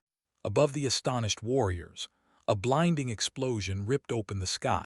The monster slammed to the ground with a thunderous roar, blasting up a towering cloud of dust. Lloyd stood stone still among the rocks, eyes locked on the winged figure as it shot away and vanished into the cloud-strewn sky. The boy let out a tired, bitter sigh, admitting, no matter how hard he tried, that he and Ruby had never once found common ground. The saint never preached. She proved her faith with action, a tense figure gripping her sword so tightly that her resolve spoke louder than any words. In the crumbling hall, a brutal verdict rang out. This prince would be arrested on the spot and shipped off as a hostage to the kingdom of Melzeria. Worn out air bowed low to Iris and Lloyd, swallowing his exhaustion like a secret. The saint cut through the air with a cold speech to the local ministers. From now on, their lands would be guarded by the Allies, and the old folks instantly erupted into real panic. The prince stepped in, voice shaking with resolve, and admitted that without the heroes, thousands of civilians would have been slaughtered right here. With his head bowed, he thanked them from the bottom of his heart, admitting that the demons had truly clouded his mind. The heir didn't run from guilt, he faced it head-on. He straight up said the enemy could only control them, because he and the holy weren't trusting each other. Iris froze, totally stunned. In the middle of that massive hall, the proud prince dropped his head in humility, faced the girl, and softly begged her forgiveness. Lloyd just stood there in total silence, watching it all unfold. After that bloody slaughter, the boy couldn't believe it. They were actually reconciling, even though he'd never forgive anyone for trying to take his own life. Their comrades nearby finally let out a breath, realizing they'd just dodged a full-blown war. Later, up on the balcony, Iris leaned on the railing, locked eyes with Lloyd, and with a warm smile admitted, this calm, this peace, it was all because of him. With the ruined castle looming behind them, the ministers finally ordered the prince to head to Melzeria, after he got some rest, of course. The second Ruby's name hit the air, Iris's expression snapped into pure rage. Bruised but still smiling, Lloyd leaned in and told the girl she was way too busy doubting herself for absolutely no reason. He looked away and flat out confessed he had absolutely no clue what to do next. Iris snapped in a worried panic that Ruby had run off, and they couldn't just stand by and watch things spiral. The truth hit like a cold wave, and she shuddered at how inevitable it all felt. Lloyd could feel it. Once they stepped into the new meeting, their deadly battle would ignite immediately from the very same spot. A brutal monster from Iris's past, and the kind of destruction this world had never witnessed, suddenly slammed into her eyes. Normal kids might patch things up after a scuffle, but this duo's every argument somehow spells disaster. Just as those heavy thoughts started to crush him, Isolde burst in with a gigantic cake, celebrating the victory like it was a festival. The comrades shouted with pure joy at Lloyd, like he couldn't hold back his excitement. He wore that bright, genuine smile, convinced the nightmare was finally over for good. With a grin, the boy leaned in and asked Lloyd if he was finally happy to be rid of his troublesome childhood girlfriend, permanently. Lloyd gaped at him, stunned into silence, while Iris listened with dark dread as the kid prattled on about living a quiet life. The maid's hands shook as she pointed at Cephalia's holy sword. Its blade blazed bright, while the girl stood there, baffled, eyes drifting off the tray of strawberries. The young man froze in place, hit with the crushing thought that he'd never see her again. A deafening roar tore through the silence, and the neighboring stone tower suddenly started crumbling down. But the fragments weren't simply dropping. Someone was snapping them together midair, slot by slot, like they were pieces of a kid's construction set. It was her. She leapt through the tumbling blocks, snapping her sword through them with lightning speed until every single piece landed in perfect, even stacks. The boy's jaw dropped. Right in front of him stood the great heroine herself, and the whole town erupted in roaring cheers. He mentally agreed that the girl totally earned her title, while Iris lit up, praising her wild fencing skills and holy magic. The heroine flashed a smile and told the locals to slap the ready-made blocks together using the magic of adhesion. And that was how the renovation was finally finished. Cornelia Elzelbel Quartz, the holy queen of Melzeria, drifted down onto the cobblestones like the world itself just stopped for her. She strode straight toward their company with zero hesitation, like she already owned the moment. Her eyes gleamed with pure curiosity, like she couldn't wait to find out what happened next. Meanwhile, Cephalia lowered her blade with zero emotion. Then you realized it wasn't a whim at all, because it resonated with the saint's overwhelming aura. Cornelia halted in front of the group, gave a small bow, and admitted she'd already heard plenty about them. Iris blinked, utterly baffled, as the heroine gushed about crushing the mighty demon and how she'd forged allies, like it was a victory she'd personally willed into existence. The saint bowed her head in crushing grief. She'd come with Melzeria's army to stop the war, only to learn it had been powered by demons from the very start. She smiled warmly, remembering that wild, mismatched crew of expert adventurers like it was happening all over again. Even the strict maid turned out to be more than just terrifying. She was a first-class pastry chef on the side. At that exact moment, an unmatched swordswoman surged into view. But everyone agreed the real hero of the holiday was Lloyd. She seized the stunned mage by the hands and poured out praise like it was unstoppable. The elf girl beside him gasped in shock. Wait, does that boy seriously have no clue who's standing right in front of him? Honestly, everyone around her just couldn't help falling for this sweet, radiant beauty. The only saint who somehow pulled off becoming a heroine too. Ever since she was a kid, ancestor legends lit a fire in her heart, and she forged herself into a weapon, hauling heavy tree trunks on her back day after day. The girl stood tall and swore, with pride blazing in her eyes, that the blood of the heroes who fought the Demon King 100 years ago runs through her veins. She'd spent her whole life shielding people from evil. Then her face suddenly snapped grim, like something bad just hit her. In a split second, the saint yanked her sword out and, screaming like a banshee, drove it straight into her own abdomen. Blood sprayed everywhere as the crowd shrieked in horror. She threw herself into seppuku, because she'd missed the Demon King's presence and slipped, dishonoring her own title. Lloyd and his crew just froze there, completely stunned by what they were seeing. In the blink of an eye, Sveta froze on her feet, looking guilty as she whispered to the pale boy that her body had healed instantly. The boy froze in silent terror when the truth hit. She'd hidden a real, bloody massacre behind the smile of her illusions. As she blared out that she'd train even harder, one thought just kept hammering in his skull. She was completely out of her mind. The heroine swallowed her pride and apologized for her pitiful appearance, even though that blessing had already sealed every wound completely. towering spires of the royal castle, stabbed through the clouds like steel knives from the sky. The girl bowed with quiet grace and gladly accepted the nobility's thanks like she'd been trained to do it. She stood before the king and demanded, loud and fearless, that he hand her the corpse of the slain demon king. Her face lit up with an innocent smile, and before anyone could blink, she volunteered to grab the runaway alchemist. While that thief grips Ezekiel's stolen power, they've already vanished into the wild wastelands, swallowed by the emptiness. The moment he heard she was starting a hunt for Ruby too, the boy snapped tense like a coiled spring. A cold shiver ripped down his spine. This woman held power enough to spark real catastrophe for all of humanity. The heroine leaned over him, ice in her voice, and swore she wouldn't go easy on even the tiniest bit of resistance. The saint's duty demanded one thing: capture the target, no matter the cost. Meanwhile, the folks in the capital lounged around, already dreaming of a lavish victory feast. What a fast change, the elf gasped, but the boy's stomach dropped as horror hit him, because this psychopathic girl with her violent mood swings looked and felt way too much like Lyra.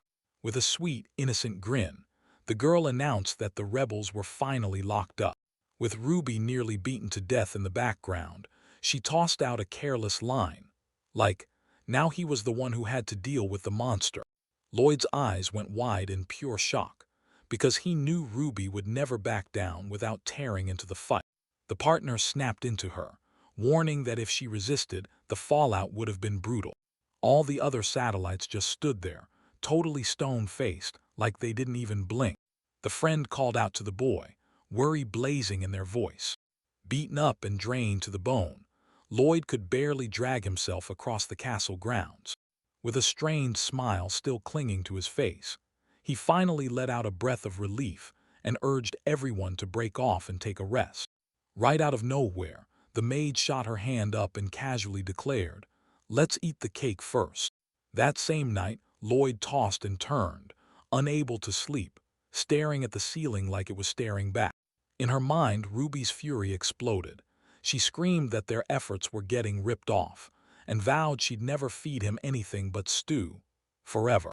In the dim, giant bedroom, a suffocating silence slammed into the room and refused to let go. Out of nowhere, her furious voice snapped the silence. She called him a fool. Lloyd snapped back on the spot, shouting that the only fool in the room was her. Somewhere out in the distance, a fist slammed into the earth with all the rage in the world, yet it couldn't change a thing. Lloyd groaned as he cracked his eyes open, hearing that cautious voice creep from behind the door. As soon as he cracked the door open, he froze on the spot, because Iris was already tearing through the hallway cabinet like she was on a mission. "I found it." Her face exploded into pure joy. Clutching the tear in her dress with her prize, the girl swallowed her fear and asked, quietly but boldly, to be let in. Right after that, Lloyd was already brewing tea, flashing a calm grin as he promised the guests that those extra workout calories would definitely not hurt her. Turns out Iris had stacked a whole mountain of candies, stuffed everywhere around the castle since her holy days. With steaming hot tea in their hands, they finally let the nightmare battle slip out of their lungs. Iris loudly praised his wild plan to hurl the whole temple. Yet even then, the young man still admitted Cornelia was skilled. When she remembered Ezekiel's transformation into a dragon, the girl confessed that deep down, she'd already braced herself for death. Her eyes suddenly dulled, like the light got snuffed out in an instant. Lloyd made it crystal clear. She was the one who handled the prince and crushed the conflict, so every bit of credit is hers alone. The young man flashed a warm, genuine smile that lit up his whole face. Shocked, Iris whispered that if he hadn't stepped in, she would have ended up on the completely wrong path. Lloyd blinked hard in pure shock, replaying her words about a favorable outcome like they were real. The blonde beamed at him, and you could feel her gratitude hit like a wave, because thanks to him, she kissed reconciliation with the prince and escaped death. The boy finally snapped and defended himself. Years of bullying had broken him, and once he escaped, someone attacked him right away, so that's why he ran away from Ruby. After one sip of tea, he snapped that the girl was nothing but trouble, and made it clear he wasn't about to waste a single thought on her. But when he stared into his own reflection in that dark liquid, doubt slammed him. Did he really pick the best path for everyone? He was absolutely certain. When the Saints and Ruby collide, there's only going to be one survivor. Beside her racing heartbeat, the girl leaned close and hissed Ruby's name. A memory hit me like a flashbang. There she was, all smiles, standing in a full-on combat stance. The hand gripping the cup went rigid, and a suffocating silence crashed into the room. While those three tore through a savage snowstorm far in the distance, the kid in the back screamed, "Slow down." The icy wind slammed into them to the bone, ripping desperate screams straight out of their throat. He ignored his whining. Ruby had to be found, and if they could, Ezekiel had to be cut down. Spiritual dragon. Deep in the wild lands, Ruby shook uncontrollably, frozen stiff and terrified as an ancient beast finally clawed its way away. The girl leaned over the battered boy and asked if he'd been mumbling something, but he just waved her off for a second. Suddenly, she bared her fangs. Her eyes went wide with pure horror. Because it was Ezekiel or Ruby anymore, humanity was about to get crushed by something way worse. Shock hit him so hard his pupil blew wide open.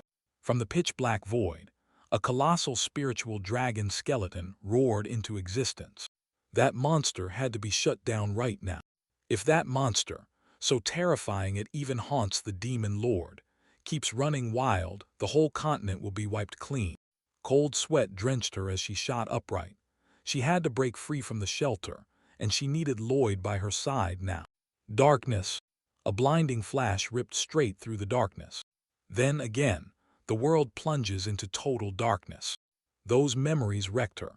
She panted hard, fists fever-hot as she clutched the blanket for dear life. The girl stared in stunned silence at the strange wooden shelter she'd suddenly found herself trapped in. A foreign voice grumbled at her waking, but she exhaled in relief when she felt her body back to normal. A grim thought about my shattered magical artifact slammed into my head. Above the bed, the furious horned demoness Ezekiel loomed and snarled at the girl, demanding to know how their merge could happen, then threatened that she'd be better off dying in her sleep. The multi-armed monster yanked the little demoness in close, choking her up with writhing tentacles as she screamed and fought with all her strength. The traveler dropped onto the mat, eyes wide because, somehow, she'd stumbled into a hidden settlement packed with the demon lord's former generals. But she kept chasing that colossal dragon's trail, the one that crashed out of the sky only to get stuck staring at a pile of tiny, scattered scraps instead. Strange creatures calmly nodded, confirming this was no rumor. It was the safe haven for retired military commanders.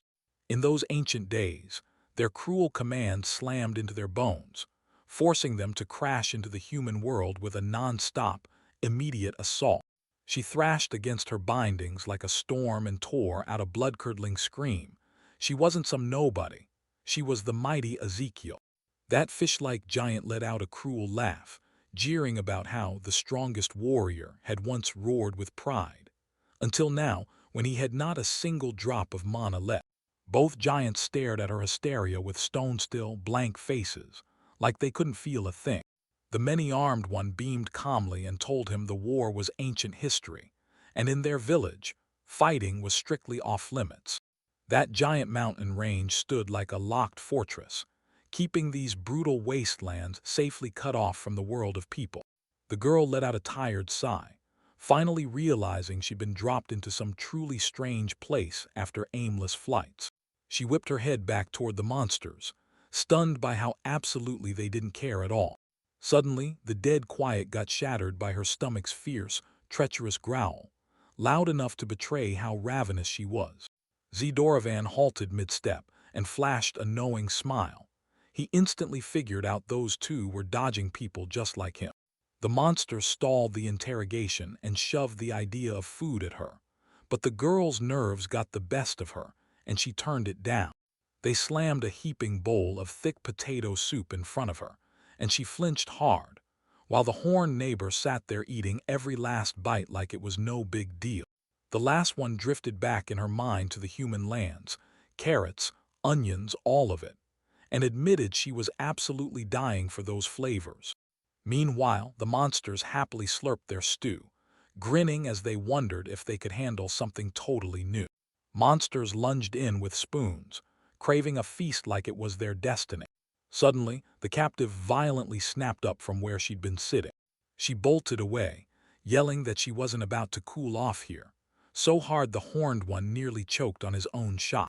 She snapped back fast, a wicked smirk on her face, and fired off the jab that this unarmed fugitive wouldn't last a second.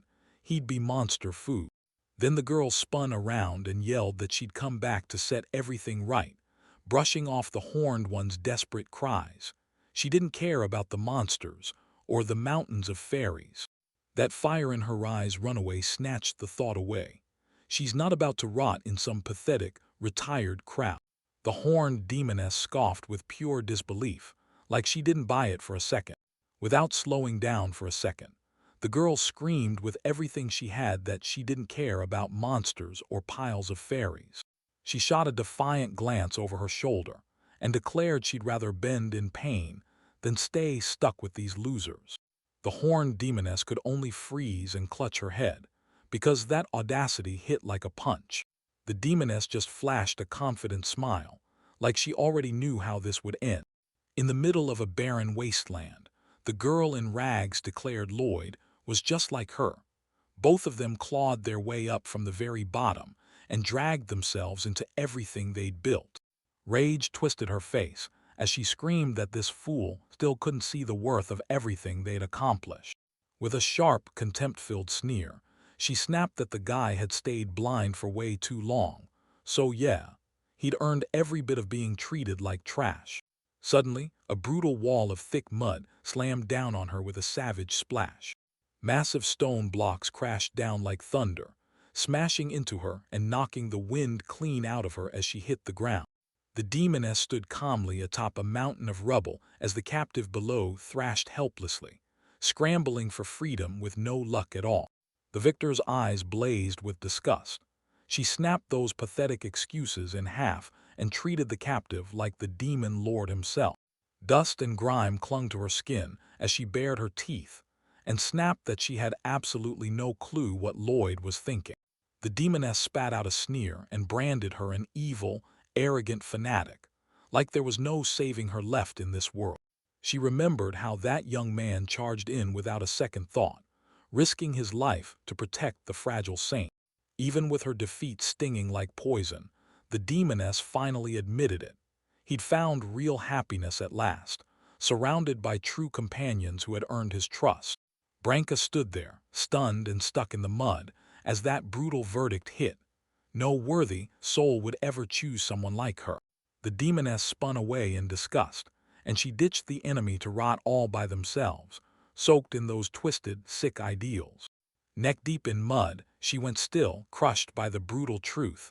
Lloyd doesn't see her anymore. The boy strolled off with those two girls, completely unbothered, and didn't even spare a single glance back. In their eyes, pure horror and crushing despair got locked in place, like the moment shattered time itself. That memory hit like a blade, back when they swore they'd go through it all together. Did all the pain they felt mean absolutely nothing?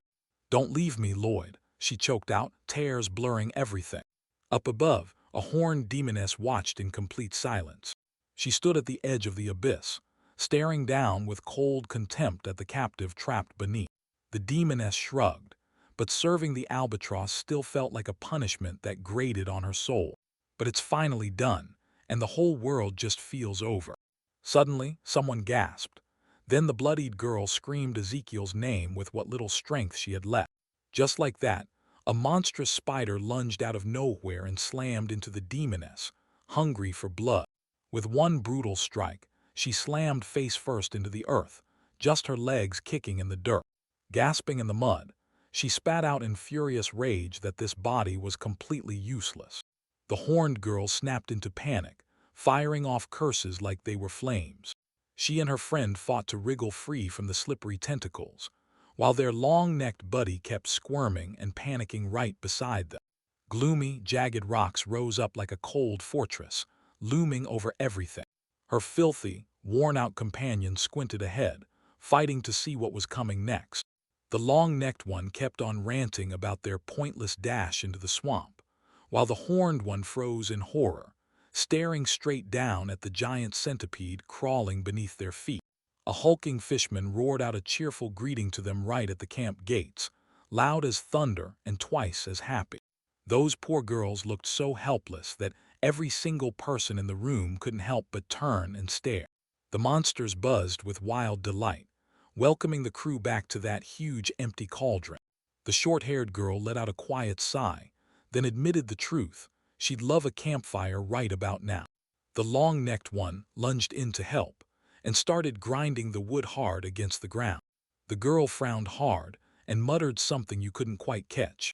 With a single, ruthless yank, she snatched the stick straight from his hands. That blinding flash tore through the night, and the monsters shrieked in raw panic, because in that light they finally sensed the forbidden human alchemy.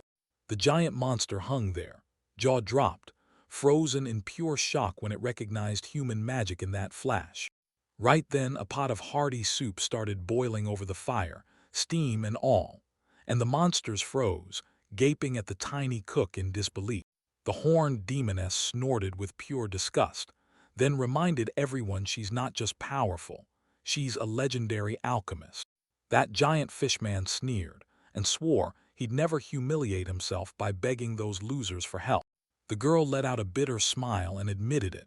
She brought trouble into the human world, then bolted here like a coward, tail tucked tight. Right then, a heavy, clawed paw swung over her like a blanket, warm and comforting against her frozen shoulders. The masked satellite flashed the talent she'd built from zero, and the fish-human grinned like he knew exactly how many sleepless nights it took her to reach this. The girl froze in stunned silence. Someone shoved a bowl into her hands, steam roaring off a massive boiled fish, and along with it came a short, strange confession. "You're something with something." She took the food with trembling hands, forcing her tear-streaked eyes to stay down.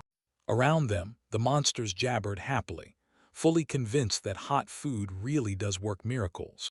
She stared, spellbound, at the massive bowl of fish steaming like it was made to be devoured. Cocooned in a warm blanket, the girl hugged the bowl to her chest, and confusion flared bright in her eyes. The monster company cackled with cheerful gusto, lifted their bowls like it was a celebration, and somehow it all felt warm and cozy right there beside that person.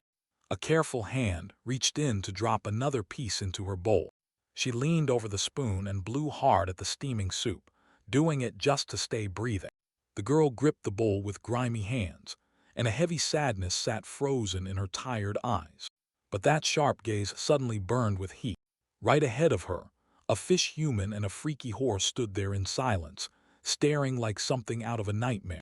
Suddenly, the big guy jabbed his finger at the bushes. There was a horned demoness hiding, and he roared for her to come get her meal right now before she slipped away again. He shoved soup into her mouth, grumbling that she'd grow massive that way, while she chewed and snarled, furious like she'd had it. The white horse lunged, stretched out its rubbery arms, and yanked the demoness out of the tree with ease, shutting down her weak protests. All the monster crew cheered as they tossed the little one up in the air, while the quiet guy sat there with his bowl, frowning because he swore the soup came out too watery. The fishman practically burst with energy. He shouted that he'd turn this place into a paradise so irresistible, everyone else would be green with envy. The girl bent low over the bowl and started slurping the soup like she couldn't get enough, masking every emotion as she ate. Meanwhile, miles away, the battered ninja groaned through his pain. Getting knocked off Lady Ruby's back turned into a full-on living nightmare. He was trapped, forced to sprint through endless emptiness, dodging razor-sharp rocks at every step. The boy only grunted, already doubting that it was even worth trying to reach Ruby again. He barely had a moment to think before he slammed headfirst into a surprise obstacle. The stranger studied the postcard hunting for the alchemist Ruby, where a reward promised her, dead or alive, and the grim look on her portrait somehow screamed, villain. His fingers clamped down on the fabric at his own shoulder, and a strange round mark flashed on the back of his head beneath that black hair. He flashed a warm smile and humbly gave his agreement. For a split second, absolute darkness swallowed everything whole. The girl with the straight ponytail declared it was time for breakfast, but the invisible voice next to her begged, just one more minute. The view snapped to that breathtaking castle perched on the cliff, where they bowed and spoke with respect to Lord Lloyd. The girl yanked open the gigantic inventory chest to check it, then froze, staring in confusion as a terrified gasp burst from the very bottom like someone had trapped themselves in there by mistake. With a blood-curdling scream, someone shot straight into the unknown. Iris leaned in and pried open his chest, demanding to know if he was hiding in there. Instead of a bottom, an endless void yawned open beneath her, and whole houses and mountains of debris drifted through the air like they weighed nothing at all. Out of nowhere, something crashed into her forehead with a sharp, brutal sting. An unseen voice snapped, saying everything. "'s been thrown off because this place is packed to the breaking point with unbearable clutter." The girl went rigid with shock when she spotted it, bubble tea from Minerva. A breathless boy suddenly burst in, and he swore that this wild chaos was exactly why he'd chosen to step in and fix everything. Right then, a black vortex tore open with a savage roar, and he blurted back, in full panic, because that anomaly was ripping physical matter apart as it spread. The boy surged forward, slammed into Iris, and yanked her out of danger before anything could hit. Both went still in terror, as the whole mercilessly gulped down their cup of tea. While the knights were already scrambling inside, Iris erupted at the boy, furious that he'd let people into the deadly zone during the repairs. Suddenly, his eyes locked on a weird little scrap of paper cradled in her hands. The boy moaned in heartbreak over his vanished drink. He swore nothing here was spoiled, and Iris stayed cool as she asked if that tea was still any good. In that empty room, one slightly ajar magical chest was all that stayed behind as someone tore through everything, hunting for the missing Iris. Lyra and her partner stormed into the place because they had one mission: find Lloyd and rope the whole team together.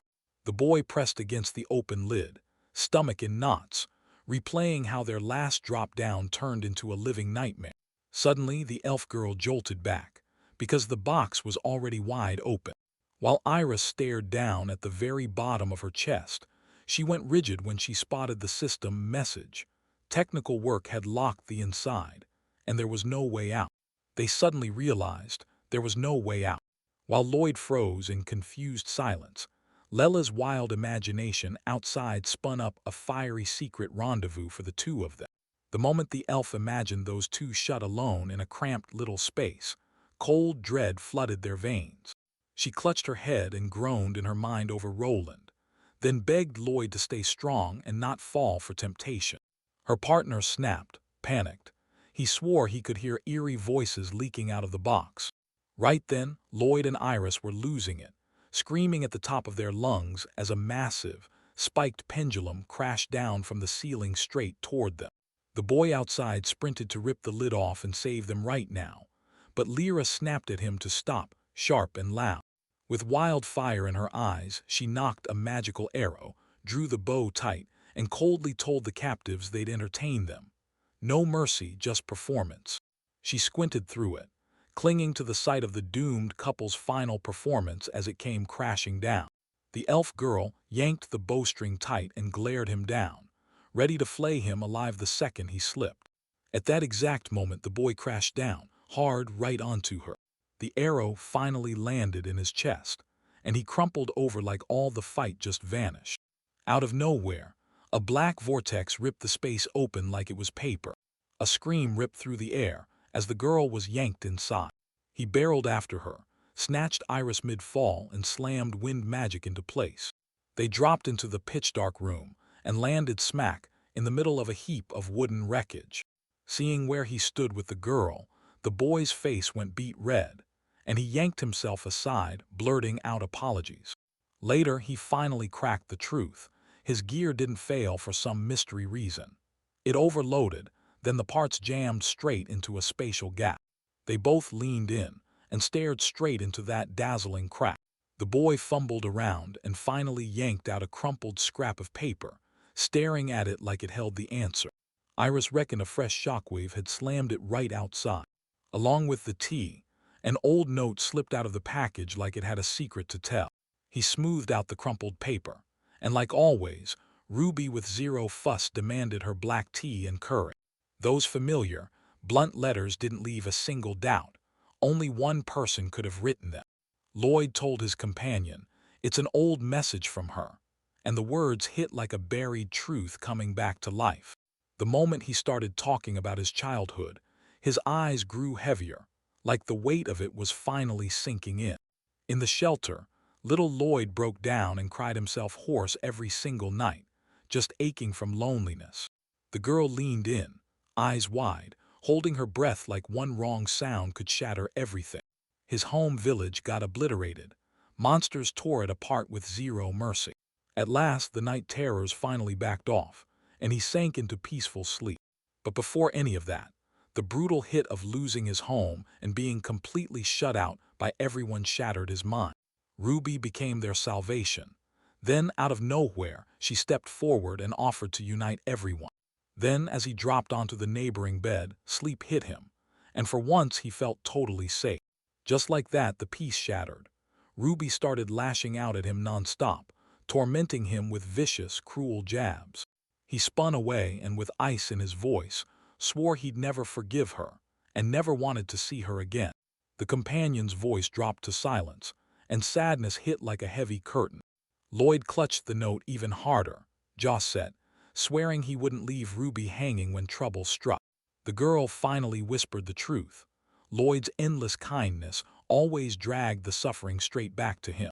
He whipped around, shocked by what she said. Sometimes the only way out is to break free. She shot him a determined look, and her cheeks went a little pink. "Man, I can't get enough of that about you, Lloyd." The boy heard the confession and, without warning, went wide-eyed, stunned, and totally froze. Iris softly admitted it. She truly admires how he never stops chasing the right path. Suddenly, terror ripped across Lloyd's face, twisting it into something almost unrecognizable. The girl stared straight ahead, frozen in confusion, completely clueless about everything around her. In the very next second, both of them got hurled aside by a massive burst of blood gushing from Layla's nose. A tense little silence lingered in the air as those massive stone doors loomed. Iris shouted, "We're getting sucked in." Then a black hole snapped open in the room and started yanking them straight into the abyss. Moments later, a furious woman snapped at the two tiny troublemakers for locking the magical chest, then for almost getting the guests drenched in blood right before dinner. Lloyd got slammed out of the cursed box and hit the floor hard, gasping that he'd already mentally said goodbye to life. Roped in grime and wiped out, he collapsed with a dreamy grin, believing Iris loved him, while Iris herself blushed hard right beside him. Beaten to a pulp and drenched in blood, Lloyd sucked in ragged breaths and slammed his cheek to the dirt. In his mind, Iris's gentle smile flashed back. She was the only one who always listened and stayed by his side. Right when the memories were about to roll on, the maid barged in and heaved the bound black raven onto her shoulders like a trophy. She stepped forward and spoke to the lady with unshakable calm. She swore the ninja was bolting from that giant monster while screaming his lungs out, until she finally caught him. Now the prisoner, tightly shackled and bound, sat trapped behind bars while their cold eyes kept him under watch. He said Ruby, panicking out of her mind, just yanked the car off the road. Before all of this, they tore through wild, uncharted land side by side, carving a path no one had ever dared to touch. The girls went rigid with terror. Ruby had already climbed past the Fey Mountain Ridge and charged straight into the deadliest spot on Earth.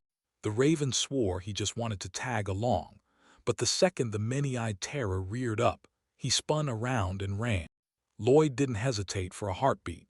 He slammed the decision down and declared he'd go hunting for it himself. The captive cowered in the corner, sobbing and begging him not to finish him off, despite the fact that the guy had zero intention of doing it. Iris and the maid blurted his name in total shock. Lloyd shot a gloomy glance aside and cut in fast. This deadly journey is his alone. The boy flashed a real, heartfelt smile as he spoke straight to the team.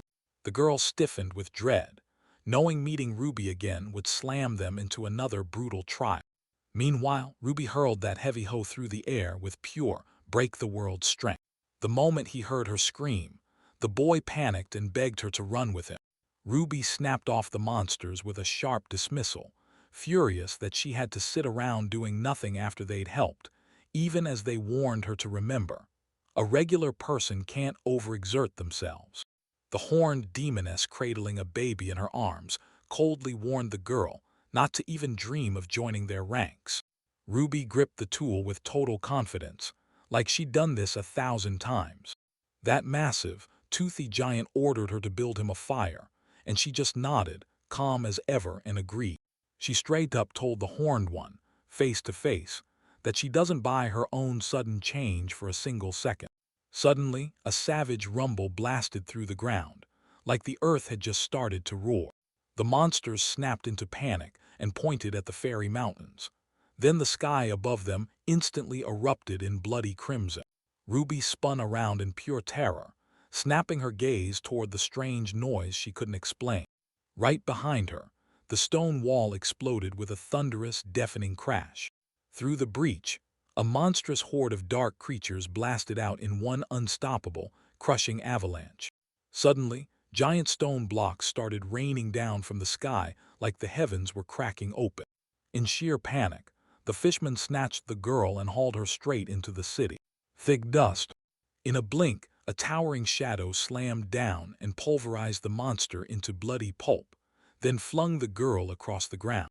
She squeezed her eyes shut, bracing herself as the roaring sound slammed into her like a wave.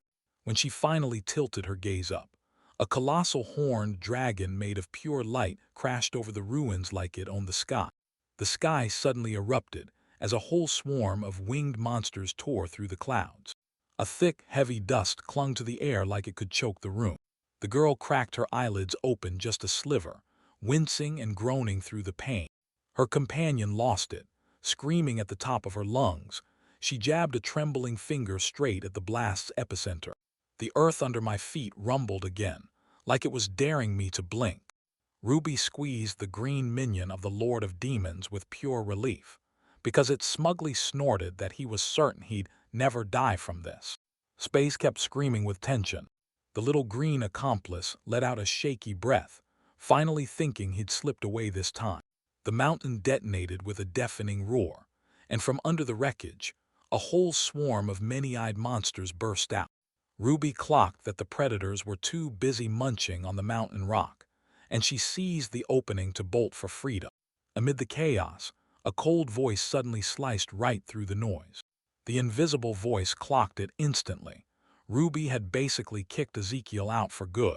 A sudden explosion blasted the rocks in front of Ruby, and she jerked back, shaking with pure terror. A stern girl in a tiara crawled out of the saw and swore, ice cold, that she wouldn't kill the alchemist Ruby if Ruby stayed perfectly still and didn't resist. Ruby froze in stunned disbelief as she recognized her. In the very next second, the stranger yanked her by the hair and slammed her face first into the ground. The attacker smirked like she had it all figured out. She hunted the fairy tale dragon, but God threw her a different target, this prey. The tiny monsters all crumbled into panic the moment the enemy suddenly showed up. Suddenly, the warrior snapped into a tense battle stance, because she felt it, a real threat stirring just out of sight. She snapped tense in an instant and let out a fierce scream. Albatross. The girl gripped the tiny round creature in her hands, heart slamming, as everyone around her fired the same question, who was she? Over and over. Meanwhile, Ruby's accomplices snatched up their weapons, blasted out a battle cry, and charged in full throttle to rescue their friend. That tiny, bound monster calmly ordered them to handle the little one. A colossal tusked mouth snapped in from the side, and she had to slam her sword up to fend it off while keeping the prisoner pinned in her other hand. That stranger flashed a crooked, menacing grin.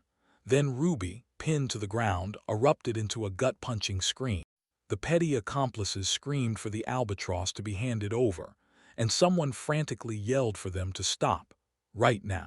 Cornelia's stare snapped cold, like ice settling in an instant. In the blink of an eye, flying monsters got shredded into bloody bits by unseen blades.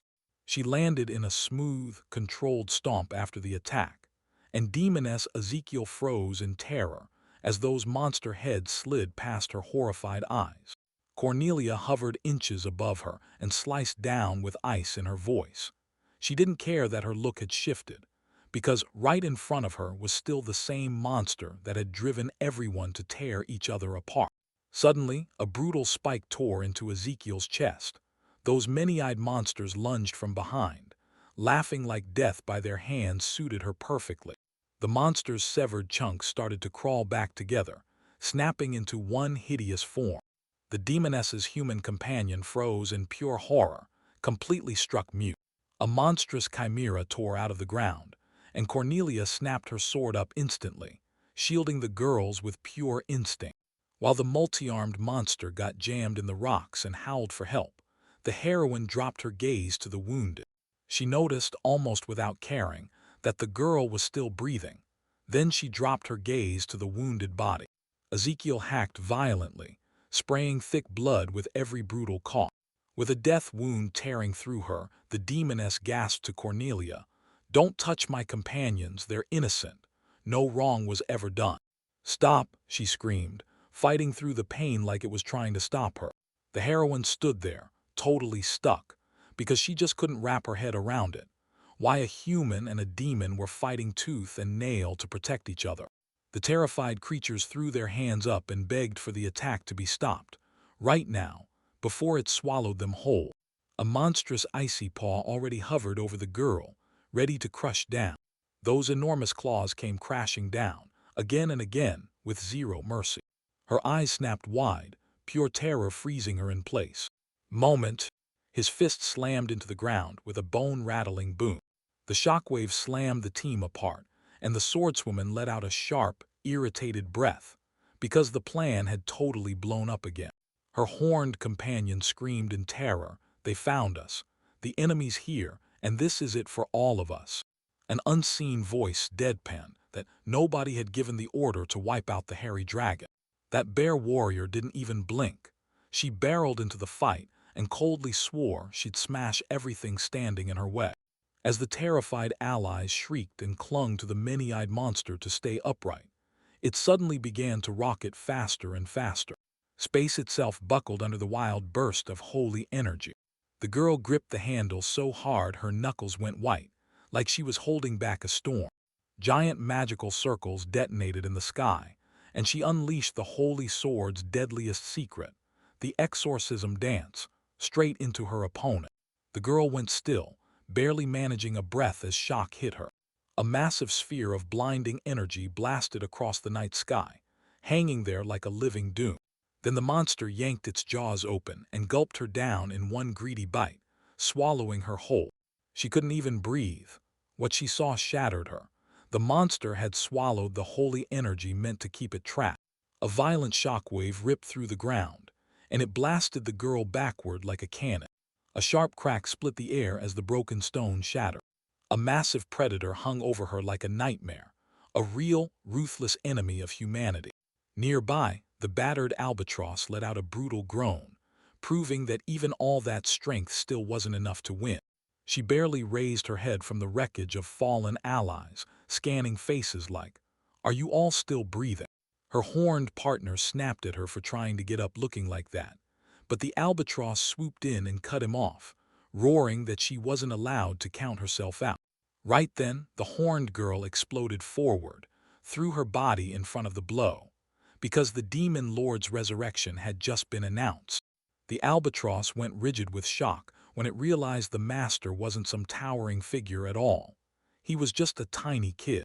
She gripped her wooden weapon so tight it creaked, swearing she'd fight tooth and nail before anyone could devour her. She hurled the weapon at her comrades and screamed, "If you don't want to die, grab a sword right now." The girl with the club swore she'd use anything to win, then tore open the battlefield and unleashed the horrifying bloody golem, an awful monster stitched from stolen bodies. A horned demoness bared her teeth, her rage surging at the sheer nerve of those orders. She spun on her heels, and yelled at Ezekiel to jump into the fight too. But before anyone could stop her, she launched into the attack and declared the fairy tale dragon's destruction was suddenly the #1 priority. The demoness froze in total shock, her mind racing as she debated whether she should strike her own ally in the back again. An irritated kick snapped into the dirt, and a sharp curse burst from his mouth right after. Sweat poured down her face as tension crushed her, and through clenched teeth she screamed Ezekiel's name. The girl with short hair just froze, completely baffled. The demoness stormed up to her ally, barking for answers, why she caved into Roland without a fight, and what the dragon even is. Her eyes narrowed and she knew this was it. No turning back now, she had to lay the whole truth out, no lies. Her tail swept her up into majestic mountains, where winged lizards wheeled across the sky. The demoness started spilling every last thing she knew, like she couldn't hold it in anymore. They hauled in the colossal bones and flayed skins of the slain monsters, and hammered together a twisted fortress, then swore they'd stay there for good. The demoness kept her cool and rolled on with her slow, unshaken story. That horned girl started her tale with calm in her voice. Her demon race had crashed onto this continent thousands of years ago. Rumors ignited about a bizarre treasure hiding deep under the Fey mountain range. Her talk partner's jaw dropped when she explained that wild monsters and intelligent demons aren't the same thing at all. They're totally different beings. That mysterious find wasn't just anything. It turned out to be a giant fairy dragon, and its massive body swallowed the entire cave. Because she knew archaeology, the demoness knelt by his remains and pored over every ancient relic they found nearby. While everyone else shrugged off the dragon as some dead, ordinary thing, she clenched her jaw and realized the giant beast wasn't dead at all. It was just sleeping. In the pitch-black emptiness of space, a confused voice echoed through the void like it couldn't believe where it was. Her face contorted with agony as the truth hit. She knew this was already set in stone. "I'll heal you, take my life for the cure," the albatross said, iron in its voice. The horned warrior exploded into hysterical screams, swearing she'd rather die alone than swallow that sacrifice. The albatross didn't flinch at all. She just calmly replayed the old dream in her heart, becoming the ruler of humanity. But when the hero crushed him with that brutal defeat, his plans were shattered for good. The girl panicked and tried to cut in, desperate to stop her mentor right there. The albatross just smiled, soft but deadly sure of herself, because she didn't regret it for a second. She had forged the strongest warrior. With a calm, icy tone, she asked if she'd ever hated herself. With tears streaming, the girl finally snapped, hatred flaring as she cursed the scarred body she'd been left with, only to train her rage into power and break free to defeat her creator. The albatross's body split with a brutal crack, and she calmly severed it, because she'd been forged from day one to treat emotion like nothing. The girl screamed his name, shaking with terror as she clawed at nothing with her trembling hands. A childhood episode slammed back into her like a punch, her mentor coldly sketching out her hellish training, and her realizing with bitter clarity that the creator never cared about her feelings, not even when she was dying. The towering horned figure cradled the tiny one in its arms, wondering when it was time to begin training its perfect monster. Out of nowhere, a brutal beam of energy blasted straight from the gigantic monster's jaws. Tiny caterpillars froze, staring at the threat like they couldn't believe what they were seeing. A brutal explosion ripped the ground apart, blasting up debris inches from their feet. The kids erupted into panic, shrieking for Ruby like their lives depended on it.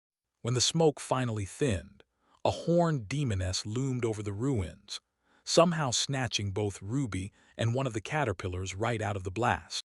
Suddenly, a hush fell over everything. Then one sharp question rang out.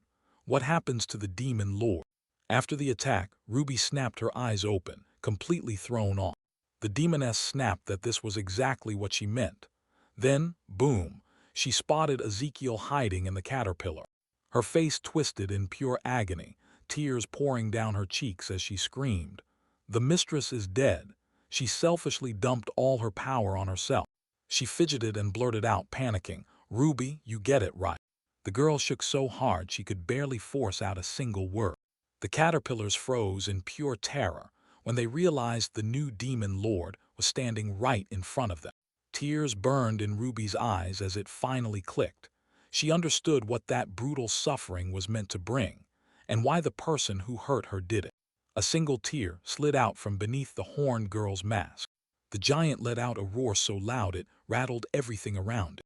"It's all your fault, idiots like you," she snapped, and then she exploded into an attack. Earth split apart like glass, blasted into a million deadly fragments by the impact. Screaming that they were the ones who doomed her to endless agony, she poured out every ounce of power and shattered the enemy into dust. Titanium's colossal body crashed down with a deafening roar. The girl jolted hard, like something just snapped near her. She and her weird band of oddballs went stone still, because the horned one just took down a mountain-sized monster all by herself. But the brawl refused to end. Then, out of the dust, a brand new many-eyed monster crawled into the light. The girl barked for the little ones to sprint, while Ezekiel planted himself and kept the bloody golem from closing in. Suddenly, a giant tusked centipede dropped into her space, towering above her like a nightmare. The one-eyed man was panicking and begging to wipe out these creatures too, and she shot back that she'd handle it right away. A brutal swipe from the blade tore through her flesh. Blood sprayed everywhere, and the girl screamed like it was ripping her apart. A storm of razor-sharp blades tore through the air around her with zero mercy. Ruby, face drenched in blood, screamed at the top of her lungs, ordering everyone to run for their lives. The skull-shaped monster screamed her name, and her tiny familiar went stone still with pure terror right beside her. At that exact moment, a massive spike tore through the girl's shoulder with a sickening crunch. The giant monster whipped its tail, but Cornelia snapped up a magical barrier and slammed it between them, saving her wounded.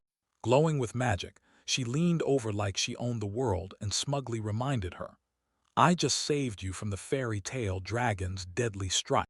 Ruby rasped her name in a weak whisper, and Cornelia just grunted like it didn't matter. Seriously, that kind of callousness was unreal. She shut it down cold. Ruby still gotta pay for what she did, so she's not getting to die right now. From the side, a feral roar exploded. This horned warrior bared her fangs and slammed headfirst into the fight. With a single vicious yank, she ripped the monster's head clean off, straight off its body. The tiny familiar's eyes widened in pure shock as that lightning-fast execution flashed before it. A brutal severed head slammed into the stone floor with a sickening crash. The warrior shot forward to rip off the next one, but the enemy snapped back with a brutal counterattack, and pain twisted her face into a grimace. The enemy's mutilated body twitched and convulsed, then somehow clawed itself back together into a whole new mass. With pain etched on her face, she snarled that she'd take one more of his heads. A gut-wrenching impact ripped through space, smashing the horned monster to pieces. Lloyd threw a hand up to block the wind, staring into the chaos, and couldn't help wondering if the fiercest place on Earth always felt this wild. From behind the snowy ridge, a thunderous roar suddenly ripped through the air. A weird pack of terrified monsters burst out of nowhere and sprinted straight at the team like they'd been waiting to attack. One of them let out a shaky breath of relief, grateful they'd finally found someone. A shaking fishman slipped up to him and demanded to know, did he happen to know Ruby? The moment the knightess clocked the demons, she whipped out her weapon fast, ready to strike. Lloyd went dead still, stunned beyond belief, like his ears betrayed him. At the priestess's panicked cry, he snapped into a full sprint without warning. The monster rumbled back. Ruby wasn't just fighting anymore. She was battling for their survival. Right then, a colossal bolt of energy tore across the distant mountain range like lightning from the heavens. Lloyd sprinted through the blizzard behind a magical shield, still stunned that the girl was gambling her life to save everyone else. Meanwhile, gigantic crystalline wings unfurled across the battlefield, blotting out the sky. From the crumbled ruins, a horned demon clawed its way up, radiating pure, absolute menace. Horror locked itself in her eyes as the enemy unleashed a blinding holy power it had stockpiled for hundreds, maybe even thousands of days. The ground under my feet started splitting apart with a deafening roar. The horned warrior gritted her teeth as she realized the enemy's wings were ravenously draining the power. Above them, a gigantic, faceless monster loomed, its body shimmering as raw power surged through it. He slowly clenched his fist, and blazing lightning started swirling around him like it was alive. With a single flash, the world ripped open, and a massive explosion tore through the space like it was nothing. The warrior got ripped away, swallowed by the same rock fragments that shattered all around him. The tiny creatures tried to hold their ground against the hurricane winds, but they were so stunned they could barely stand at all. A girl choked on tears and shouted in total despair, screaming for Ezekiel. But the monster already slashed again. She stumbled back, heart racing, terrified of the next hit that was coming. A wave of dark energy tore through the arena, blasting the ground apart and flinging the girl high into the sky. In the choking dust, the monster lumbered closer with brutal, heavy steps, closing in on a helpless victim. She crumpled onto the jagged stones, muffled pain slipping out in a single groan. Lloyd clenched his staff with white-knuckled force and snapped up a blazing barrier, protecting the wounded girl as the deadly black energy roared past. She went rigid as death swirled inches from her face. The defense was running on empty. Blood streamed from Lloyd's mouth as his strength crumbled. A brutal explosion slammed into their position, swallowing everything in a violent burst. The shockwave roared through and ripped everything in its path apart. Bursting out of the thick smoke, an unscathed two-headed monster grinned wide, snapping its toothy jaws like it was thrilled. Spitting blood, Lloyd understood the truth in a flash. That monster could smash the barrier any time. Running would turn them into helpless targets, so the only way out was obvious. The blast tore through the air, and the creature came out untouched, already coiling up for its next savage strike. He abruptly pinned the girl to himself. A monstrous paw slammed through the scraps of the magical shield with a sickening crunch. The demon unleashed a blinding storm of lightning, hammering them with relentless bolts. Everything flipped upside down, like reality snapped in half. She shot sideways so fast she didn't even get a chance to gasp in shock. Meanwhile, the monster roared and gulped down its prey in one violent swallow. With his partner's scream ripping through the air, they were suddenly inside the fairy tale dragon. Now it all boiled down to one question. Would Lloyd's plan even work? The girl snapped her eyes open, utterly lost, like she had no idea where she was. Panic ripped across her face, and her mind went utterly blank. A black shadow streaked past in a blur. The young man stared at her with heavy, tired eyes, then quietly told her she'd finally come back to herself. They were hurtling down in a blur through a nightmare fleshy tube, while the boy, somehow, hauled it on his shoulders straight through the guts of the massive fairy tale dragon. Her frantic scream, "Why would you climb in there?" met a cold, steady reply. The young man said the monster's den was oddly safe. A cold sweat burst across him, because that last attack had wrecked him way worse than he ever imagined. He let out a shaky breath, like his body was screaming, "I can't do this anymore." The boy snapped at her to flee alone, now that she'd finally come back to her senses. The girl went completely still. Fear slammed into her so hard she froze. Her legs dangled uselessly in the air, and nothing in her body would move. From the shadows, Lyra and Iris burst out in a flash, eyes wide in shock. Someone yelled, "Lloyd." The second he jerked Ruby into his arms, yanking her out of danger like it was seconds from disaster. The priestess girl quickly told everyone. "We tried to stall them, but then we got a hard order, retreat now, and don't use any holy energy." Right after Lloyd slipped out, the fairy dragon, one brutal monster, smashes through the mountain range and bolts into the world. When the priestess blurted out, panicked, "Where are we?" Lloyd just shrugged and said, "We're inside the dragon's belly, and a whole pack of monsters is already hot on our tail." Bloodied but locked in, he seized this opening and tore the monster apart from the inside out. The allies didn't waste a second. They latched onto the plan, then sprinted straight to the nearest city to warn everyone about the looming threat. Lloyd clamped Ruby under his armpit, then surged ahead and slammed a concentrated blast from behind, an earth-shaking hit that blew the pursuers apart.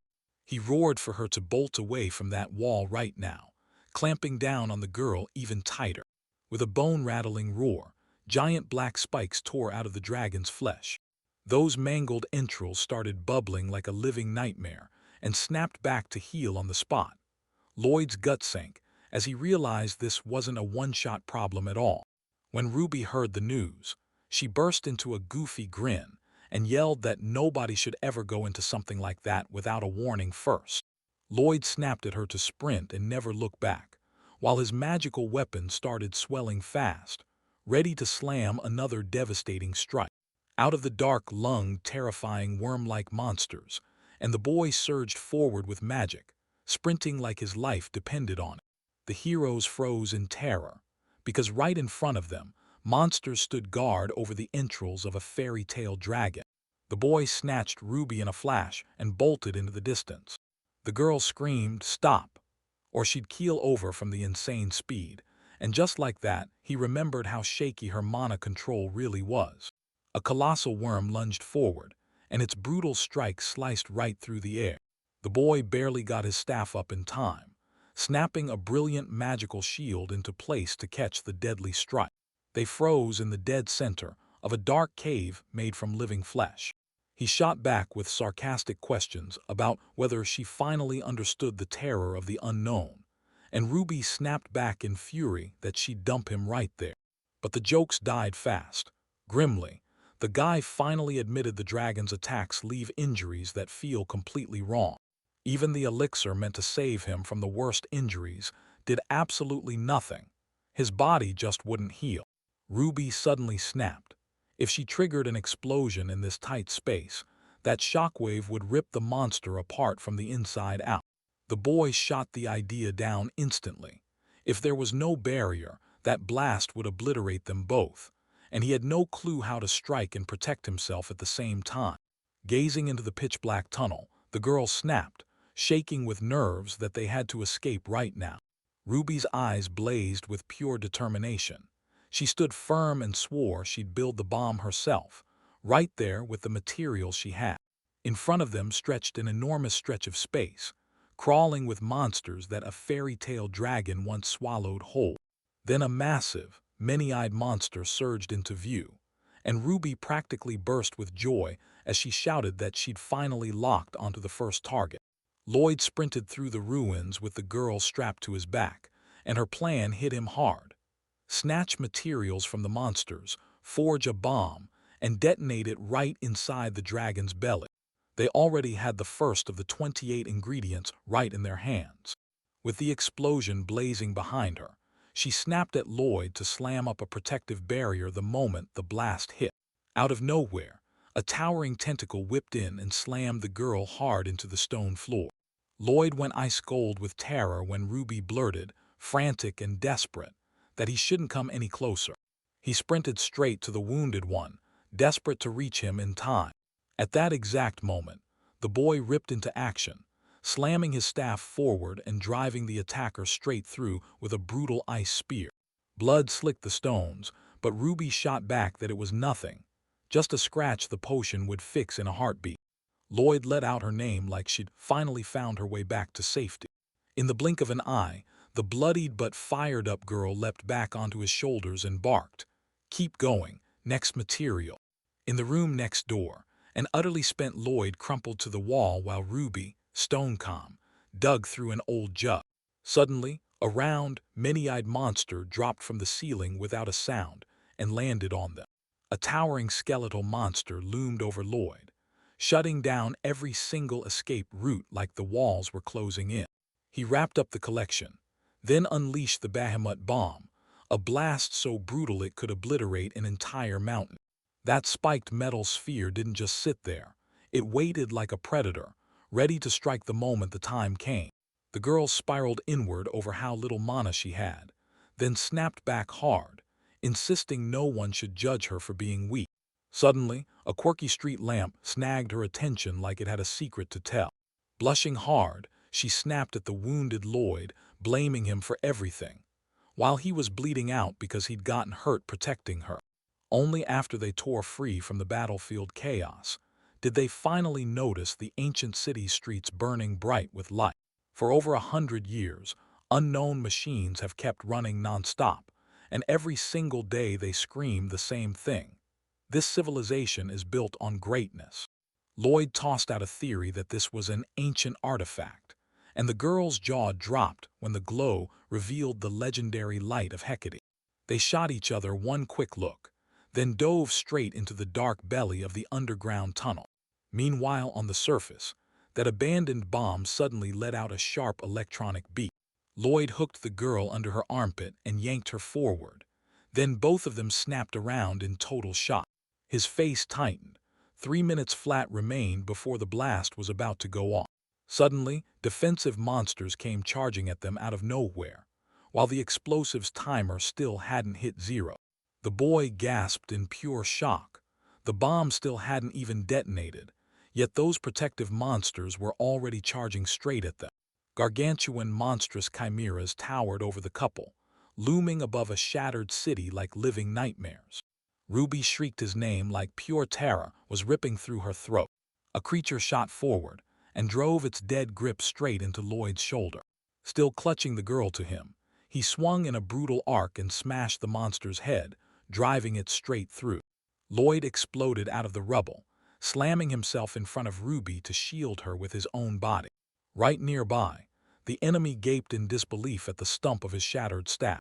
Deadly rays blasted out of the sky like a storm, and Lloyd screamed for everyone to dive for cover in the crumbling ruins. The stone cornice gave way out of nowhere.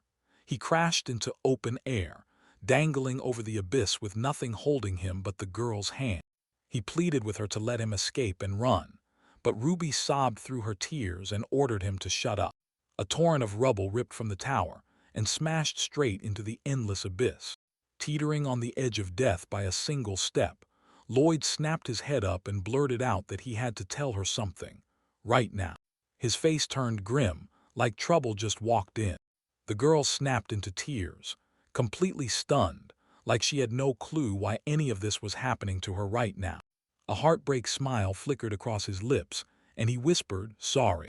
With debris raining down, Lloyd's final realization hit him like a thunderclap, the real truth, right at the center. He dangled over the abyss, clinging to Ruby's hand for dear life, and the boy finally admitted that in the shelter he'd trailed her just because he was scared of being alone, but now he can see it plain as day.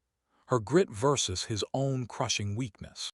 Spent and worn out, Lloyd let out a bitter, tooth-bared smile, like he couldn't believe how reckless he'd been. Ruby sobbed through his tears, yelling that he's a total idiot. Gazing up at her, he blurted out an apology, admitting he'd spent the whole time thinking only about himself and never once stopping to consider her feelings. The boy dropped his head in guilt, furious at himself for the selfish move that shattered their bond. Ruby choked on tears as memories crushed her. She denied it with all her might, insisting she alone was to blame for everything, and that only she deserved to beg for forgiveness. The girl clenched her eyes shut and whispered a bitter apology like it might mend everything. Lloyd broke into a warm smile and admitted, with zero hesitation, that she'd always been his most treasured companion. They hurled themselves into the abyss, gripping each other with everything they had, then vanished in a blinding flash of light. A monstrous stone golem loomed there, completely stuck in bewilderment. In a split second, the monster exploded into a storm of tiny, flying fragments. Dust slowly drifted down over the shattered ruins, blanketing everything in silence. Lloyd slammed down on the stones with a brutal thud. Defeated, Ruby crumpled to the ground, trapped in helpless agony as her groans broke the silence. The moment the boy spotted her, panic exploded in his chest as he blurted her name. He stared at the wreckage and couldn't help thinking it was a miracle those shattered buildings only crumbled in fragments. Ruby grinned the wrong way, remembering their all-time disaster, and the two of them let out a tired laugh. The ground buckled. Behind them, a massive winged monster slammed down with a roar that shook the air. The laughter died out and the boy swallowed hard as he whispered, "First, We've got to survive this monster. The armored knight jerked his finger toward the far horizon in pure panic, shouting at Her Majesty that something terrifying was closing in from uncharted lands. Inside the royal castle, some royal screw-up was grumbling through a disgustingly spoiled morning. The ruler's eyes snapped wide with pure horror. A colossal, horned nightmare towered over the capital, blotting out the sky as it loomed. Far out in the distance, the heroes dropped to their knees beside the fallen white dragon. The injured boy flashed a soft, brave smile and volunteered to help heal that brutal wound. He blurted out an apology for messing up, but the tearful girl didn't care about the failure. She only stared at his torn hand. When he tried to apologize again, the girl just waved him off like it was nothing. She said her injured arm didn't matter right now. The armed maid sprinted in and warned them the townspeople had to evacuate, while the boy from Ruby was still trapped inside the dragon. Ruby didn't just deny it. She insisted it wasn't really her rescuer who came first. While the rest of the armed warriors nodded in agreement, they split into groups and charged after the monsters that had scattered from the fairy tale dragon. The girl with the sword hit the ground in total shock. She'd convinced herself, right up until the end, that the fairy tale dragon had just spat out a pile of stones. She dropped out of the sky in a blur, blasting straight toward the shocked couple, and shouted to them both. The blonde shot her a dry warning, "Protect Iris," then sprinted back into the fight to keep ripping the monster apart. But no matter how strong he was, that still wasn't enough to land the one punch that ended everything. When someone finally asked how they even survived, the girl just shrugged and said they blew up 100 bombs in Bakhmut, straight into the monster's guts. Amid the rubble, a battered Ezekiel stood, tattered, broken, and refusing to disappear. The young man snapped his head around, totally baffled. He had no idea where he was. Before their eyes, the great chalk dunes stretched out endlessly in a blinding white wasteland. The demoness sneered through bitter tears, saying that even with the hero beside them, they still ended up in the most miserable state imaginable. The fairy tale dragon tore through everything, devoured what it could, obliterated the rest, and left a blasted wasteland behind it. Her eyes snapped wide open in pure shock. It felt like the monster was welded to its feast, like nothing on earth could pry it away. "No way, there's still an exit," the girl blurted, thrusting her hands toward the stunned crew, then swore she'd blast all three of them with alchemy right then and there. She flashed a confident smile and said she'd cast alchemy straight on all three of them, fusing them into a single, unstoppable form. The pigtail girl's eyes went wide with shock, like, if the three strongest warriors in the world team up, we might actually stand a chance. She and the dark-haired young man froze in shock, staring at their interlocutor, because she just pitched it. Use them to forge the ultimate fighter against the fairy dragon, and even team up with demons. The girl snapped back that the hero's powers and the demons' powers fought each other at the core, and they could never, ever be combined. She hesitated, then went completely silent for a beat. Ruby, short hair and all, shut down every doubt fast, saying with total confidence that her skills could forge the strongest physical shell. The horned demoness fixed him with a brutal glare, and with Lloyd and Ezekiel drained and wrecked, it all came down to his healing magic. It was built to take Ruby's life, but everyone still swore her alchemy would never, ever miss. The dark-haired man strode forward and started begging the girl to say yes. Even with all that old hatred between them, he calmly reminded everyone, now they've got one enemy to crush together. The girl with pigtails threw in the towel, shut her eyes tight and nodded, like that was her yes. They locked eyes without flinching, both realizing that from this moment on, they'd have to trust each other with everything. The young guy from Ruby spun around to face the demoness head-on.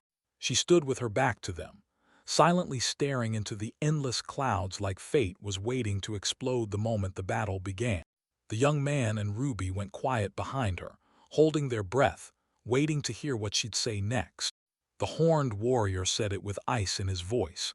If it means wiping out that monster, he'll do anything, even help them. A ruthless gust barely managed to tug at his hair. The two elf maidens grinned back at him like predators, because a temporary alliance had just been forged. A furious voice snapped, "Move now," as everyone slammed themselves into the magic circle. The heroes shot each other stunned looks, but you could still feel hope burning in the air. Right then, a monstrous pillar of dark energy slammed down from the sky, ripping the ground apart like it was nothing. The protective barrier stayed up, and the short-haired girl collapsed hard onto the stone floor, barely able to brace herself with her staff. She gasped, clawing out the last shred of strength just to breathe. Suddenly, space ripped open in a blinding flash, and the priestess snapped in shock as an ocean of impossible energy surged past her. A blinding glow spilled over the fairy till Dragon's huge snout, like the world was cracking open. The priestess screamed in pure panic as the dragon finally turned its attention on them. The monster tore open its crystal mouth and screamed loud enough to shake the air, and the girl just froze, pure, primal terror slamming into her. A giant, clawed paw slammed down right before them, blasting debris in every direction like an explosion. Snarling through the dust clouds, the enraged dragon lunged with everything it had, ready to tear them apart and leave nothing but dust. The girls froze on the spot, eyes wide as they strained forward in sheer, nervous dread. The long-haired girl gasped, terror slamming into her, because a whole other giant monster was looming right ahead. Her friend just froze, eyes wide with pure shock. Smoke tore apart, and a demonic armored figure surged out, crushing it with a massive blade in its grip. The warrior slammed himself in front of the multi-headed monster, cutting off its path stone still. The girl let out a breath of pure relief. She'd made it just in time. The monster lunged forward, and lightning crackled like a weapon as it clenched the storm in its fist. The warrior slowly spread out a multi-layered magical seal right in front of him, like he was setting the world's rules into place. The girls clocked Lloyd and Ezekiel's joint explosive spell, and the moment it detonated, it wiped out the enemy magic on the spot. A brutal shockwave ripped through the air straight in front of the beast's snout. The smoke ripped apart, and the rubble skittered off to the sides in a flash. The warrior snapped into a lightning-fast counterattack, and the girls went wide-eyed, stunned by how perfectly their trio moved in sync. The impact was so brutal the earth screamed and split clean down the middle. A brutal strike ripped through the ruins, blasting a frenzied storm of energy high into the sky. A savage cyclone tore down from the heavens, smashing the stones right out from under their feet. The blast wave hit, and she froze in stunned silence. Cornelia spotted the hybrid dragon god right away, while her partner just grumbled at the sheer length of his name. Trying to keep that power going without an artifact was brutal. Once it started, the strength drained fast. Cornelia yanked her by the shoulder with a fierce grip, begging, pleading, really, to be allowed to take her life too. A razor-sharp blade glinted like it was daring the darkness to blink first. The girls let out shaky breaths of relief. Dragon God finally hacked off the monster's second head. The horned warrior ripped forward and smashed his sword through the enemy's armor like it was nothing. Two grotesque, worm-like heads shot into the air like something out of a nightmare. From the shredded stumps of his neck, vile tentacles burst out instantly. The dragon didn't slow down for a second. It tore into the carcass with its bare hands and blade, ripping it apart like it was nothing. But before he could even celebrate, defensive monsters surged onto the horizon. Cornelia gaped in terror, unable to wrap her mind around where these monsters had suddenly burst from. Her companion blurted in pure panic, "What kind of creature is this?" The demon in the hut flashed a grin, already savoring the taste of victory. Thick vines cinched the masked warrior in place, and he ground his teeth together with a vicious crunch. "Ezekiel, you're the strongest, go for it." A voice roared as a magical symbol erupted and blazed across his chest. The girl beside me screamed like pure panic just swallowed her whole. His companions shouted for Lloyd to hang on, begging him not to quit. But those same bonds sank even deeper into his bones. He clenched his jaw so hard it felt like it might crack. Suddenly, the whole space ripped open as a savage storm of black blades tore through it. The warrior tore free, and with a single thunderous blow, split the horned monster's chest wide open. Crackling with lightning, he rocketed forward in a savage lunge, trying to end the enemy for good. In the next heartbeat, terror ripped across the girls' faces like a flash of lightning. His sword ripped free and flew from his grip like it had a mind of its own. A devastating stroke crashed down from the heavens in a single, blinding flash. The earth detonated into a blazing column of energy, swallowing the entire battlefield and smothering it in wreckage. Debris and dark energy tore through the air in every direction, as a blinding explosion detonated all at once.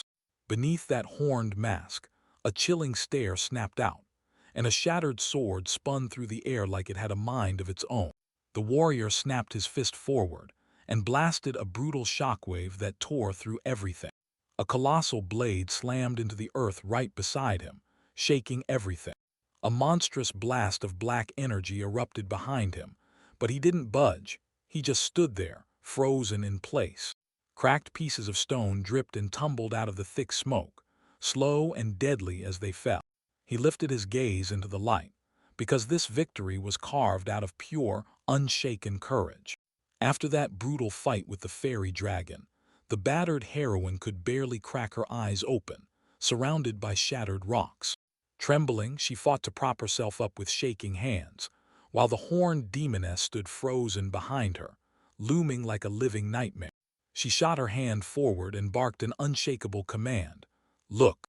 Right in front of the girl, a massive scorched crater hissed and smoked like it had just opened from hell.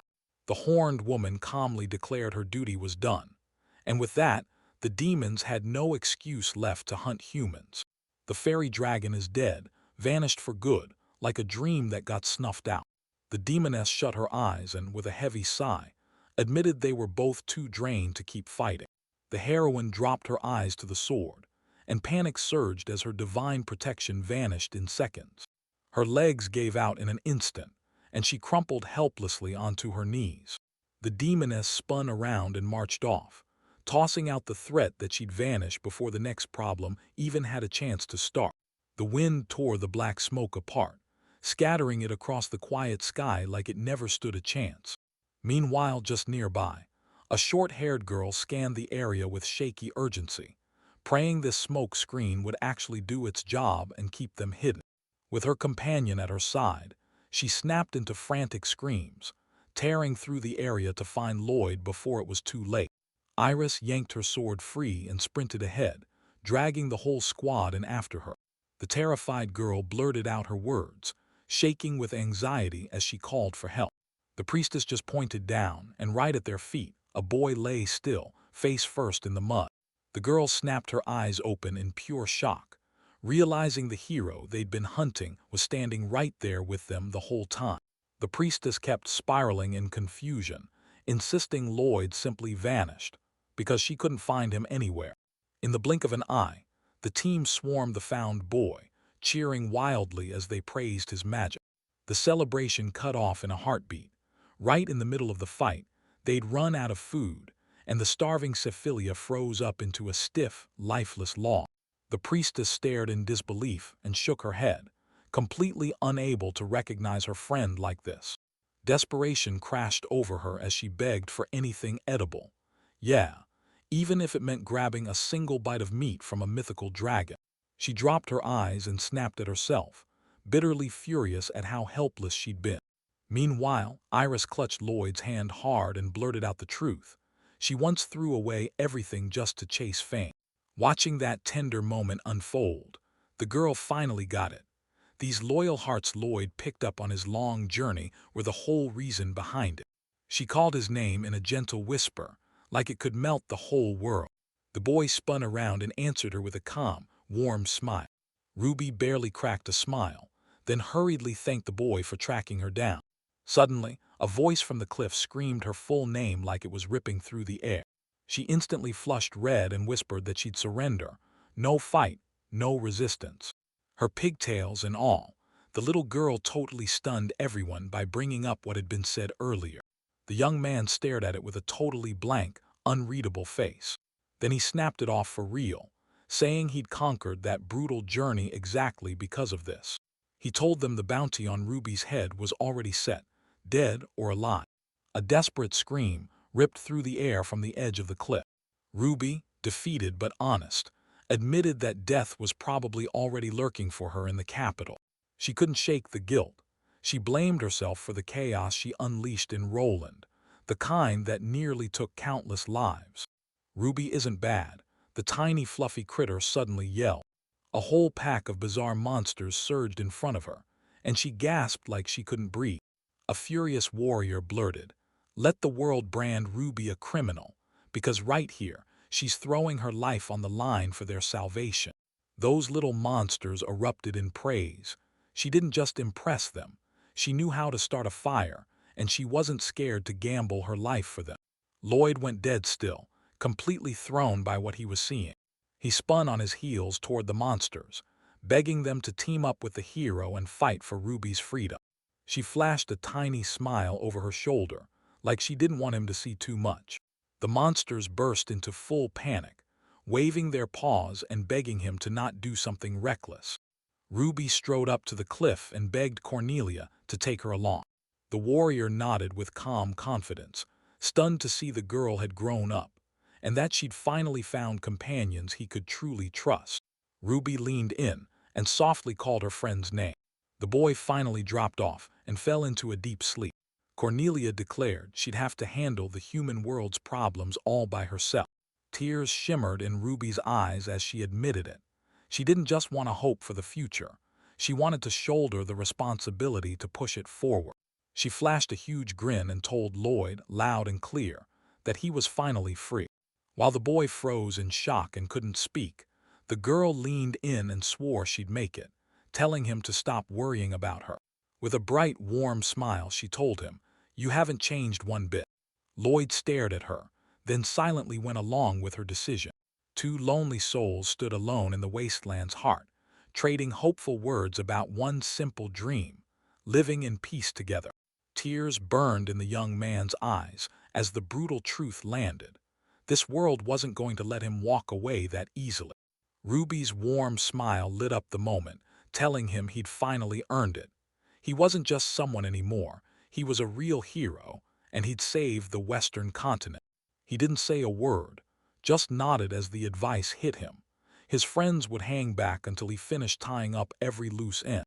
Suddenly, Ruby shot up into the sky as the crowd erupted with frantic shouts of goodbye. The young man blinked, totally thrown off, and the pigtail girl winked at him with a sly grin, swearing she wouldn't hurt his friend. She leaned in and reassured him again, begging him not to stress. A random hand yanked the hero by the hem of his cloak like it was nothing. With his ragtag crew, he got slammed and popped his head up, staring in pure shock. The sorceress ripped upward into the sky, yanking the stunned Ruby along by the collar. Two figures climbed higher and higher, until they vanished above the rocks, leaving the team stranded far below. A thunderclap ripped the air.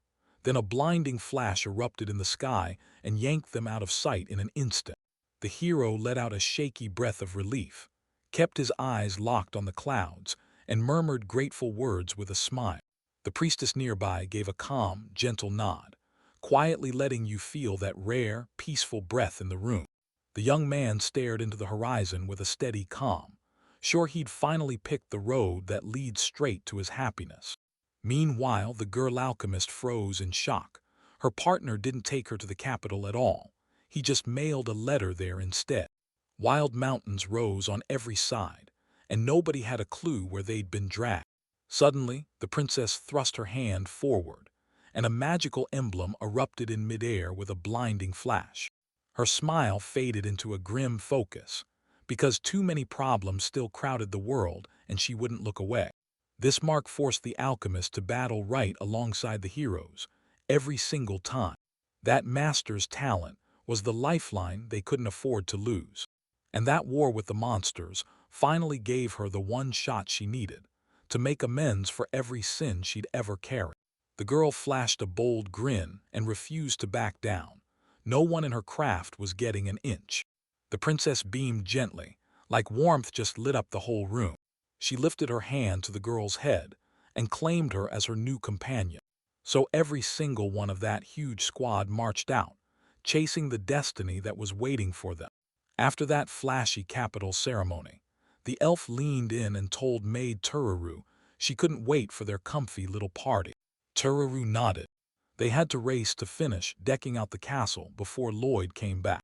Suddenly, the maid realized Iris had slipped completely out of reality. She stood stone still, bouquet clenched in her hands. The elf girl jabbed her friend with a finger like, "Hey, I'm not some stone statue, okay?" Tururu snatched the flowers, then shoved the distracted girl off to clean up. Silence. The elf girl threw her hands up, blurted a loud apology, and instantly realized she'd said way too much. Suddenly it hit her.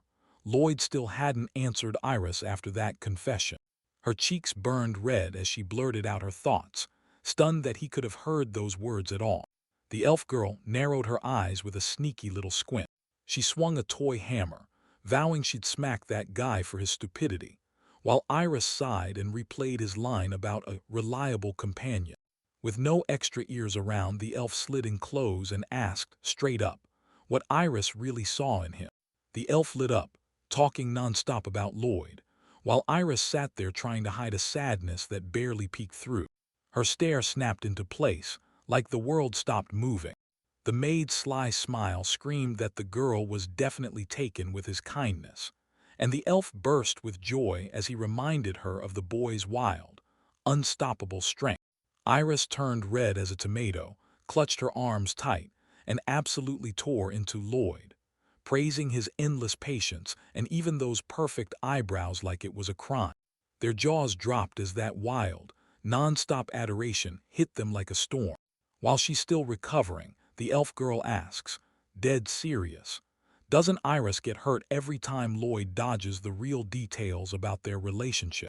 Iris tried to blame it all on his gentle nature, but someone shot back a brutal warning.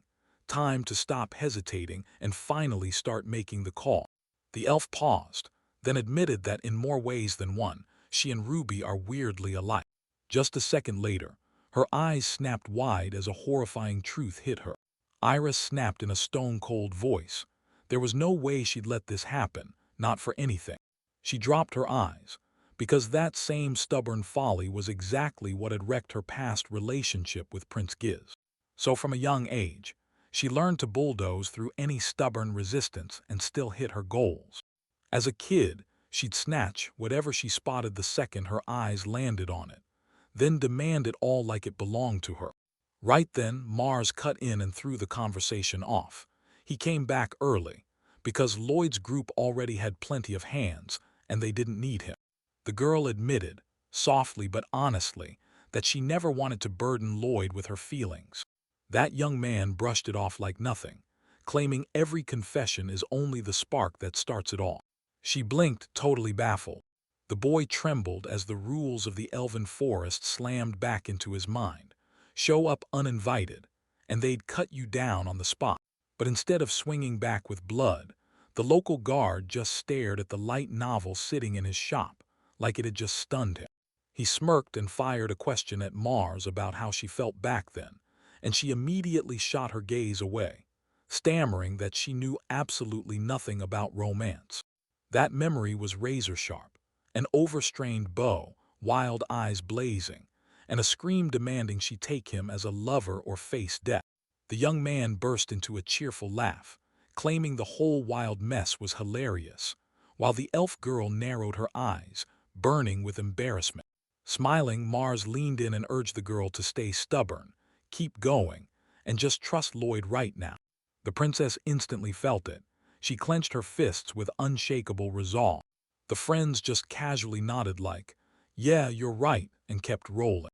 They cheered her on with warm smiles, urging her to stop hiding and step forward with fearless confidence. Iris shot up from her seat, blurting that she'd step in the moment everyone came back. With cheeks burning, she leaned in and declared it, straight up, no lies, the absolute truth. The blonde snapped, then unleashed a loud tirade calling Lloyd a coward. The guy beside him just shrugged like, whatever, because he couldn't fathom how anyone could dodge a straight answer like that. Lloyd dropped his head over the packages, ashamed, because he'd been terrified he just couldn't make Iris happy. The blonde snapped out an irritated breath, because if it were Iris in her spot, that guy would have already had a blade pressed to his throat. Out of nowhere, a cutting male voice blared a challenge, an apple-only culinary duel, and he demanded it right then. Lloyd spun around, staring in shock. Right behind him, the cook loomed like a blade, swearing he'd cut the boy off from Iris forever if he lost. And then he named the maid Cecilia as the judge. Lloyd froze in shock the second he recognized Nero. The chef chopped fruit so fast it was basically magic, yelling at the top of his lungs that he'd do anything for a mouth-watering dish for that lady. His eyes sparked with a maniac's hunger. So Iris could have her desire, he'd burn his own organs alive, and Cecilia beside him just stared like, "That's horrifying." Nero flicked the apple away, clutched his knife like a promise, and then bolted straight into the fight, while Lloyd's furious shouts about how ridiculous this was fell on deaf ears. The blonde was already tearing into the dessert, and she couldn't stop raving about how light and delicate the texture was, pure amazement on her face. With a careful hand, the master carved an ornate winged dragon out of an ordinary apple. Lloyd froze when the reproach hit him out of nowhere, like all his endless fears had been pointing straight back to himself. Lloyd looked like he'd just been hit by lightning. His eyes snapped wide with instant realization. Nero snapped back with savage honesty, insisting that if it's truly love, Iris's happiness has to come first. No excuses, no exceptions. Lloyd's thoughts snapped into focus. Fear had swallowed him so completely that he only stared at himself, and he never even bothered to try understanding that girl. He shot out a quick thank you, then bolted, leaving Nero standing there, staring, totally confused as he called after him. He sprinted down the street and finally snapped, admitting the fear of acting had been hiding behind his excuse of blind love for ages. The young man clenched his fist with pure resolve. Nothing mattered anymore except his own actions, if they could only bring Iris happiness. Meanwhile, on the plate sat plain apple slices, neatly carved into cute little rabbit shapes. When the maid slid a portion of Lloyd to Nero like everything was normal, his body went rigid. He just knew it was a setup. He chomped down with tension in his jaw, as the girl stared at him like he might explode. He chewed in bitter disappointment, privately roasting every pathetic little spark of feeling. In the blink of an eye, he froze. One simple bite of apple hit him with a care so deep it stunned him, and his eyes went wide in pure disbelief. The maid delivered the final blow with a smug grin. Turns out Lloyd's dish was so much tastier it wasn't even close. It turned into a total blowout. The entire company froze in the square, silently staring as Lloyd shot off in a hurry, and everyone kept their eyes locked on his back. Lloyd charged ahead, frantic as he screamed Iris's name into the chaos. The girl snapped still in shock as her companions loomed behind her, saying nothing. The boy sprinted right up, almost nose to nose. "Lloyd him," she breathed out in a whisper, her cheeks burning with a deep, unstoppable blush. He stared at her, wheezing through the moment, cheeks blazing red with pure excitement. Then he dropped to his knees and carefully clasped her hand, while Iris apologized in a hushed voice for keeping her waiting. His palms slid over her fingers, soft but steady, like he'd been holding on forever. The girl's eyes went wide with shock. That's when Lloyd finally made it crystal clear. He wanted nothing but a life with her, filled with peace, calm, and forever. He lifted his eyes and broke into a genuine, relieved smile. Eris's face exploded into a dazzling grin, and she finally blurted out that she loved him. Behind them, the friends watched this moment with pure joy, while the butler couldn't even stop his tears. Meanwhile, miles away, two travelers were already gearing up to launch straight toward the eastern continent. Their brand new journey was about to kick off, and right in front of them at the dock, a massive sailing ship loomed like a monster waiting to set sail. The princess snapped the truth into their heads. Starting now, a guide would walk with them every step of the way. The locals were getting crushed by real-life hardships, nothing like the fairy tale dragon ever promised. Suddenly, two familiar figures slammed into their path. Crowley, the tall elf, and Black Raven, still hidden behind that mask.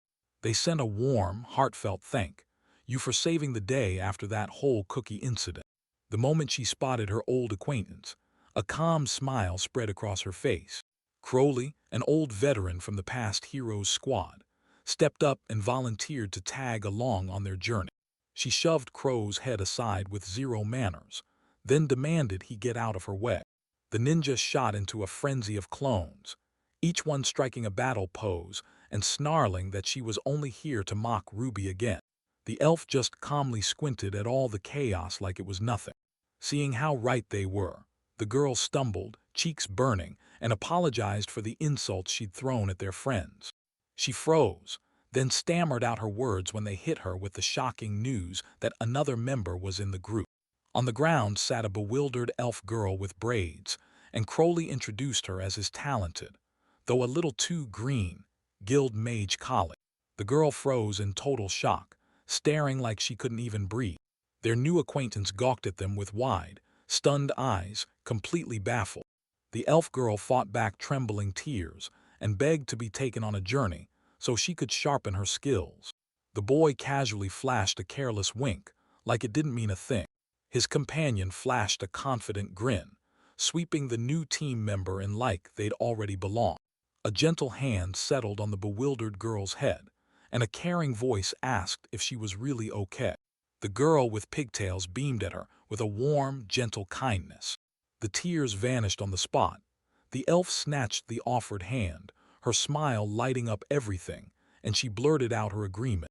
The ship tore away from the dock, kicking off the wildest adventure this crew could ever dream of.